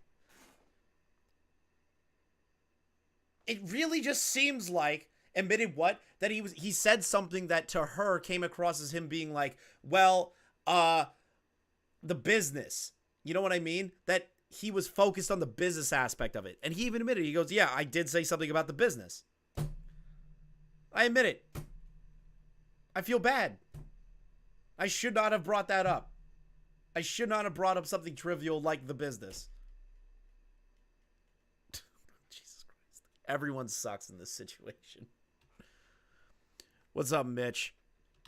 Lex was telling me something very difficult. I was kind of freaking out, and I was thinking out loud. It should not have even been on my mind, and that was selfish of me. What I should have done was just listened and offered support and not question anything. Rav and Lex have both mentioned that I've made comments where I've said, well, Don isn't technically an employee, so we don't have to do anything. I don't see the logic in that or why I would have said that, because that's not something I would have said. I think it's more realistic that something was misinterpreted or miscommunicated there. I could believe that part. I could semi-believe that part. I want to re-listen to that again. And I was thinking out loud. It should not have even been on my mind, and that was selfish of me. What I should have done was just listened and offered support and not question anything. Rav and Lex have both mentioned that... I wouldn't say not question everything. I wouldn't say that. Question because it's a friend of yours and be like, I'm just trying to figure out exactly what's going on here. So what happened? What I know it's rough, but we need to know this guy, worked for us or won't be working for us any longer. We just want to make sure that, you're okay and what happened. You know what I mean? Like, there's nothing wrong with asking questions. I don't see an issue with that. I've made comments where I've said, well, Don isn't technically an employee, so we don't have to do anything. I don't see the logic in that or why I would have said that, because that's not something I would have said. I think it's more realistic that something was misinterpreted or miscommunicated there. I could kind of see that. I don't think he would say, like, we're not going to handle it because he's not really our employee. I don't know. That's so weird. I don't know. Again, it's he said, she said. There's no recording of the conversation, so we can't make a definitive statement. But him saying those direct words seem incredibly harsh. Like, maybe turning around and saying, yeah, you know what? I did say something about the business. That was fucked up. But, like, going really hard and saying, well, he's not our employee, so it's not our problem. I don't know. That's a weird one. Ended the call by voicing complete support for Lex and telling her that Ryan and I were here for her and we would figure out what to do. In hindsight, the answer is obvious, and we should have acted immediately, but we didn't. For context, here are the text messages right before and right after that call. Let's see here. Okay, about to call Hearts. We're here for you. Thank you for sharing that. I know it isn't easy to talk about. Please let me know if you need to talk or vent or just need an ear, okay? Thank you for being such a good friend to me always. Of course, Lex, always here for you.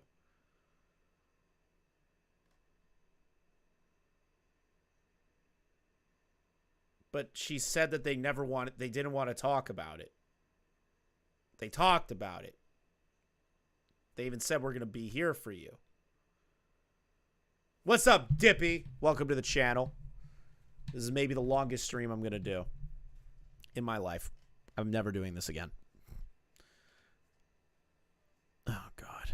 What work did the company have Don do between April, May, and when they found out to the office and they let him go? Just giving a place to stay like they did for Lex. I'm not... I would assume it's like thumbnail work. Showing that I was supportive. I was not completely callous like it was made out to be. And as a side note, I'm hoping that people will not confuse me providing more context where I think it's needed with just getting defensive. To be honest, Ryan and I were scared of this whole situation. We knew that we needed to talk to Don, so me and Ryan organized a meeting with him at our office where we sat him down and confronted him about this. We asked him what had happened that night, and he explained it from his perspective, which was very different from Lex's perspective. We felt a little confused on what had happened that night, as did Rav. Rav was also trying to figure out what had gone down, and at this point, I don't think any of us still were taking it as seriously as we should have been. And that is something that I sincerely regret because we did not take it as seriously right from the jump as we should have. Instead, we asked questions and tried to do some detective work and get to the bottom of it and maybe have Don talk to Lex to try to figure out, if this was a misunderstanding, which I now see was an absolutely, terrible, terrible move. Well, to be honest, asking questions, isn't that fucking, crazy? If you're trying to get to the bottom of a situation and talk to the guy and talk to her and try to figure it out between the two of them because you're friends with them, your brain immediately goes to, well, I want to find a way to resolve this. That's not like a malicious thing. That's just asking questions. I don't think that's a horrible fucking thing in the world. If anything, Supermega should have went and contacted the proper people for this. I think having them talk maybe isn't the best move. It's not the best move. You shouldn't let them talk to each other. There was obviously a huge issue there, and they both, she doesn't want to talk to him at all. They fucked up trying to get them to talk to each other. But I'm not going to shit on Matt for trying to get to the bottom of the situation at the time. Suggesting that. Having a victim and an abuser, telling them to, maybe to talk to each other. Yeah, no, not a good idea. I will tell you that right now, Matt. Not a good idea. Horrible. And that is something that I'm so sorry about, Lex. Here you can see some text messages between myself and Rav. We're contacting the situation now, by the way. Yeah, it seems less serious. I could bring you up to speed later. Dude, this is a game of telephone. There's a third party involved.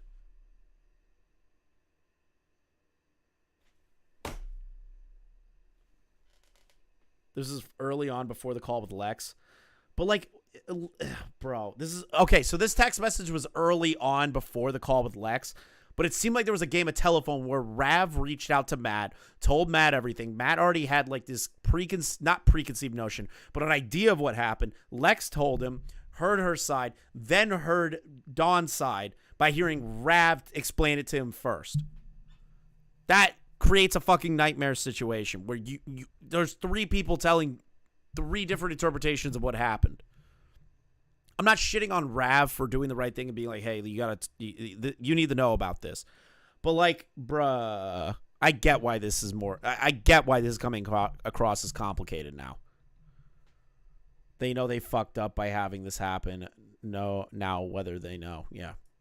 Where Rav is saying that he figured out a little more context on the situation at one point. Rav did wisen up quicker than Ryan and I did, though. I think that he took it more seriously than we did. We were still confused and not sure what to do, and we messed up. Anyway, I'm going to fast forward a little bit to July 4th. We had a party at the Supermegaplex, and afterwards, Lex came over to my place to crash for the night. While we were in the living room after we got back, I was on one couch, she was on the other. We had a very in-depth conversation about the entire Dawn situation. At this point, I'd had more time to reflect on it and kind of see where I had messed up and better understood what had actually taken place and how my response to that was poor. In this conversation, I sincerely apologized to Lex. I admitted where I was wrong and I took responsibility. I expressed remorse for how I had acted during the situation, and she accepted my apology. This is why I ultimately found myself a bit confused as to why there's a no. But she said they never wanted to talk about it. They had an in-depth conversation about it face to face, and he apologized for how he handled it. but there's a point in the video where she talks about how Matt didn't have an in-depth conversation and he was lawyer mode about it. Again, he said, she said. So there's definitely a miscommunication there somewhere. But like if they had a heart-to-heart conversation about it and she accepted his apology that he handled the situation poorly, why bring it up later and try to say that Matt was a lawyer piece of shit? That I have never addressed this with Lex, because I have. I, however, don't blame Lex at all for how she may feel, because this is a very complicated situation, and I can't even begin to pretend to understand how she feels and what kind of emotions are at play here. Despite our delayed action on this, I do want to state unequivocally that Ryan and I never made any attempts to cover up a sexual assault or to aid Dawn. People have been theorizing and asking us for over a year, where did Dawn go? Why is Dawn no longer the channel artist? This is the reason. In response to what Lex told us, we removed Dawn as our channel artist and we cut contact with him 100%. Personal business, we have not had any communications. And we did not cover this up from other people. For example, I was the one who told Ross I think this is the convo where Matt tried to give her money and Lex felt weird about the phone because Ross had a show with Dawn and I felt like he needed to know this. However, we weren't like super open about this to the people, especially, you know, we didn't say anything to the public about it. We never stated our reasoning for cutting contact with Dawn or removing him as the channel artist because Lex had not publicly talked about this and she expressed that she did not want this to be a thing that was public. We felt like it was not our place to address someone else's sexual assault and give that as the reasoning for removing contact with Dawn. We figured that as long as he was gone and we weren't working with him, you know, that was our response. The last thing that we wanted was to bring attention. I mean, they set up food truck and they abide by health regulations. When something goes wrong, it doesn't matter if the person who engaged got sick, they actually got sick from them. Into something that Lex did not want attention brought to. And while we did remove Dawn as our channel artist and cut all contact with him, admittedly, it took longer than it should have. In retrospect, we should have done this immediately when Lex told us, but we were scared of confrontation and cowardly and did not know how to handle this type of situation, and we handled it poorly. The bottom line is it took us longer than it should have, and I just want to extend the biggest apologies to Lex for making her feel like we did not care, like this was not a priority for us. I'm very sorry. I incredibly regret the way it was handled, and I wish that I could do it over, but I can't, and I'm sorry for that. Lex also brought up an instance where she went to go stay at the office and Dawn was there. This was a complete accident and misunderstanding on my end. It is completely my fault. I did not mean for that to happen, and I take full responsibility for that. I had been fed up with Dawn staying with me, especially after hearing what Lex had told me, and Lex had not arrived in town yet. At the time, I also had 2 or 3 people staying with me on top of Dawn, and I felt really overwhelmed. I had a lot going on in my personal life at the time that was stressing me out, and I felt overwhelmed, and I sent Dawn to go stay with Rab at the office. I made a mistake where I forgot that I'd previously told Lex that she could stay there, and I sent Dawn there to get out of my house. I never intended for them to come in contact with each other. As soon as I realized my mistake, I told Dawn he had to leave the office, and for a little more context, here is me having a discussion with Rav where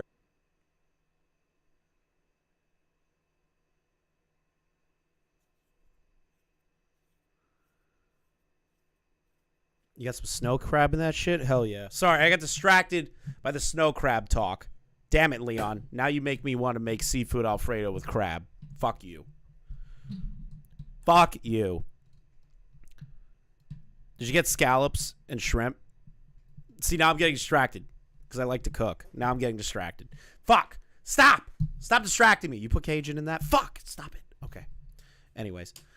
So she said that she was upset that Matt had Dawn staying at the house. With each other. Right? As soon as I realized my mistake, leave the office, and I told Dawn he had to leave the office. So Matt did the right thing and kicked him out of the office because Lex was showing up.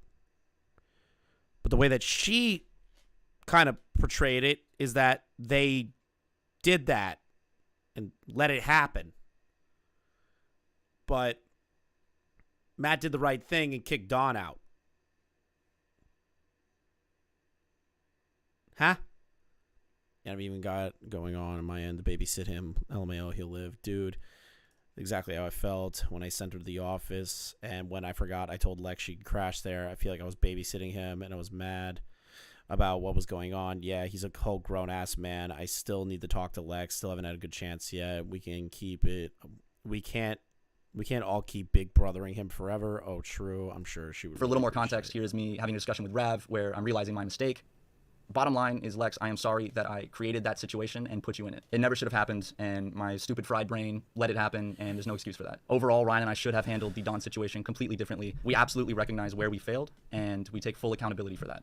I also want to address a very large chunk of Lex's video that was focused on her and Rav's time living at our office, aka the Supermegaplex. Rav was coming to America and he needed somewhere to crash, so we told him he could crash at the Supermegaplex while he gets his feet off the ground, and later when Lex came out to LA, we said that she could crash there as well too, and you know, her and Rav were friends, so it was all good. We of course initially had no issue with this and we were happy to let them stay at the office, but problems did arise over time, and generally speaking, something I think all four of us can agree on is that the thing that really plagued the situation was lack of communication, miscommunication. As time went on and we... Yeah, that's literally all this is, a lack of communication.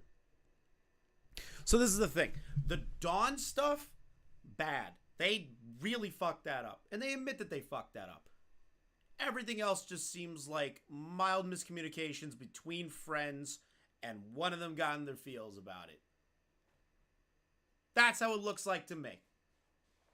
There was no reason to bring up the rest of the shit. No reason to say that Matt and Ryan were treating them like shit after the fact. That's my theory. It sounds like a miscommunication. And Lex used more, like proceeded to try and connect the situation with Dawn to a domino effect of everything else. That's how it looks like. Turned into months of them staying at the office. We were unsure of their plans and how motivated they were to actually find a place to move into. They believed that we were ignoring them and acting cold, while we believed they were doing the same thing to us. So it was like a two-way street of awkwardness. And something to point out is when we came into the office, it would be to get work done. So it wasn't to come in to hang out, it'd be to get work done. So it definitely seemed a little more clinical. All around, it was a pretty weird vibe, and I think all four of us could have acted more mature during that period, but we failed to communicate. And that is largely on myself and Ryan, because after tensions rose, we honestly didn't really feel like having a conversation. Here's a text from Lex in the group chat acknowledging that they had been, distant towards us.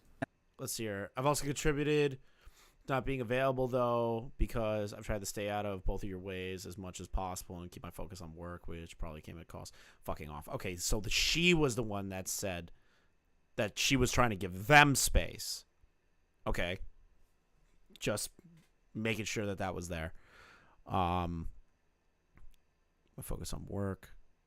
Was the place not where everyone lived? Yes, the place was where I think it was the office.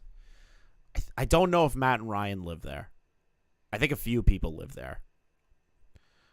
I wanted to talk to y'all, and I apologize for that. I think I was also trying to get less present because I was worried I was distracting you guys from your work a lot of the time at the Plex and being the way already with me and my stuff, and I didn't want to be any more of a burden than I already felt like, but I think I just made me seem more aloof than anything. I'm sorry we weren't able to talk about it until now. I hate to bring things up in this way. I know y'all are busy, so I don't expect to be able to talk in person about anything soon. So then why the fuck did you get mad at them for not being able to talk to you in person all the time, especially the time that you got robbed? So you would understand that position. Yes, you could be upset with that, but like, you can't hold that against them if you acknowledge that they're not going to be around in person all the time because they are working. Even if you had something terrible happen, like getting robbed.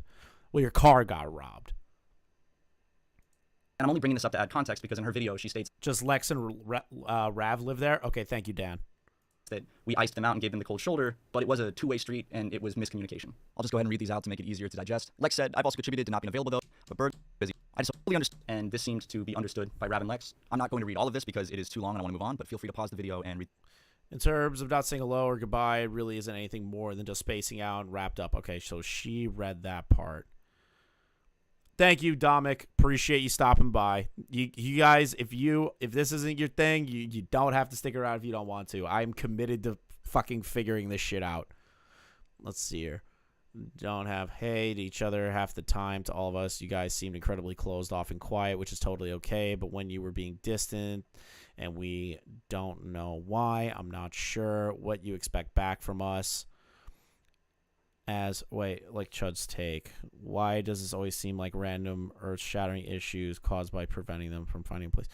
Oh, God. It's just, bro, I don't get the earth-shattering things. Like, find a place. Find a place. Find a place. Find a fucking place. Like honestly.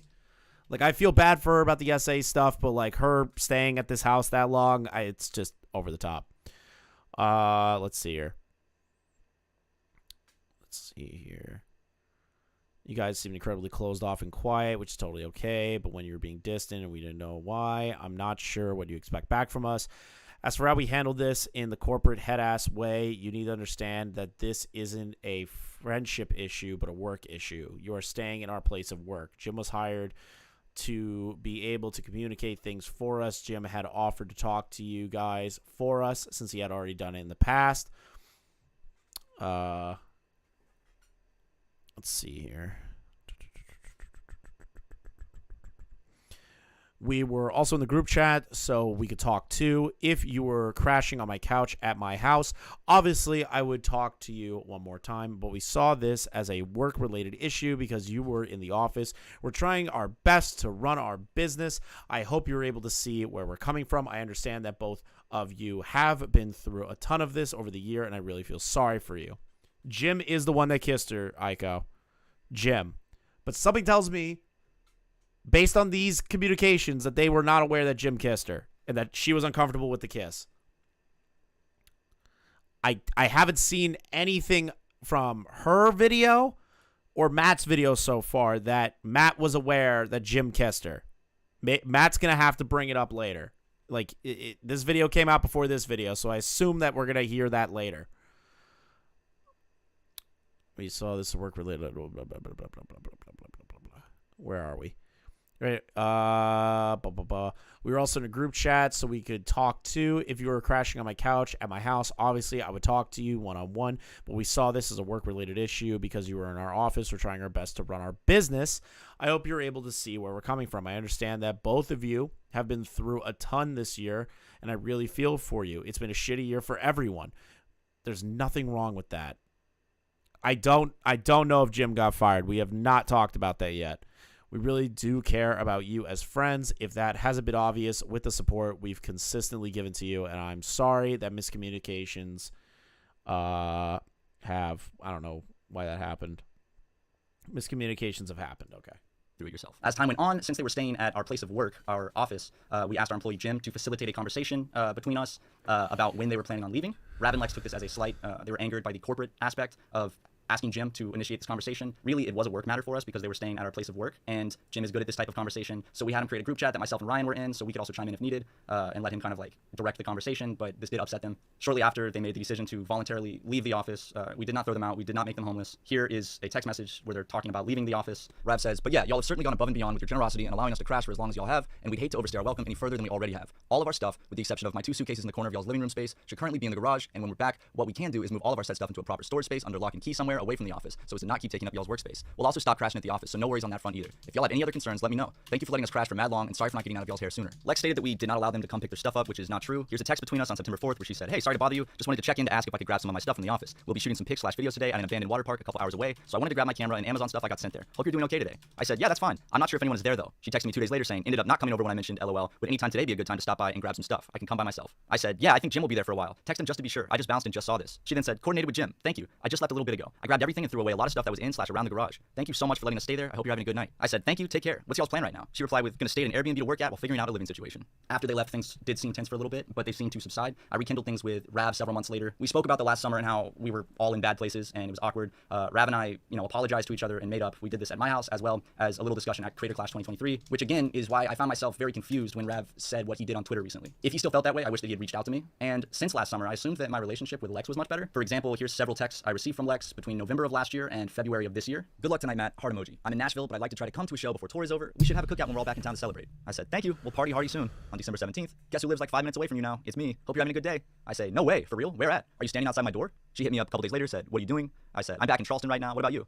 Then she hit me up the next day, said, "I got really stoned and forgot to reply, LMAO. I hope you have a good time with your family. Also, congrats on 1 mil." The next day I replied and said, "Thank you." Then on my birthday, she texted me, "Happy birthday, Matt. I love you. Hope your day is great." I thought that after I apologized to her last July, things had smoothed out, and I think you can see why I would think that. But that communication... But she was being nice to him once she accepted his apology, but then she never talked about the one-on-one apology and accepting his apology at the time. She just said that he went into corporate mode. Where's that part in the video, Lex? Where's that part with Matt in the video? Ceased around the time that we fired Leighton, who is a close friend of hers. So this next stuff is stuff that I don't really feel comfortable talking about, but it was brought up, so I have to address it. The first thing is that in her video, Lex accused me of calling my friend, Daniel, who passed away from suicide in 2015, a coward on multiple occasions. This really hurt to hear because this is simply untrue. I have no recollection of ever opening up to Lex about my friend's suicide. And if I ever did open up to her about it, I know that I would never have referred to him in the manner that she portrayed. That experience affected me and Ryan more than anything has ever affected us in our lives, and it's something that we're still recovering from. And if you've dealt with suicide, you know that grief is different for each person, and yeah, that whole saying that they were calling Daniel a coward, that might be the most fucked up thing I've ever heard. To like get back at somebody because you're having a miscommunication falling out with them. I get that she's upset about the situation and how it was handled. I understand that. Matt's owned up to that. And she's well within her right to be, you know, really, really, really pissed off about the Dom stuff. But throwing a dead person under the bus and throwing them into a drama because you have an issue with somebody is fucked. Sorry, that's fucked. I wouldn't do that to my worst fucking enemy and be like, ha, well, fuck you. You know, I'm having an issue with you, so fuck you. You said some horrible shit about your dead friend. I would never fucking do that in a million goddamn years. And I'm somebody that says fucked up shit all the time to get a laugh. I don't think I would ever do that. You know that there are a lot of complex and confusing emotions that come with the grief regarding suicide. Some of those include anger, and if I ever expressed that to Lex, which again, I firmly believe that I did not, if that's the case, then I find it wildly inappropriate that Lex would use something I said in a very vulnerable state to weaponize and to make me look worse. The second thing is that Lex brought up personal details about my personal relationships and sex life. There was absolutely nothing that warranted divulging that information. It had nothing to do with the main point of the video, and it dragged people into the situation that did not consent to having their story told to hundreds of thousands of people, and now they are hurting because of that. Anyway, I'm not here to slam Lex. I just wanted to address those 2 points because I felt She that seems like the epitome of canceling, and I don't think canceling is real. I don't. Oh, man. Like, if she just talked about the Dawn stuff and said Matt and Ryan, you know, they didn't handle it as well as they could have or should have, I'd be okay with every point that she, well, okay with like asterisks, right? I'm kind of sitting there and going, it's a fucked up situation. She has the right to be upset. Would I call Don a rapist? Not necessarily in my definition. Would I call him a freak, a creep, and a weirdo? Absolutely. I would completely back her up on that. But like anything else, I just don't know. Hello, Chef. Chat wants to see you. I've been putting them through trauma all night. You can sit here, okay? I've been putting them through some bullshit for 4 hours, Chef. You can be here. they're important to address. At the end of the day, I just want to apologize to Lex for how the situation was handled. Again, I wish that I could do the entire situation over. I wish I could remove any pain that I caused, and I wish that I, had been a better friend. Normally, this is where I would end the video, but unfortunately, there was a lot more that needs to be addressed. So I was just talking about personal details being unnecessarily mentioned and weaponized to make me look worse, and unfortunately, more people have jumped on that bandwagon. One of those people being Morgan, aka Morgpie. For some background, in August 2022, when I was single and in between relationships, I sexted with her for one night and ultimately slept with her for 2 nights in September when she was visiting Los Angeles. During our hookups, I explicitly stated to Morgan that this was a hookup and that I had just gotten out of a relationship and I was not looking for anything, and this is something she acknowledged. I actually brought this up more than once. After she left LA to go back home, I could tell that she had caught some feelings and I did not want to lead her on, so I began to kind of distance myself. Shortly after, I also ended up working through a rough patch and started dating my current girlfriend, and I talked to Morgan even less after this. We stopped communication. I didn't feel like it was appropriate to, be talking to someone who the relationship I had was primarily sexual while I had a girlfriend. We pretty much lost all contact after I started dating my current girlfriend, and I figured that that was normal, and that's kind of just what is the typical life cycle of a hookup. I was very surprised to hear what Morgan had to say on stream, considering last month in June, we had a very pleasant conversation. Wait, so how is that Matt's ex-girlfriend? Is that who she was referencing as Matt's ex-girlfriend? It was a fling. Dude fucked her and moved on. That's not an ex-girlfriend. That's a girl that you fucked. Who's Morgan? I think it's the girl that that Lex was referencing as Matt's ex-girlfriend that reached out to her and said that no one else reached out to her. Ryan? I don't know who the fuck Ryan. I know who Ryan is, but is that Ryan's ex-girlfriend or Matt's ex-girlfriend? There's no actual ex.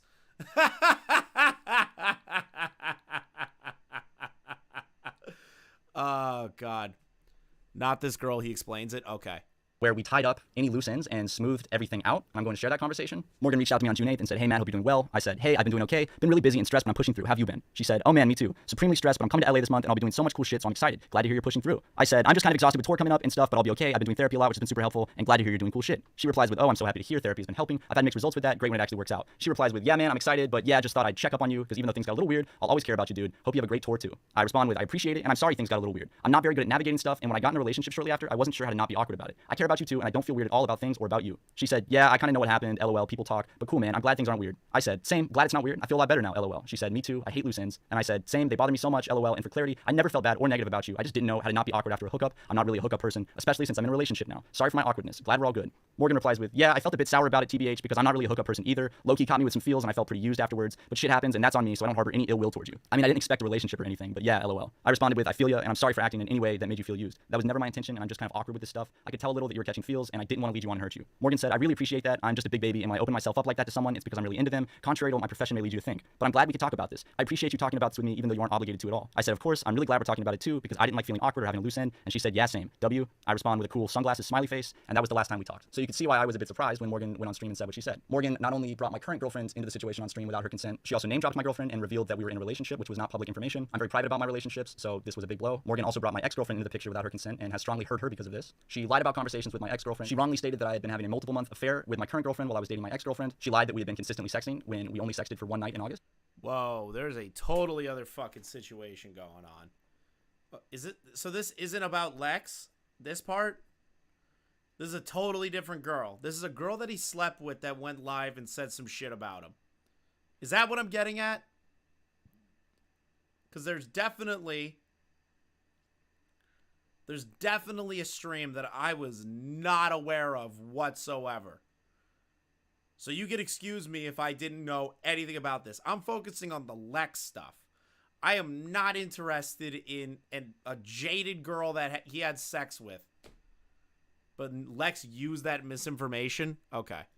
And I have all of our text messages to prove that. She also lied about not knowing who my current girlfriend was, because she did know who that was, and she used it as a segue to name drop her. She also falsely claimed that I was cheating on my current girlfriend, which is not true. And for transparency, on day one of me dating my girlfriend, I informed her that I had recently slept with Morgan, and she told me it was not an issue. Following when I had that text conversation with Morgan in June where we smoothed. I ain't gonna lie, his girlfriend is goated for that. His girlfriend's goated. She's just like, listen, you fucked somebody before we were serious. Like, I still like you. There's been a couple of people piggybacking off of Lex. I do know about Leighton and his dumb fucking shit. I knew that. And that's where I read like a little bit of a statement and I was like, this is retarded. I don't want to hear it. I'm focusing on Lex because the Lex thing is the damning stuff. It seems like everything else is just additional dog piles. I'm focusing on the Lex stuff because the Lex stuff was the more important stuff, in my opinion. That's how it comes across to me. She has a legitimate gripe against Dawn, who did something that she feels like crossed the line, same as Jim, and she feels like Supermega didn't do enough for her in the context of firing Dawn, which Matt admitted to was wrong. The rest of the stuff, again, is unnecessary. The finding a place to live, the not being able to move heaven and earth for her, all this other shit. This makes Destiny incredibly impressive. How does he date all these unhinged girls and nothing really stuck? It's so fucking true.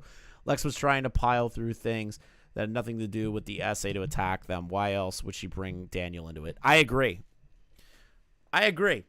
If she focused on the essay allegations and just been like, Matt and Ryan, they fired him, but they didn't do a well enough job, and they fucked up on that, nobody would care. Everyone would be like, you're totally fine, Lex. We understand you. We feel terrible for your plight. And Supermega fucked up, and then Supermega could have been totally fine after that. They just fucked up. That's literally all this is. Lex had a situation that she feels like was over the line with one of their employees. Supermega handled it, not in the best way imaginable, but handled it nonetheless. They let this girl live with them to help her find a place, tried getting her a place. She declined it. And then when they were like, you're overstaying your welcome here, she got mad. over, Morgan began hanging out with our ex-employee Leighton more, and I have not heard from her since that conversation until I saw her stream. Now, if you're wondering why I'm bringing up Leighton again, I'm going to explain. A former employee of Supermega named Leighton Stollard has made some very serious accusations against me and Ryan. I did not plan on, nor did I want to make a segment of this video based around this, but after everything Leighton has said about us publicly, I feel that I have no choice but to respond and give my side of the story and show receipts. We fired Leighton from working at Supermega in March 2023, and since then, he has led a vindictive campaign to cancel us, to deplatform us, to ruin our image. Basically, we So he's a disgruntled employee that got fucking mad. Okay, Chef, you're drunk. So you want to say hi to everybody? Chef break. There you go. You guys get Chef. He just bit me. Why are you saying I'm simping, World Renowned? I agree with you that she has fucked up a lot. She still has a gripe. She still has a legitimate gripe on Dawn. But everything else is, like, unnecessary. were not happy with his performance. He had been causing problems with his mood swings and outbursts at the office, as well as a general performance that we didn't like. We made the difficult decision to let him go. Leighton himself actually suggested leaving Supermega prior to being... Trust me, you'll know if I'm simping, World We're Down. You'll know. You will know. I will make it super obvious if I ever simp. terminated. So when he stated on stream that we were looking for any reason to fire him, this simply isn't true. Here's a text he sent to me and Ryan in the week leading up to his termination. I'm sorry I messed up so much with my position. It's not being harsh. I know it's the both of your company, and all of this makes the two of you look bad. I could step away from the merch stuff if you guys feel like I'm not doing enough for the role. I'm sorry I've messed up so much. I'm really sorry to the both of you that I've caused so many internal issues plus public issues. No one else is messing up as much as I am, and especially when there's only 6 of us. I'm sure it really shows. I 100% understand if you guys are ready for me to leave Supermega and let someone else take care of my responsibilities. It's not fair to you two that I keep screwing up. I feel like I'm the new Jackson causing massive issues to the company rather than being an asset. I don't know if my role is worth saving anymore, but I'm willing to transfer to working from home or any other option so I can focus on the merch. I'm sorry I've put you two through so much stress in the past 2 years. So yes, as you can see, Leighton was aware of his performance and the issues that were taking place with his job, and we were not looking for any reason to fire him. So Leighton just got pissy that he got fired and created a bunch of bullshit on top of the bullshit with Lex. This is so AIDS, bro. This is fucking AIDS.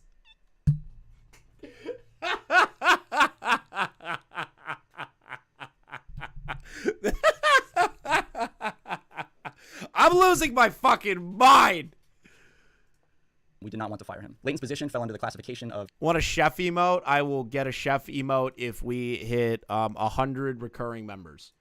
at-will employment in California. This means that we are able to fire him at any time for any reason. This does not include severance. However, we felt bad because this is not an ideal situation, so we decided to give him severance when he left. Severance is a very legal matter, which we didn't realize. It's not as easy as just writing a check and giving it to someone on the way out the door. We essentially had to contract an employment attorney specifically to do this. Here's an email with our lawyer explaining that. We gave Leighton $12,000 in severance, which he admitted on stream he wasn't even supposed to get technically, but was still offended that it was only $12,000. For reference, in California, a typical severance package consists of 1 week's pay for every year the employee was with the company. We gave Leighton 2 months of pay and told him that he could dictate the narrative of his departure, that we would not tell people he was fired, and that we would always be here for him in any way that he might need. He signed the severance agreement, stormed out, and immediately blocked us on everything. We were concerned at this point. Okay, so the dude gave... Dude, Leighton sounds like a bitch! Because in the months prior, someone who had been with Leighton and a group of his friends told us that he had been flaunting that if things ever went south with us, he could just easily cancel us. We actually brought this up to Leighton in a meeting that a reliable source had told us this. He swore that he never said that, and he swore that he would never do that. We were still wary after that because that actually wasn't the first time we had heard that from someone. So fast forward to Creator Clash 2023. On the day me and Ryan returned home, Leighton took to Twitter to accuse us of homophobia. We responded to Leighton and...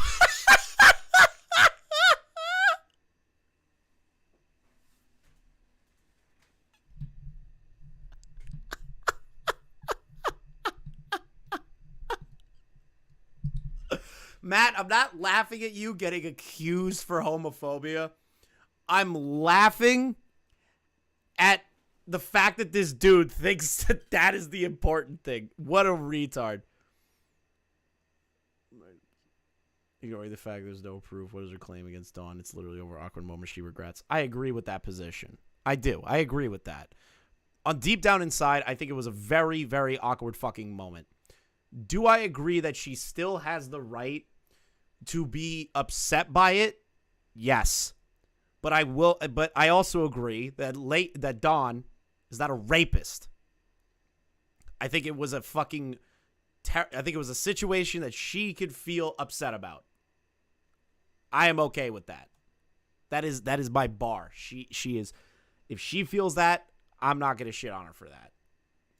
provided more context to situations that he had left context. I do think it's a little ridiculous, but If that's how she feels, that's how she feels. Out of. We also provided people with the information that he not only propagated a lot of the jokes that he claimed to be offended by, but he participated in the jokes. He even encouraged them. We always wanted Leighton to feel comfortable, even when we were making jokes. We never wanted him to feel targeted with any jokes. His tone changed completely the moment he was fired. And as proof of that, here are screenshots from several occasions where I made sure Leighton was comfortable with these types of jokes, to which he always replied yes, and even in one message said it would be. I think Justin is nervous that I'm coming off as homophobic. But I love you guys. And the gay jokes. Okay, now we're getting in the territory of funny shit. Oh, thank God. It's been 4 hours of such heavy topics. Now we're getting to the fun stuff.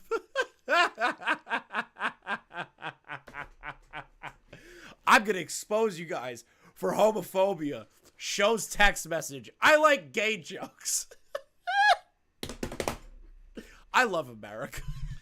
I love the internet. I love it so much. I'm not happy that this happened to Matt, obviously. I'm not happy with this. But I will say that Leighton looks like a fucking retard. I haven't seen that stream, and I can already tell this dude's already lost.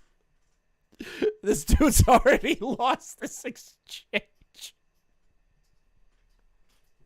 This dude Leighton, if by some miracle someone sends this to you, you're schizophrenic. I'm gonna cancel them for homophobia. Matt shows text messages, but I love the gay jokes.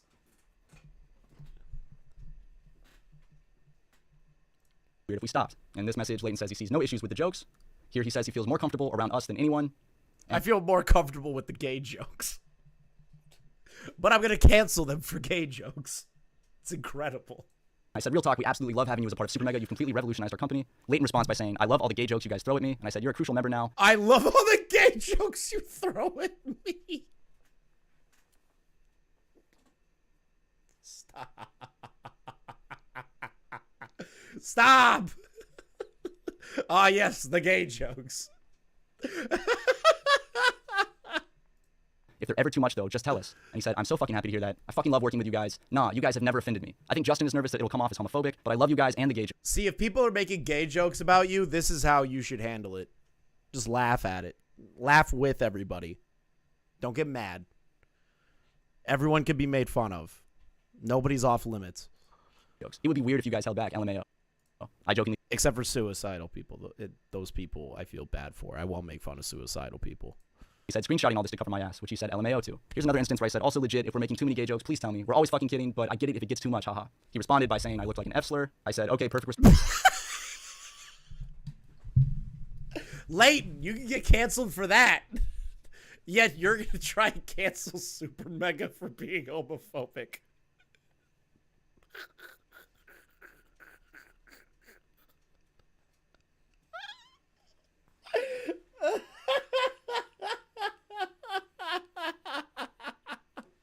This is incredible.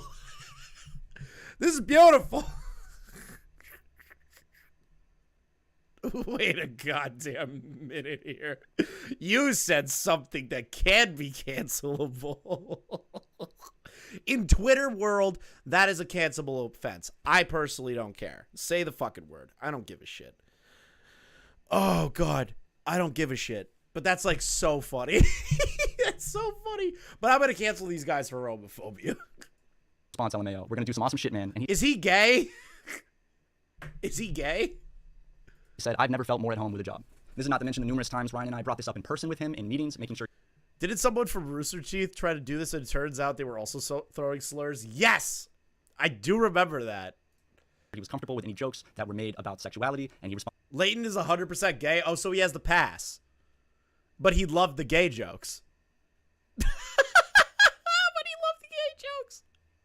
Responded with the same sentiment. Something to note is that while Leighton worked at Supermega, he also accepted and held a full-time position at the merch company which fulfilled our merch. So after Leighton's call-out post and after we posted our response, he was advised by his employer that starting shit publicly with one of the company's bigger clients was a bad look and a horrible business decision. Leighton made an agreement with his employer that he would not cause any further drama, but he was furious that he could not say more. Leighton was extremely disgruntled that we fired him. He felt that it wasn't fair, and he felt like he needed to get even by taking away our platform. I later received anonymous screenshots that were leaked from a Discord server that's just dedicated to hating on Supermega, the members of which created and spread horrible lies about my ex-girlfriend on Tumblr. They have harassed me for years. Some of them also write underage sexual assault fanfiction. These screenshots detail the exact situation Leighton was in with his employer. That's how I knew that they were real, because I knew about this agreement, as well as a plan to get other people to speak out against us, so Leighton would then be free to cancel us himself. The Discord message reads as follows. Leighton works for a big merch company called, I'm gonna go ahead and just censor the name, which he was working with while working for Supermega. And when all the homophobia allegations came out, a big billionaire sponsor for said company told them that they need to drop Supermega as a client and fire Leighton. Said company refused to fire Leighton and still kept Supermega on as a client. If we can get Supermega in enough hot water that the sponsor wants to drop them again without getting Leighton fired, then Leighton can come out and say whatever he wants about them. So wait, so Leighton was so this Discord group was trying to do gay ops on Supermega. Hold on. I need to re-listen to that. Said company told them that they need to drop Supermega as a client and fire Leighton. Said company refused to fire Leighton and still kept Supermega on as a client. If we can get Supermega in enough hot water that the sponsor wants to drop them again without getting Leighton fired, then Leighton can come out and say whatever he wants about them. We just need a piece of gossip that's a big enough deal that a sponsor will want to drop Supermega. Our friend is friends with 2Mad, and 2Mad hates Matt, so he might have some dirt on him.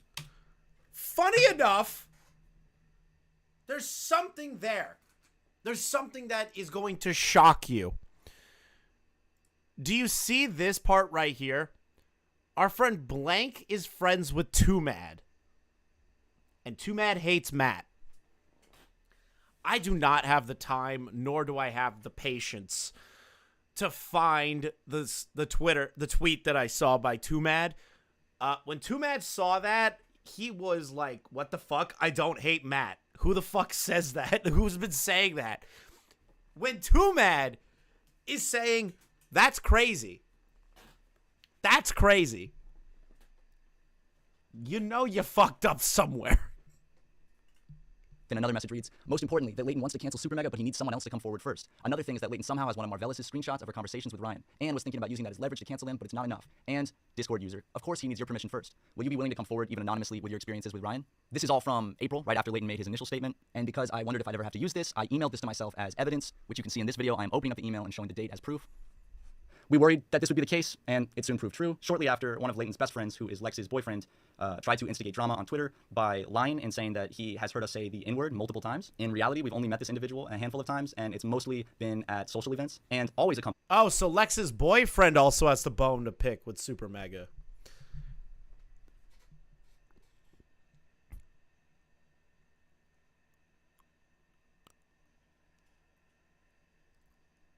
Now hear me out. Hear me out. Hear me out. Hear me out. I'm going to reiterate this before everyone starts jumping down my throat. Lex had her issue with Dawn. She could be upset by that. And with Jim. She could be upset by that. Totally fine. Whatever.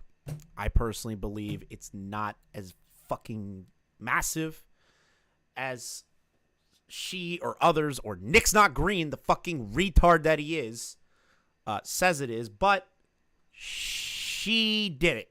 And I'm not going to destroy that point. I'm not going to, like, rip her an asshole for that, right? I'm just not. Because, whatever. She can have that opinion of it. Whatever.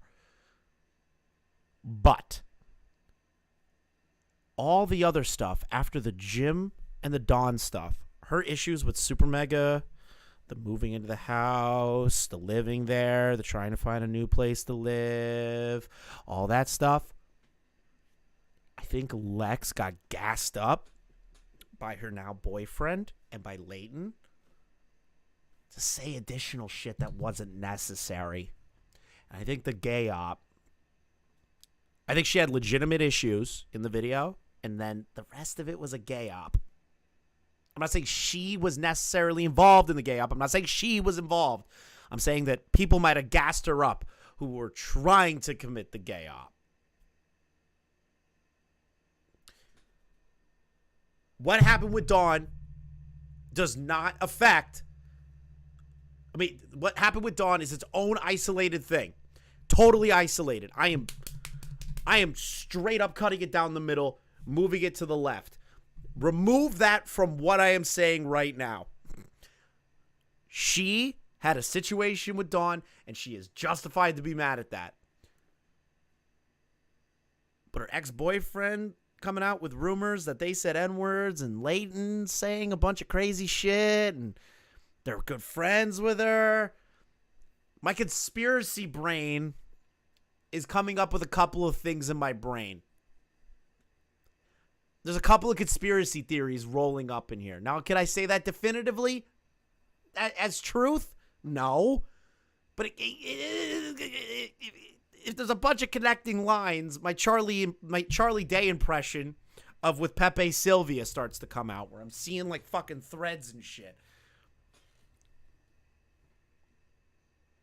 This jumps as soon as Lex came out with their statement, but it's weird. Weird. Most of the people who are going after with Matt and Ryan are friends with Lex. Yeah, that's weird, right? I don't think Lex is involved in the gay op, but I feel like those people coordinated after Lex came out with her shit. Does that make sense? Do I sound crazy? I feel like I'm crazy. I feel I'm a little crazy. We're going on almost 5 hours. I feel like I'm a little crazy. She seems like a pawn. It seems like these people piggybacked off of her story to try and fuck Matt and Ryan over.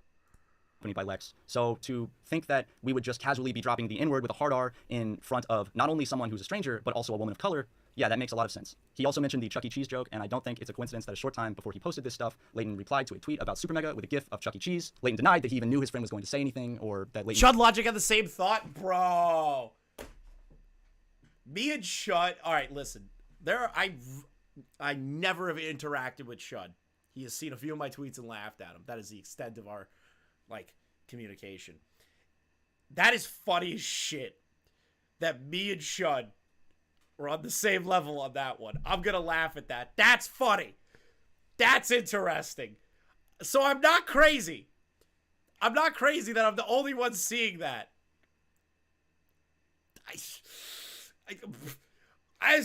Listen, I'm not crazy.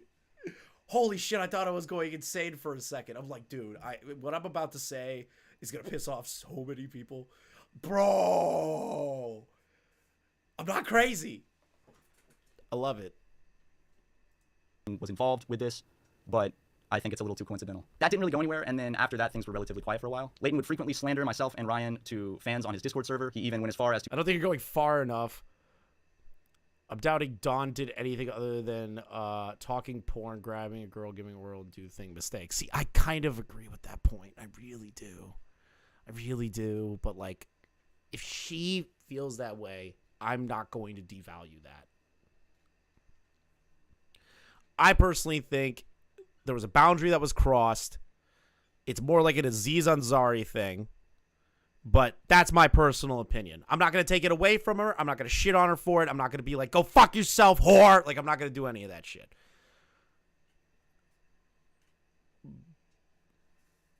Personally, I don't think it's the worst end thing ever. But if she feels like it was really bad and there's no, like, actual video evidence or anything like that, we have to take her at her word, at least on that position. I'm not subscribing to it, but I'm just gonna hear her out on it. That's it. I'm gonna hear her out. Join a fan's 18-year-old birthday drunken Twitter space to shit talk us. This stuff was creeping us out. He was obsessed with us and wouldn't leave us alone. Wait a minute, what was he doing? He got drunk and it went into an 18-year-old's Twitter space. Wait, what? Things were relatively quiet for a while. Leighton would frequently slander myself and Ryan to fans on his Discord server. He even went as far as to join a fan's 18-year-old birthday drunken Twitter space to shit talk us. This stuff was...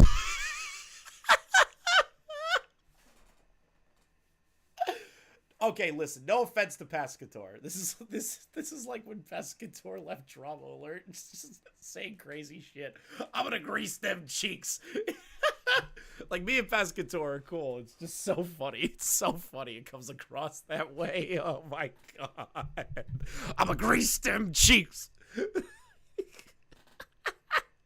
was creeping us out. He was obsessed with us and wouldn't leave us alone. And at this point, we were fully expecting more of Leighton's close friends to eventually speak out about us for one reason or another. And now a lot of them have. Now, I want to make something very clear. I am not downplaying Lex's situation with Dawn or her coming forward with that. I'm in no way saying Same. Right here, Matt. Same. that her coming forward with the Dawn situation is a ploy by Leighton to get us canceled. I think it's very Same. I'm not saying that. I'm not saying that. brave that Lex came forward, and I am not contributing that to Leighton. That was poorly handled by me and Ryan, and we take full responsibility. However, there's a lot of other stuff that I think the dots can be connected. But after Lex came forward, Leighton wasted no time to go to Twitter to make her story about himself and to jump on the opportunity to air out. Wait. What was his tweets? After Lex came forward, Leighton wasted no time to I've had 6 hours of sleep in 3 days. I just drove home from a camping trip. The love and support I'm getting right now is really insane. I'm crying in my bathroom right now. Smiley face. Okay. I'm going to start following Leighton like a fly on shit from now on. This dude sounds like a lot of fun to make fun of. Oh, I smell a lol cow. I smell him. I smell a lol cow somewhere. And Leighton's the next one. I smell a cow, boys. Time to get milking. Thank you to everyone for giving me a chance to speak. And also thank you for listening to Lex. Obviously, I'm terrified of being sued. You have said a lot of things that you could be sued for, bro. But I just like to say fuck you to anyone that thought I lied. Smiley face. I gotta figure some stuff out. But tell my full story tomorrow or Saturday. To those that believed me and supported me, you have no idea how much you mean to me. to go to Twitter to make her story about himself and to jump on the opportunity to air out his personal grievances with us. People on Twitter even noticed this and they were quick to call it out. He finally had the freedom to exaggerate, misrepresent, and flat out lie about myself, Ryan, our friend. Bro, I just smell lol cow and Leighton. BPD won't save you. Our partners, and our company. He did BPD won't save you, Leighton. Not for me. a 3-hour stream, so I'm not going to go into every point, obviously. It seems that he tried to throw anything and everything he possibly could think of at the wall to see what would stick. I think that's pretty obvious and telling of his true motive here. So let me start off by Leighton once again stating that Ryan and I don't care about suicide, and we would frequently make jokes about our friend Daniel committing suicide. This is so unbelievably offensive and honestly disgusting to me. To weaponize the death of one of our best friends whom he did not even know in a pathetic attempt to smear our names and make us look worse is not only low, but it shows a complete disregard for caring about suicide and mental health. To anyone that is on Kiwi Farms and in my chat, try to get people to make a thread on Leighton. Except it's a joke. Do not do that. It is a joke. Or when it's convenient to use as an excuse, a crutch, or a weapon. Throughout the stream, Leighton portrays myself and Ryan as horrible monsters. Joke! Who mistreated Rab and Lex and commonly complained about them at the office. While it is true that we had complaints about their extended stay at our office, Leighton was no stranger to complaining about this with us, and there are even texts to show that— Bro, even Leighton was complaining that they stayed at the house too long. This is great. That he was frustrated and complained just as much as us. Leighton also said that we repeatedly made him uncomfortable by exposing ourselves to him around the office. It's true that we did do a lot of crude jackass-style bits around the office, and that's— Yeah, you whip your cock out all the time. You got that from Chad. apparent in our video. That's not new. Everyone knew that. Too. But if Leighton ever felt uncomfortable by any of that, he never showed it and he never brought it up. I find it a little ironic that he complained about this, considering, for example, in December we were recording a podcast when he came in unannounced and showed us his cock and balls. In late 20s, Hey, Leighton. Hey. Whoa. Do you see his balls? Leighton, you want to come take a seat? Do you see his balls? I don't think it's appropriate for the podcast. You want to wrap yourself in a towel. That is a three-hander. That is a three-hander. Yeah, it is. Yeah. He's not lying. Or before he came around the corner, he stood there for 3 minutes going, Chuffing the shit. "You're chuffing it, dude." Wait, so Leighton flashed them on a podcast, but doesn't like when they flash him? Oh, I smell a cow. Lie detector test, I'm completely soft right now. I smell a cow. But he looked over and he saw 3 beautiful men sitting down, so who knows? That's true. Leighton, you know what we're going to do to prove that later? We're going to pants you a random time. It's a damn shame no woman. Well, he showed us his penis. That is a three-hander. Another huge accusation that he made is that we love to toss around the N-word. I'll admit we make crude jokes behind the scenes, obviously, but we would never drop the N-word. I know our past on YouTube is more questionable in 2016 to 2017, 2018, during that time period, and I know that a lot of the jokes we made were very questionable and offensive, but now pushing 30, we have grown a lot and know that that is not acceptable, and that word is never being used between us in any context. To state otherwise is a flat-out dishonest lie, and it's a low-hanging attempt to make us look bad because honestly, it's really easy. You don't need any proof. You can just say that we said the the N-word. The Chuck E. Cheese joke is real, but the joke was that you can't say his middle name. It's a really stupid joke. It's not even funny. The joke is based on the trivia fact where people are like, do you know what Chuck E. Cheese's middle name actually is, what the letter stands for? The joke is that it's such a horrible word, you can't say it, and it's shocking. We have never said the actual word when doing that joke. That's not even funny. And we've even done this joke on the channel in Let's Plays. It's not something we've tried to hide. It's also a very old joke. I think this was back from the Tucker Brothers era. But again, we have never used the actual N-word when doing that joke. The joke is that you can't say his middle name. Really highbrow humor right there. Leighton also joined in on discussing my personal relationships and my love life. He twisted the truth to make it sound a lot. Okay, so it seems like this is all about Leighton now. I think Matt has provided, he did everything he could. He was there for Lex, even though she feels like he wasn't. And he feels incredibly remorseful for how he handled the Dawn situation. Dawn, creep. Lex can be mad at that, and they could have handled it better. Everyone's on the same page as that. Even Matt. Now, all the other shit is still up in the air of, like, her living there. Why didn't she get a fucking house? Why didn't she leave? Why did she buy a Jeep? I could have swore someone tagged me in a photo of the Jeep. Yep. Found it. Let's take a look at this Jeep. I'm curious. That is not a beater Jeep.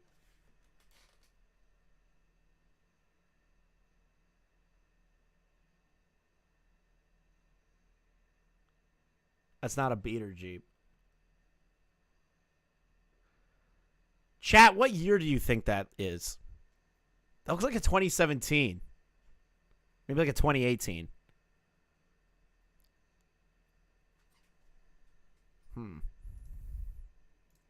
Let's move on to Ryan.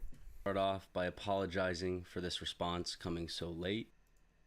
I wanted to start off by apologizing for this response coming so late. A lot has come out and I wanted to take the proper time to think about the situation and reflect so I could respond. Before you watch this video or any other video dealing with this subject, it is important you read Lex's Twitter post and go watch their YouTube video. It's 2017, 2018, JK, 2018 GL, grill looks diff. Interesting.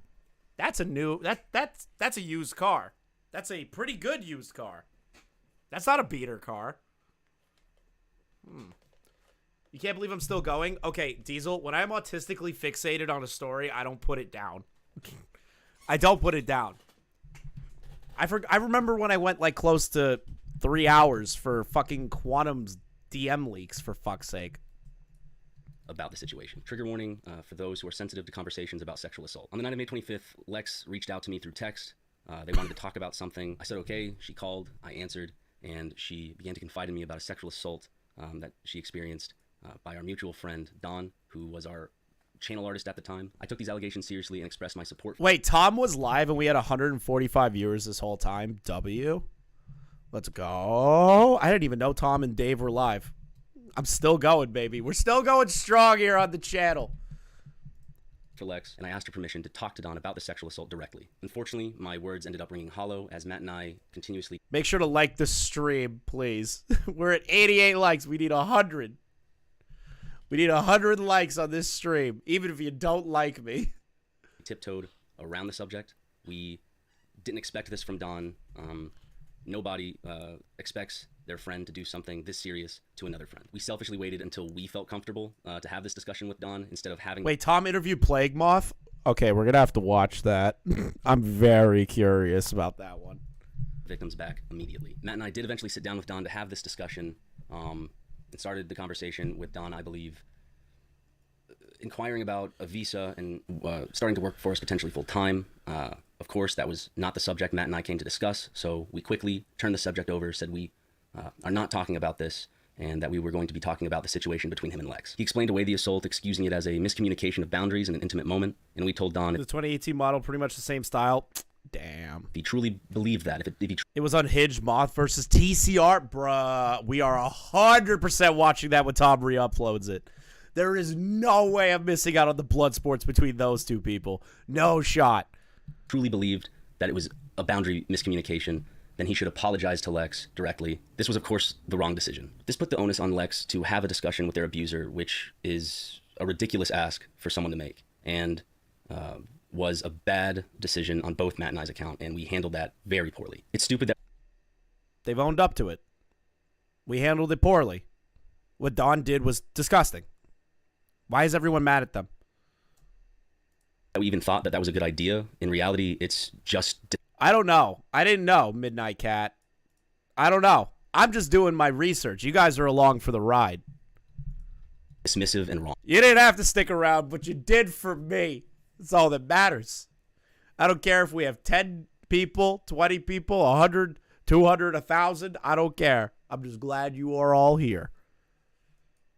Again, after some tiptoeing, we ended up cutting ties with Don, both personally and professionally. We cut all contact with him. We also updated those who we knew that were working with him of the situation. This should have been done from the very start, and I regret that we handled this in the worst way possible. There's no excusing the lack of tact that was used to handle this. Lex should have felt safe, and I am sorry to Lex for making them feel like they weren't heard at that time.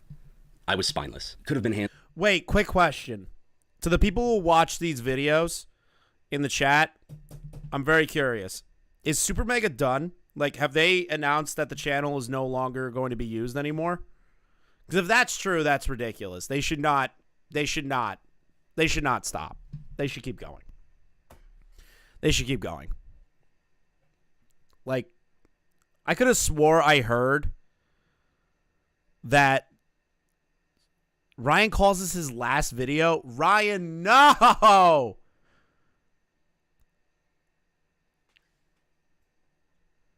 They have not announced. People were speculating. Okay. Thank you. I really hope the channel's not over. They shouldn't end their channel because of this. They really shouldn't end their channel because of this. Handled so much better and should have been handled so much better, especially since Lex was the one who trusted us with her story and her trauma. There's no excusing the way Matt and I handled that situation. If we were to do it right, we would have, from the get-go, fired Don immediately. We ended up doing that, but it took us too long. I'm now going to address something else that has come out about me, and that is the fact that I had inappropriate communications with fans while in a long-term committed relationship. While technically these actions are between two consenting adults, it truly is pathetic, and there's no excuse for it. It's clear. So now there's another thing What? Wait a minute. So now you're telling me that Ryan was cheating on his girlfriend with fans, and they were adults? They were okay. Somebody, please tell me it was an adult. He said two consenting adults. If it's two consenting adults, fine. Fine. I didn't say I knew everything, Diesel. I never said I knew everything. I even said at the beginning of the stream, I am going in blind. The tipster way.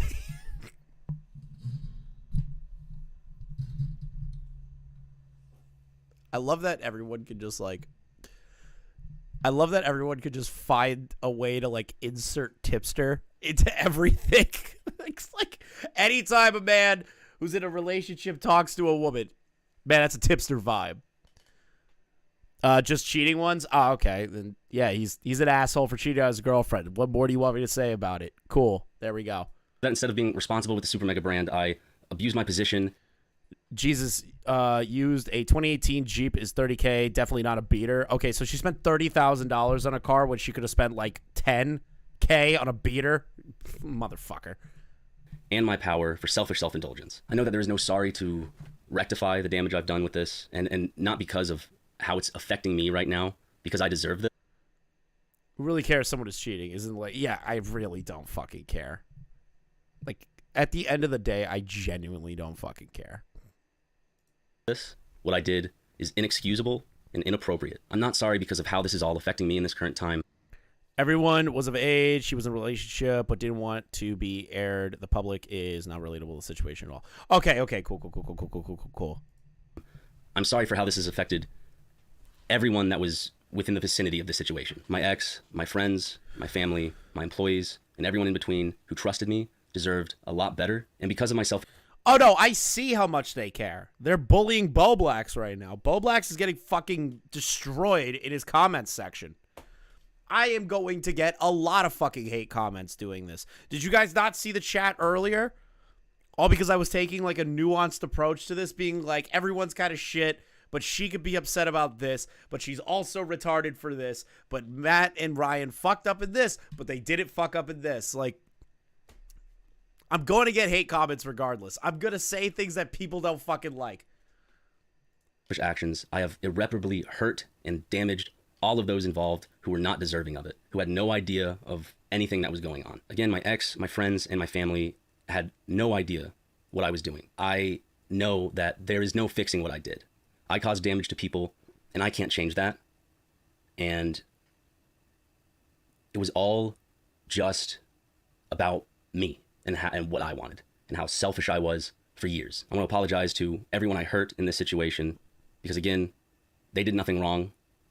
They trusted me, and I broke that trust. Since this is my final video, this next topic is really the only thing I care to defend myself on. And trigger warning for those who are sensitive to discussions about suicide. Recently on a live stream, it was mentioned that I would regularly bring up Daniel's suicide in a disrespectful and callous manner. Before I go further, I would like to go into who Daniel was to me, so those who don't know don't lack context. Daniel and I met in high school and became good friends, and we moved into the college years becoming best friends. I would tell him that even though he was younger than I was, he always felt like an older brother. He just had that intelligence about him. He was a very smart guy. He was very talented. We ended up collaborating to create the channel Syndigo, and we eventually moved out to LA in February of 2015.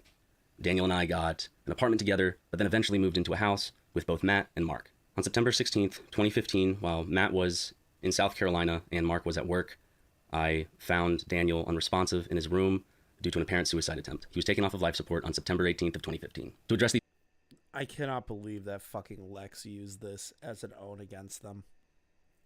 And that others tried to as well. That's fucking disgusting. I'm gonna be perfectly honest. That's fucking disgusting. Yeah, Daniel being brought into this is a fucking disgusting attempt.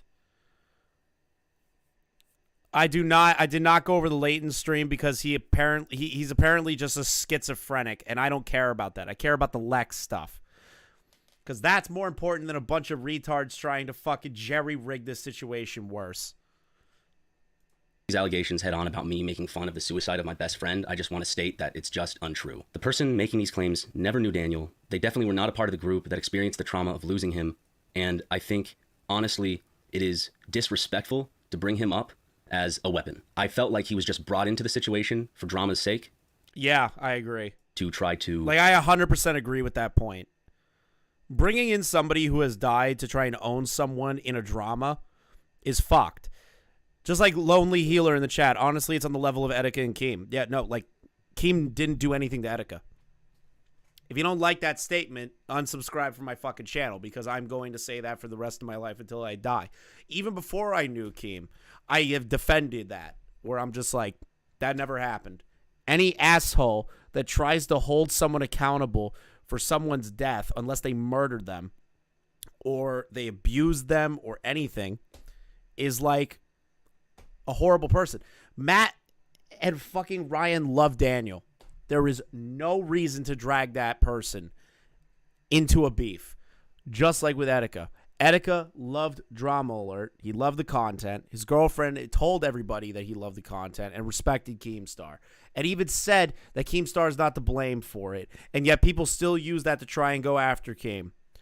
People that use people's deaths as an own in dramas are fucking disgusting degenerates. Do I feel bad for her essay? Absolutely. But she's a scumbag for using someone's death as an own. Hurt me or Matt? Or don't like that? Suck my dick. Suck from my balls to my fucking tip. Or hello. Hurt our image. I have done enough shit to tarnish my image, but I will not stand by and let someone talk lies about the way I talked or treated my trauma in regards to Daniel. The sole focus of all of this should have been about the support that Lex needed and about how we mishandled the situation. All of the attention should have been on Lex. Why Daniel was brought into it, I have no idea. I just wish personally he was left out of this completely. I want to end this by giving one last apology to everyone who was affected by my actions. Lex, you deserved a lot better. As I said before, there is no excuse. I was simply a coward. I want to also give an apology to all the Supermega employees who trusted me. I misused that trust. You trusted me to have your back. You had no idea what was going on behind the scenes. And now because of my actions, the The repercussions also fall on you, and that is not fair. And I'm a piece of shit for that, and I'm sorry. And there's nothing I can do to change this, and there's nothing I can do to repair the jobs that are lost because of me, and the relationships that are changed and lost because of me, and the people that are hurt because of me. I have obviously been irresponsible with the platform I was given, so as it stands, I don't deserve one. Again, I want to apologize to everyone I affected with my actions. It was truly selfish, and it's unforgivable. Thank you for listening.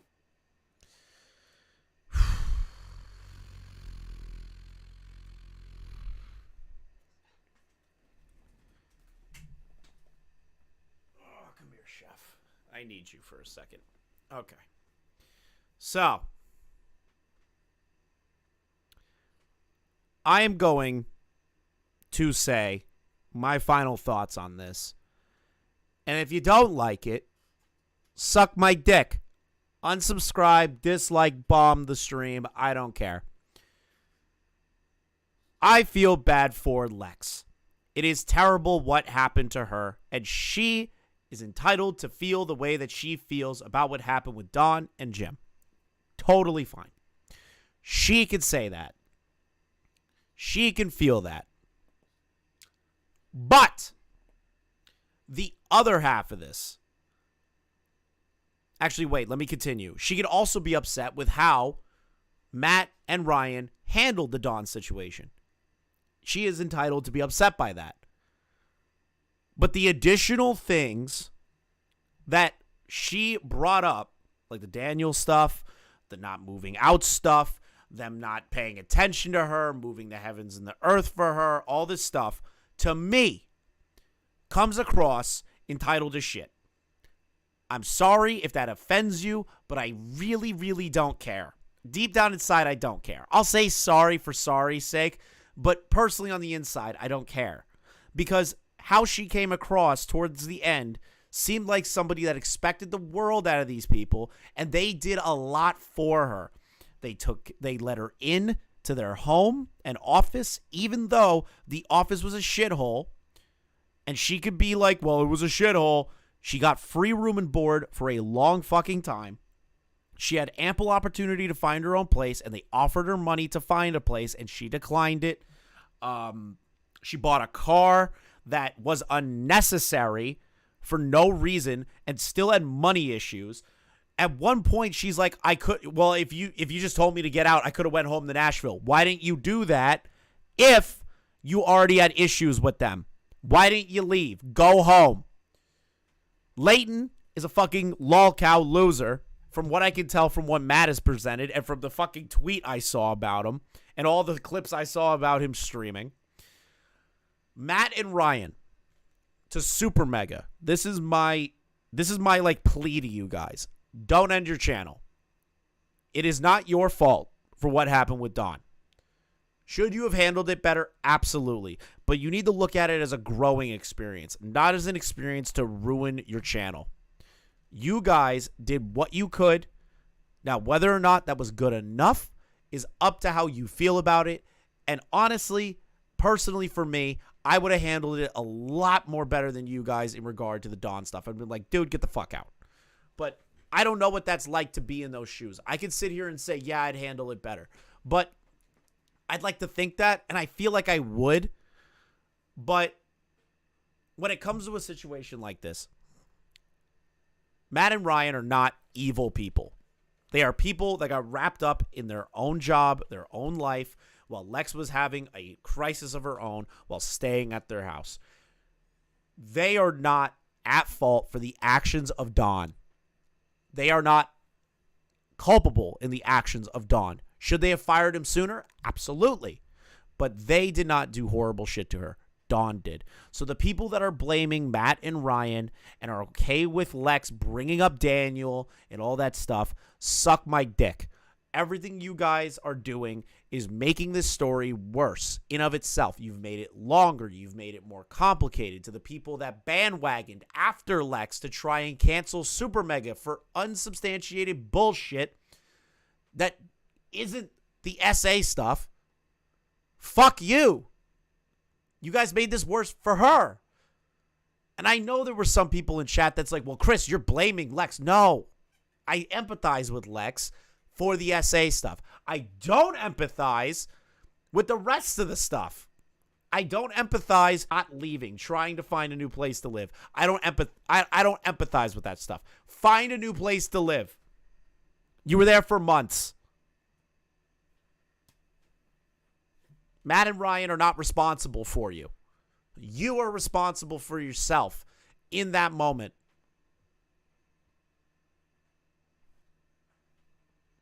To the Supermega fans that watch this stream and start screaming at me, fuck off.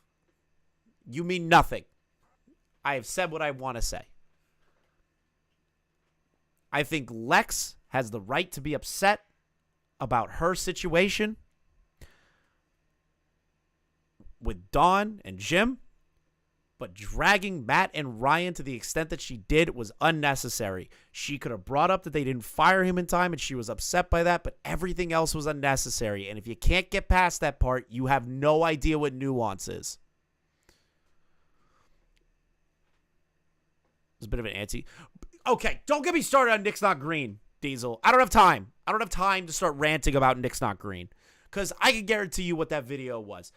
Biased bullshit saying that Matt and Ryan are horrible people. They didn't do what she wanted at all. That is what Nick's Not Green entire fucking channel is. If you don't do what Nick's Not Green wants, he thinks you're a bigot, a loser, a racist, whatever the fuck. I absolutely hate Nick's Not Green. He is the antithesis of what is wrong with modern commentary channels. He is the problem. And his video about the Supermega shit, I probably could tell you is dog shit. Nick's Not Green is the problem with modern day fucking commentary channels. That is Nick.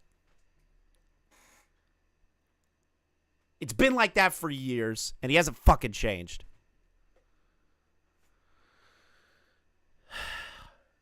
Okay.